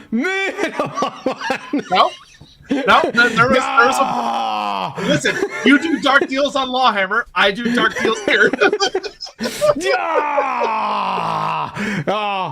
Cheated. So yeah, I think that's entirely fair, and I would I'd probably place it above Reichland. Reichland is the Yeah, I obvious agree. S tier. It's the obvious S tier, but Reichland is only S tier because of the fact that its history says Sigmar came from there, and the Empire came from there. Very strong, and in the most current, recent edition, it's become the biggest city largely because of where it is, and not because it's especially great. Where Talabicland has been universally kind of great from the beginning. And it's weird how good it's been. Yes. I believe, I want to say the bird is an eagle? Yeah, it's an eagle, as I recall. Yeah. Although I can't remember from the top of my head why. I know why it is in Reichland. All because of the Knights of the Blazing Sun, actually, over in Reichland. Their heraldry changed and then changed again later. I can't remember for Tal off the top of my head. I'll go check that one up later. Yep. All right. On to the last actual full province at the moment. Wissenland. Visenland. Visenland's a tale of two places. So this one is, again, given the hour, I won't spend too... We have been at this for 4.25 hours. Yeah, we're way over time. We are way over time. So let's Grossly. keep this relatively tight. We have effectively 3 provinces here in one. Province number 1 is Solent. We've discussed Solent already, and it's the provinces that lie to the south, which are somewhat of a breadbasket. It's where many of the old lords held straight, and it's now a place full of ruins. A place that used to be the heart of the empire, and even 800 years later, has not fully recovered from what was done to it. It is pretty much a bit of a breadbasket. It can feed Nuln. It's good, but it's not as strong as it once was. We then move over the river, as the Upper Reich, to the side that's butting up to the Grey Mountains. And here we have the true Visenland Old Territory. And this is where the old tribe that founded Visenland was from. And this particular part is a stony land, which is very good for some livestock, some farming. There's a few forests kicking around here, but you start butting up into dwarf concerns as you're moving into the mountains itself. It's got some mines, some of which are sunk legally, some of which are sunk against dwarf preferences. And we have ourselves here a really dour folk, because the core of the tribe that made up this area were relatively dour by character, very serious. To this day, the accent down in the south is very, very monotone. They don't pitch up, they don't pitch down, meaning that they are seen as a stereotype of relatively dull, boring, staid. They're also extremely devout, and Sigmarism runs through the heart of Visenland, much more so than many expect. And much of the reason for this is because many of the original cults that they may have followed were wiped out by the Telutans a long time ago, because the Telutans went out kicking everybody's ass at one point or another. And then Sigmarism rose in the Empire. Once it was bound together, it came down into Visenland and never really left. So it's had roots of almost 2,500 years in the area, and it's pretty strong. There's quite a bit of Talite and Ryan worship in particular in the area, but it's largely Sigmarism that dominates. They're very, very devout people. They're also people that are very used to being led by women.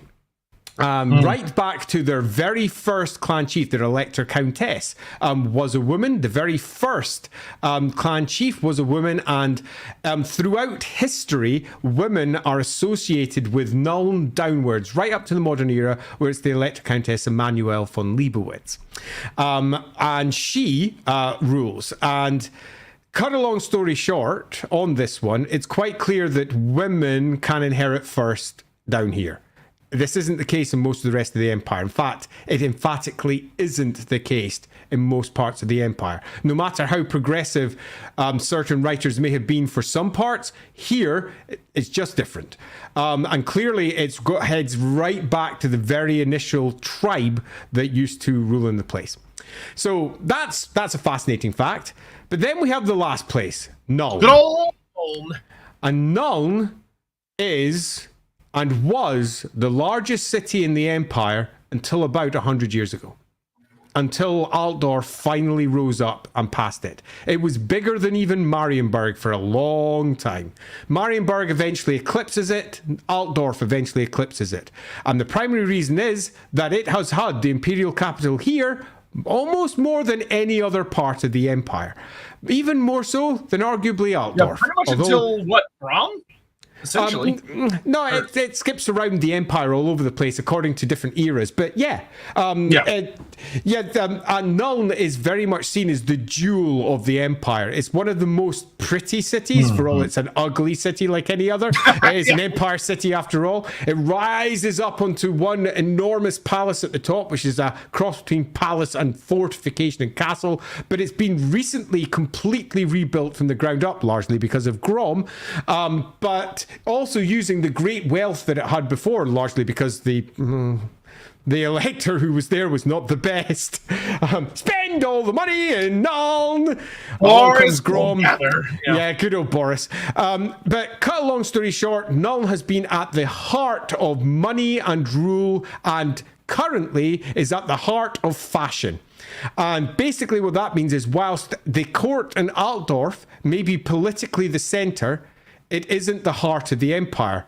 Nuln is. It's the beating heart where all the nobles gather every year for all the best parties. They go to Nuln. The Countess herself is at the peak of fashion. Everyone follows her. Think of the best celebrity in the world according to your preference. It could be a royal. It could be a movie star. Whatever you prefer. That's the Countess of Nuln. Everybody follows her. She sets pretty much the standard that the rest of the empire goes, I wish I had the balls to do that. And she goes to extremes that others just simply don't. Everyone claims to have slept with her. Whether that's true or not, you'd have to ask the woman herself. She is an extraordinary figure who manages to survive in a world full of men throwing their armies around like crazy. She's also at the heart of, well, industry.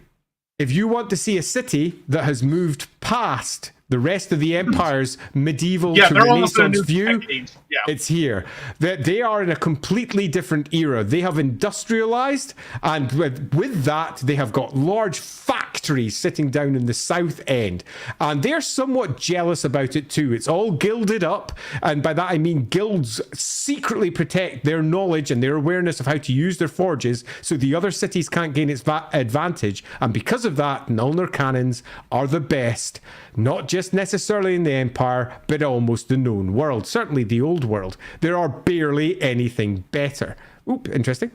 Any special relationship with celestial wizards and their non-death colleges? Yeah, there's the court wizard in Nuln is a celestial wizard, which is just worth noting. I forget her name off the top of my head, but she's been there for a good 20 years or so, and is arguably more powerful than Elspeth von Draken. It's just Elspeth got added afterwards. There was originally a celestial that ran there. There's also a magical school for Nuln as well. One that was founded before the Colleges of Magic and got repurposed to the Colleges of Magic when everything changed. So Nuln is, cut a long story short, as impressive in Altdorf, but in very different ways. And it survived being the set piece of 2 Gotrek and Felix books, which is very impressive. And it has survived countless conquests where it has been sacked because it was the center of the empire. Basically, whenever a writer went, I'm not allowed to sack Altdorf, well, I'll just sack Nuln then. And that's what they use Nuln for. Even in greenskins and vampires have messed up Nuln a couple times. Basically, consider Nuln to be the wharf of the empire. Okay, that is what Nuln is. So whenever they want to show that somebody is hard, they have it sack Nuln, because you can't sack Talabheim and you can't sack Middenheim, and Altdorf's too important, so we won't sack them. We'll just strongly squash Nuln, except for poor Tamarkan. Yeah, you know what? Credit to the Forge World writers that they're like, no, we're putting a stop to it here. It's one of the reasons I like that book so much is because they literally flipped and inverted the standard use for Nuln. And they used Nuln as the true bastion that it was, and wrote an army that really pitched Nuln for exactly what it was. But there is downsides with Nuln and Visenland as a whole. Nuln is a little bit like Reichland. And by that I mean it sucks the money from its surrounding areas. Reichland sucks from the rest of the empire. Nuln sucks from Visenland. And Nuln pretty much gathers everything and pulls it all to itself. And that means that down in the south, there's quite a lot of let's just say, rebel feelings. In the same way that Nordland had its own rebel feelings against Middenheim, down in the south, that old Solent feel is definitely there. And there's that feeling of, we want to be independent again. Fucking Tamerkan ruined our shit. This sucks. We want to be free of the Countess who doesn't care about the south. And bluntly, she doesn't much. Yeah, no. No, yeah, she doesn't. Yeah. She loves her Nuln. Tamerkan really stirred up some interesting relations there that unfortunately we didn't get to explore well within the setting of like them being like, the Electric Countess let Faldorf just fucking die. Like, where the fuck was she when we were getting murdered out here? Yeah, and she protects Nuln. That is what she considers to be the heart of it. And indeed, when she started her rule, it was a separate city-state. The rest of Visenland, she pulls underneath her control. It didn't used to be under her control. She has expanded outwards. So let's cut this one up so that we've got a quick summary for Visenland. Visenland, ancient territory where women appear to be able to inherit first, possibly do inherit first over men, although that is never confirmed anywhere. The Lawhammer version, women inherit first because fuck it. Why can't we have it different in some part of the Empire? That's fun. So in my version, it's that. But in the Empire version, as in the one that's actually written, that's really unsure. It's got an ancient history. It has been sacked multiple times, but has always come back stronger. It has been the center of the Empire almost more than Altdorf itself, and has ruled the rest of the Empire for a significant period of time. Yeah, exactly. What was gun? No, I mean, no. In terms of what it offers now, it has, without compare, the best black powder troops in the Empire, the best cannons, the best handgunners.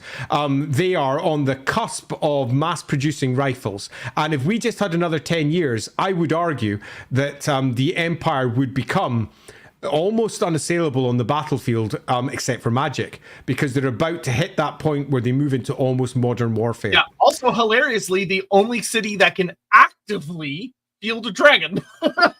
Yeah. Good old Elspeth.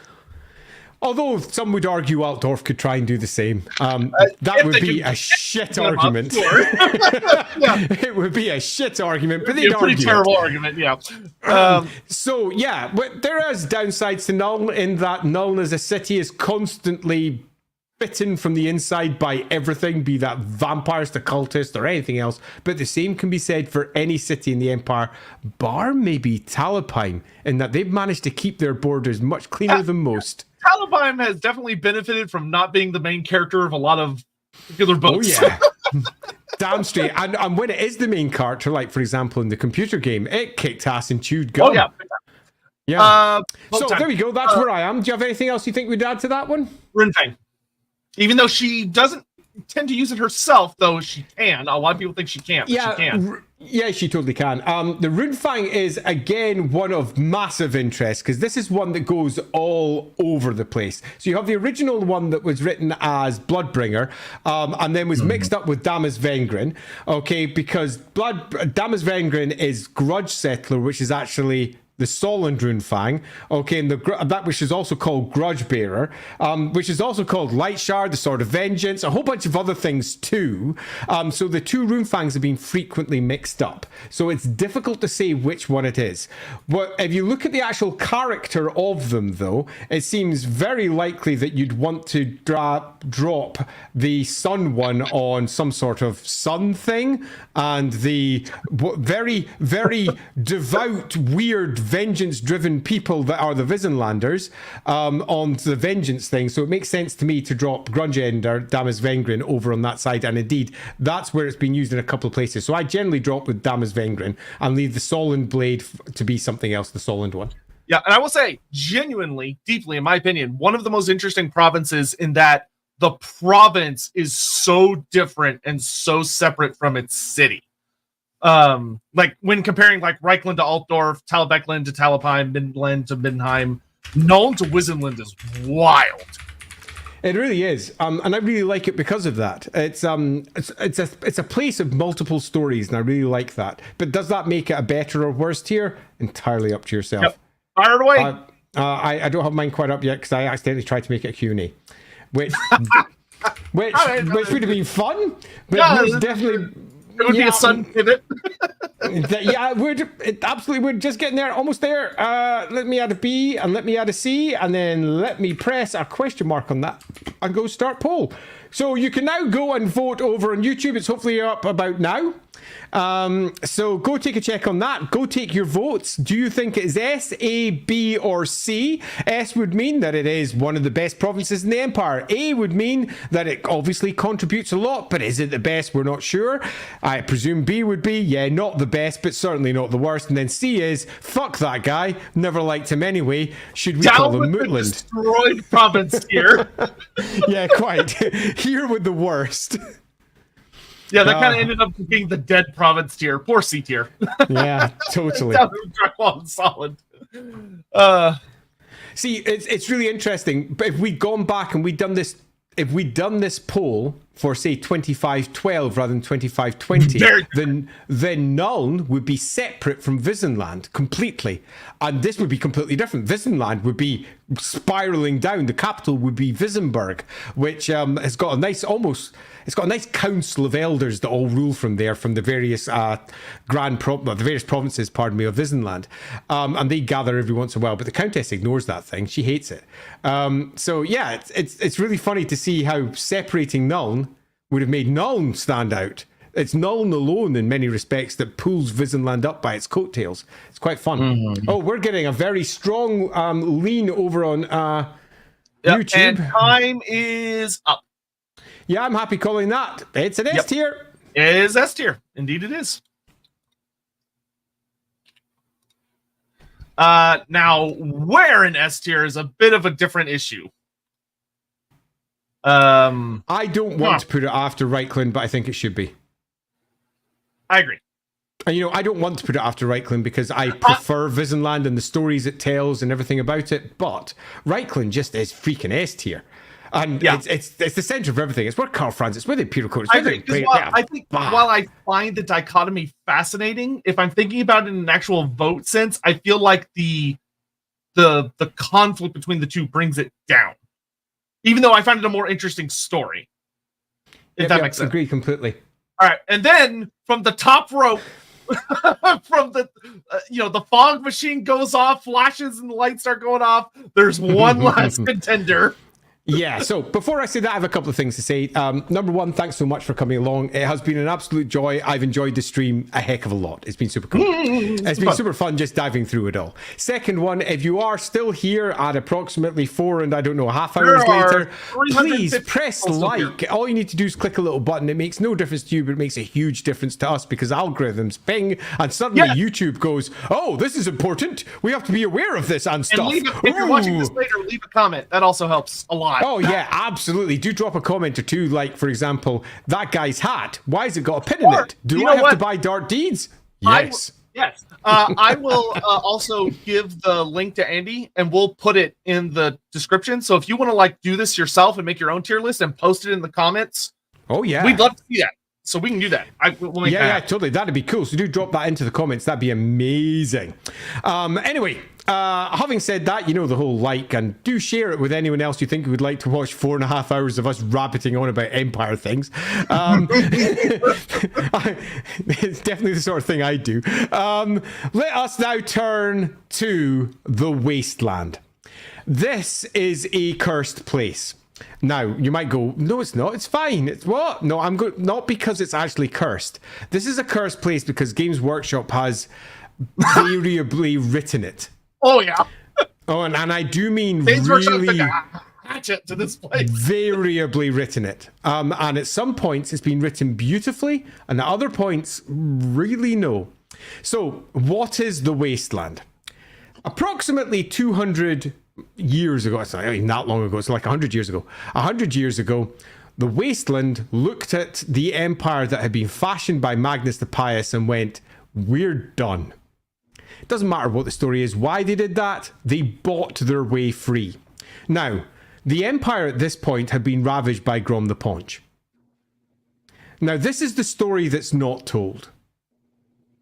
The story that's always told is that Dieter Goldgatherer desperately wanted money because he wanted to be rich. Oh yeah, Dieter the Fourth? But, yes, probably. But later they wrote a new story, which was that Grom the Paunch was also around at this time. And no one bothered to write these two stories together. So what actually happened is this. Grom flattened the empire. Grom destroyed the capital. Everybody fled. It was awful. The Westerland wasn't touched. And the Westerland looked on at the empire and took advantage and said, here is a lot of coin. Go do your own thing. But we're now separate from you. And the emperor at that point was so desperate, he said yes. And he would be maligned forever for this. And the Holzwig-Schliestens would rise to power off of the back of an emperor who arguably was just trying to save. Yeah, like he made the right decision. Now, he may have made mistakes when he was in Nuln, and apparently the stories of what he was like in Nuln. Yeah, he made a lot of freaking mistakes. He was a absolute bastard. Yeah, but that doesn't mean that what he did afterwards was incorrect. We have a story that should be written here. And it's the story of Marienburg and its rise. I have a few issues with the story of Marienburg. I'll get to those in a moment. One is the fact that it's called the Wasteland when it named itself. That makes no freaking sense. Who is going to name their own place the Wasteland when it was called Westerland beforehand? Why didn't it call itself Westerland? We can only assume that Marienburg was like, oh, look, money. And they looked out at all that territory and went, what am I going to do with this? Okay, next. The Wasteland is apparently mostly empty. And if that was the case, why hasn't Nordland conquered it and just taken it for themselves and filled it with cities and ships and all the rest? There is a lot of story that doesn't make sense here, particularly because in some versions of the Wasteland, the whole place is populated and there's farms. And there's villages and there's towns. So we have ourselves a conflicting view of what the Wasteland is. But what is it really? It is a province from 2,500 years ago that has been kicking around as part of the empire for almost its entire existence. It was responsible for some of its biggest schisms because it was the most powerful of many of the cities. Consider it to be another city like Nuln, another city like Talabheim or Altdorf. It is one of the core, like Middenheim, cities of the empire, and it gets so powerful, fat off the money that it earned sitting at the mouth of the River Reich, that it managed to reach the point where it could entirely separate itself, and it supported itself in doing this with high elves. High elves from Ulthuan made a deal with them and went, hey, we'll protect you if you do this, because hey, they also gained advantage by Marienburg being completely separate from the rest of the empire. And they took advantage of this, and when the empire went to war with Westerland, which is often talked about, at the Battle of Grutzer Marsh. Grutzer Marsh is where the words River Reich are beside Marienburg. Yep. That there is in a giant marsh. It's right on the old territory of Seert. And the Battle of Grutzer Marsh took place around about 100 years ago. And at this point, the colleges of magic were banned because of all the horrors that had recently occurred. There was wizard wars and everything in Altdorf. It was truly bad. This pleasant thing right here. Yeah, it wasn't good. And so they went to war without wizards. And the Cult of Sigmar said that this was good, and the Cult of Sigmar said they would win. They didn't need wizards because the Cult of Sigmar could provide all of the divine support that they required. Well, turns out they were really wrong. They went down to the Battle of Grutzer Marsh. Marienburg came out with a whole host of... Oh, we forgot mentioning the Tillian connection to Visenland. Never mind. They came with a whole host of mercenaries, high elves, and this what was once the state army of Vesterland. They came out and they kicked living shit. The army of Reichland was massacred. Yeah, it was bad. Utterly massacred. And it was bad. Now, could the Wasteland, the Westerland, whatever, have marched out from that point? Yes, they could have. Did they? No. They withdrew to the borders that they stated were theirs. They stuck to their deals, and they went back, and their directorate, which was the most important families inside the city, gathered around and in their own weird form of democracy continued to rule Marienburg and make it the largest, most influential and richest city in the old world. Not the empire, the old world. Yeah, it's money central. It's bigger and richer than Altdorf. At the very heart of it is the cult of Heindrich or Handrich, or there's a whole host of different names for Handrich, who is basically the god of merchants. And there's a great temple down there, but also attached to them is the god Manan, who is the god of the seas, who is exceptionally important to their people. Their fleet is arguably bigger than the Empire's fleet. It is certainly strong enough to hold all the primary trade routes, but importantly, it also has deals with High Elves, where the High Elves will not prey upon them as long as they follow certain trade routes. High Elves rule the seas out there. If you go out into open waters and you're caught, you'll be sunk. It's pretty much that, unless you have a deal in place. Marienburg has this. Marienburg is now a completely unique, separate civilization to the Empire. It has its own traditions, it has its own religion. Sigmarism is still down there, but a lot of people still worship Sigmar down there because he founded much of what they now work with. But it's fair to say it's not part of the Empire. They even speak Dutch for some reason. Yeah, they've got Wastelander, they've got their own language, which is their own form of Reichsspiel, if you desperately wish to view it that way. But Reichsspiel is nothing more than the evolution of Old Umberrigan into a modern form. Cut it all right down. We have either Marienburg, the biggest city in the Empire, plus a relatively populated wasteland, or an empty wasteland with nothing in it that for some reason nobody claims. Yeah, it doesn't really matter what version. No, it makes no sense. It is a bit silly. It doesn't really matter which one you go with. What you can certainly go with is that Marienburg is the biggest city in the old world.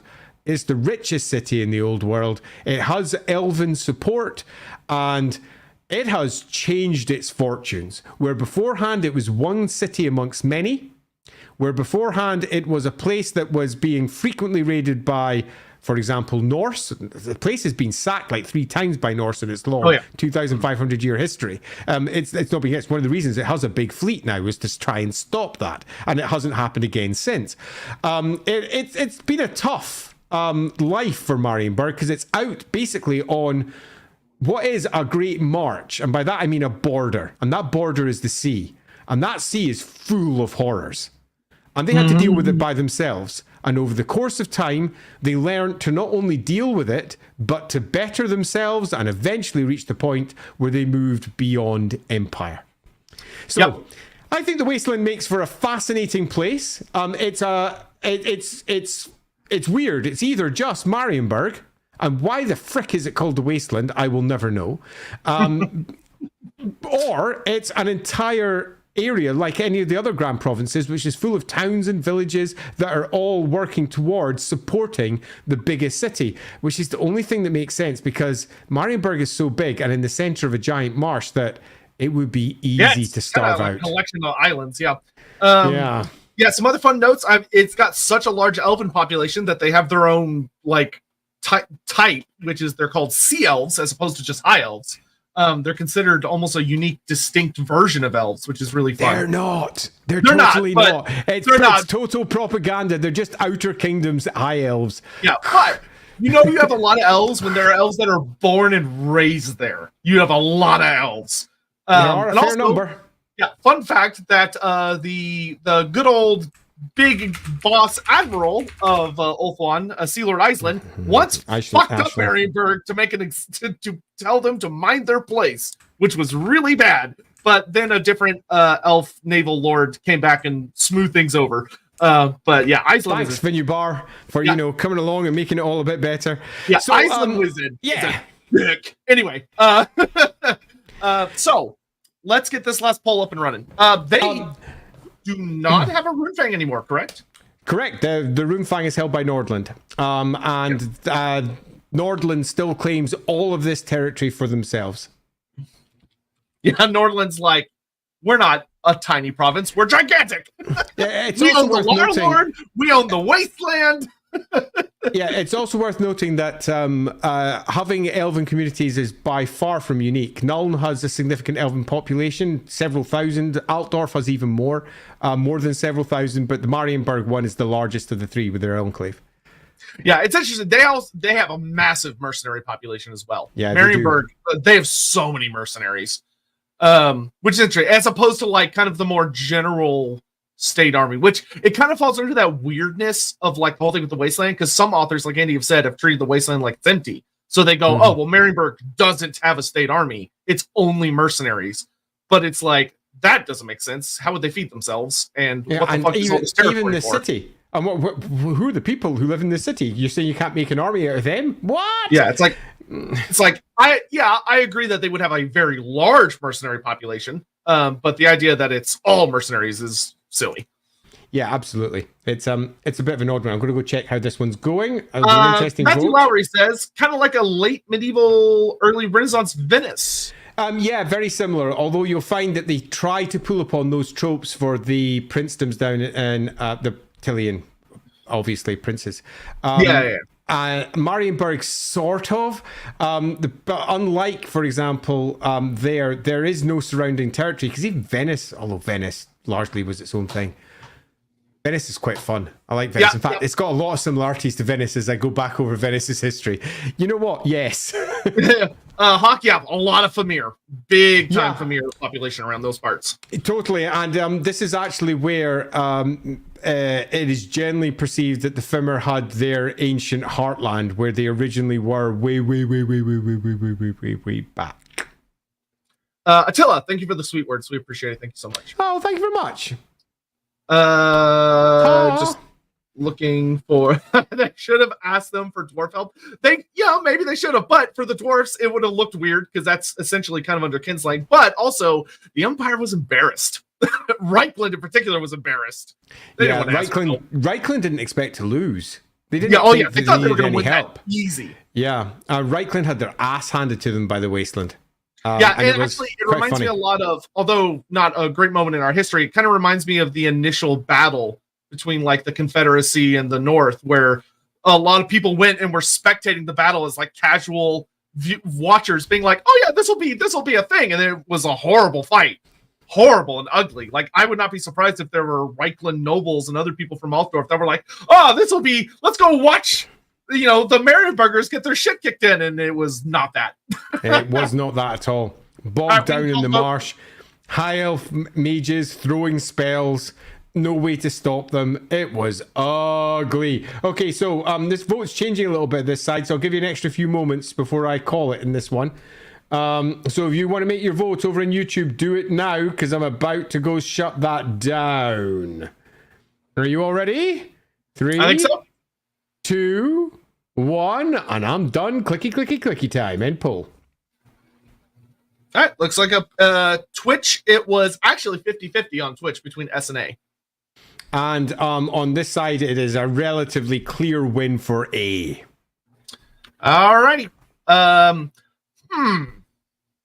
It's top on A. Easy. Okay, fair. Yeah, easy.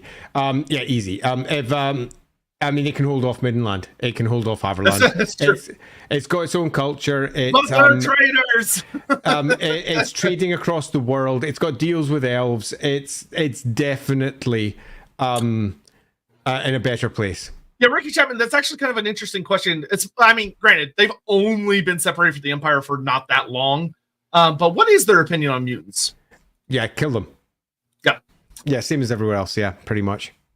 All right, and with that, we have reached the end of our tier list. Only an hour and 45 minutes over time. Is that all? I think we did pretty well. I think we did well too. Okay, so I have a few things to conclude in this, which I think are worth saying. Obviously, Mutland does not deserve to be there. Screw you guys. Yeah, why don't you go weep into that $240 about it? I'll go weep into that. So thank you very much for that. That's hilarious. In general, do I agree with this? You know what? Broadly, I do. If we look at the very top, we've got very first is Mutland. And yeah, sure, if you must. Moving past that one, Talabicland. Talabicland is a surprising success story. And even when it comes to the end times, Talabicland is the one that, say, for example, in the Storm of Chaos, that tries to end it all. They send their own army when Reichland wouldn't. And they end up doing it themselves, which is why Helmut Feuerbach, their Electra count, goes missing. Also at the end times, they also had a really interesting show of Chaos could not beat them in arms.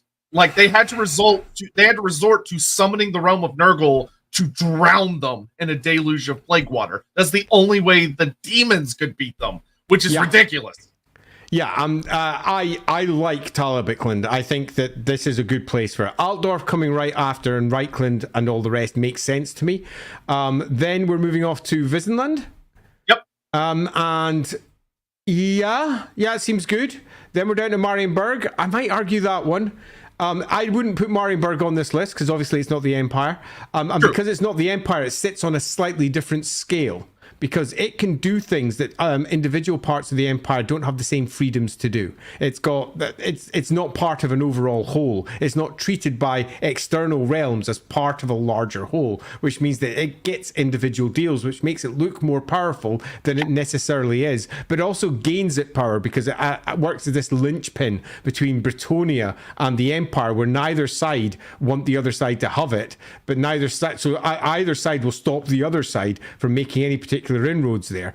The elves have done a very good trick, but in many respects you could argue that the elves have much more power there because of this as well. So given all of that, I would say, not an unfair place. Middenland there, that seems fair. Averland after that, totally fair. In fact, right down the line after that, totally fair. I think really good. I think you've really rated them well. Yep, Nordland. For those listening, just to be clear, so it goes in S tier, the Moot, due to shenanigans.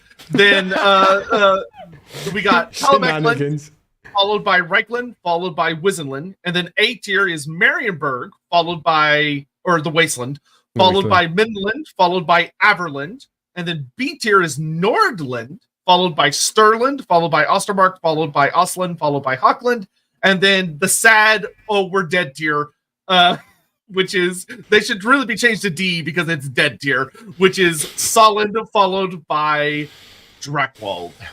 Indeed. So past all of that, there's honourable mentions that go out there to the various other provinces of the Empire, and many of those have self-ruled for, in some cases, hundreds of years, but they were never electoral provinces.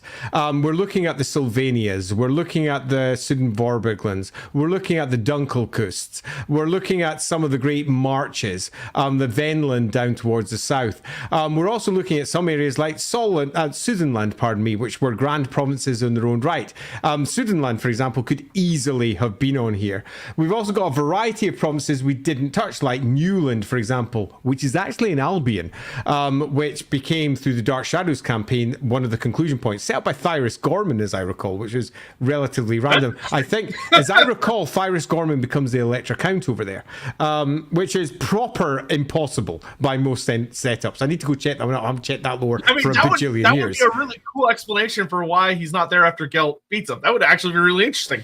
I think it makes more sense than some of the other nonsense that was spun. So we've got loads of areas that we've not really touched upon, but they are ultimately not grand provinces. And they're not grand provinces come the end times, or before that really, where these 100% are, which is why we focused on these. And these alone took ages anyway.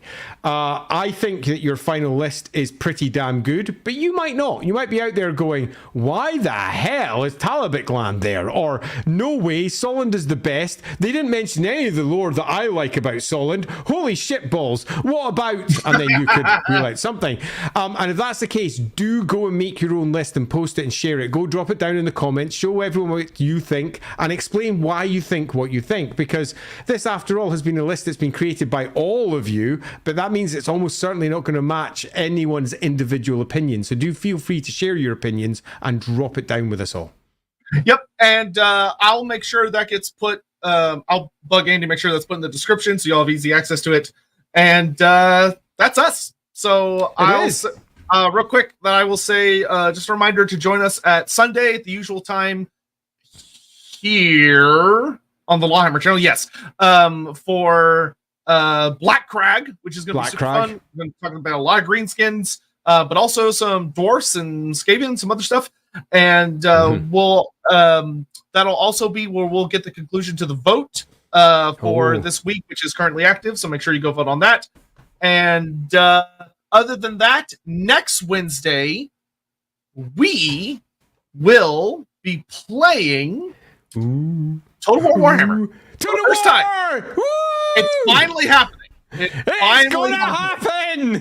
Who are we playing? I have no fucking idea. Guilt! No.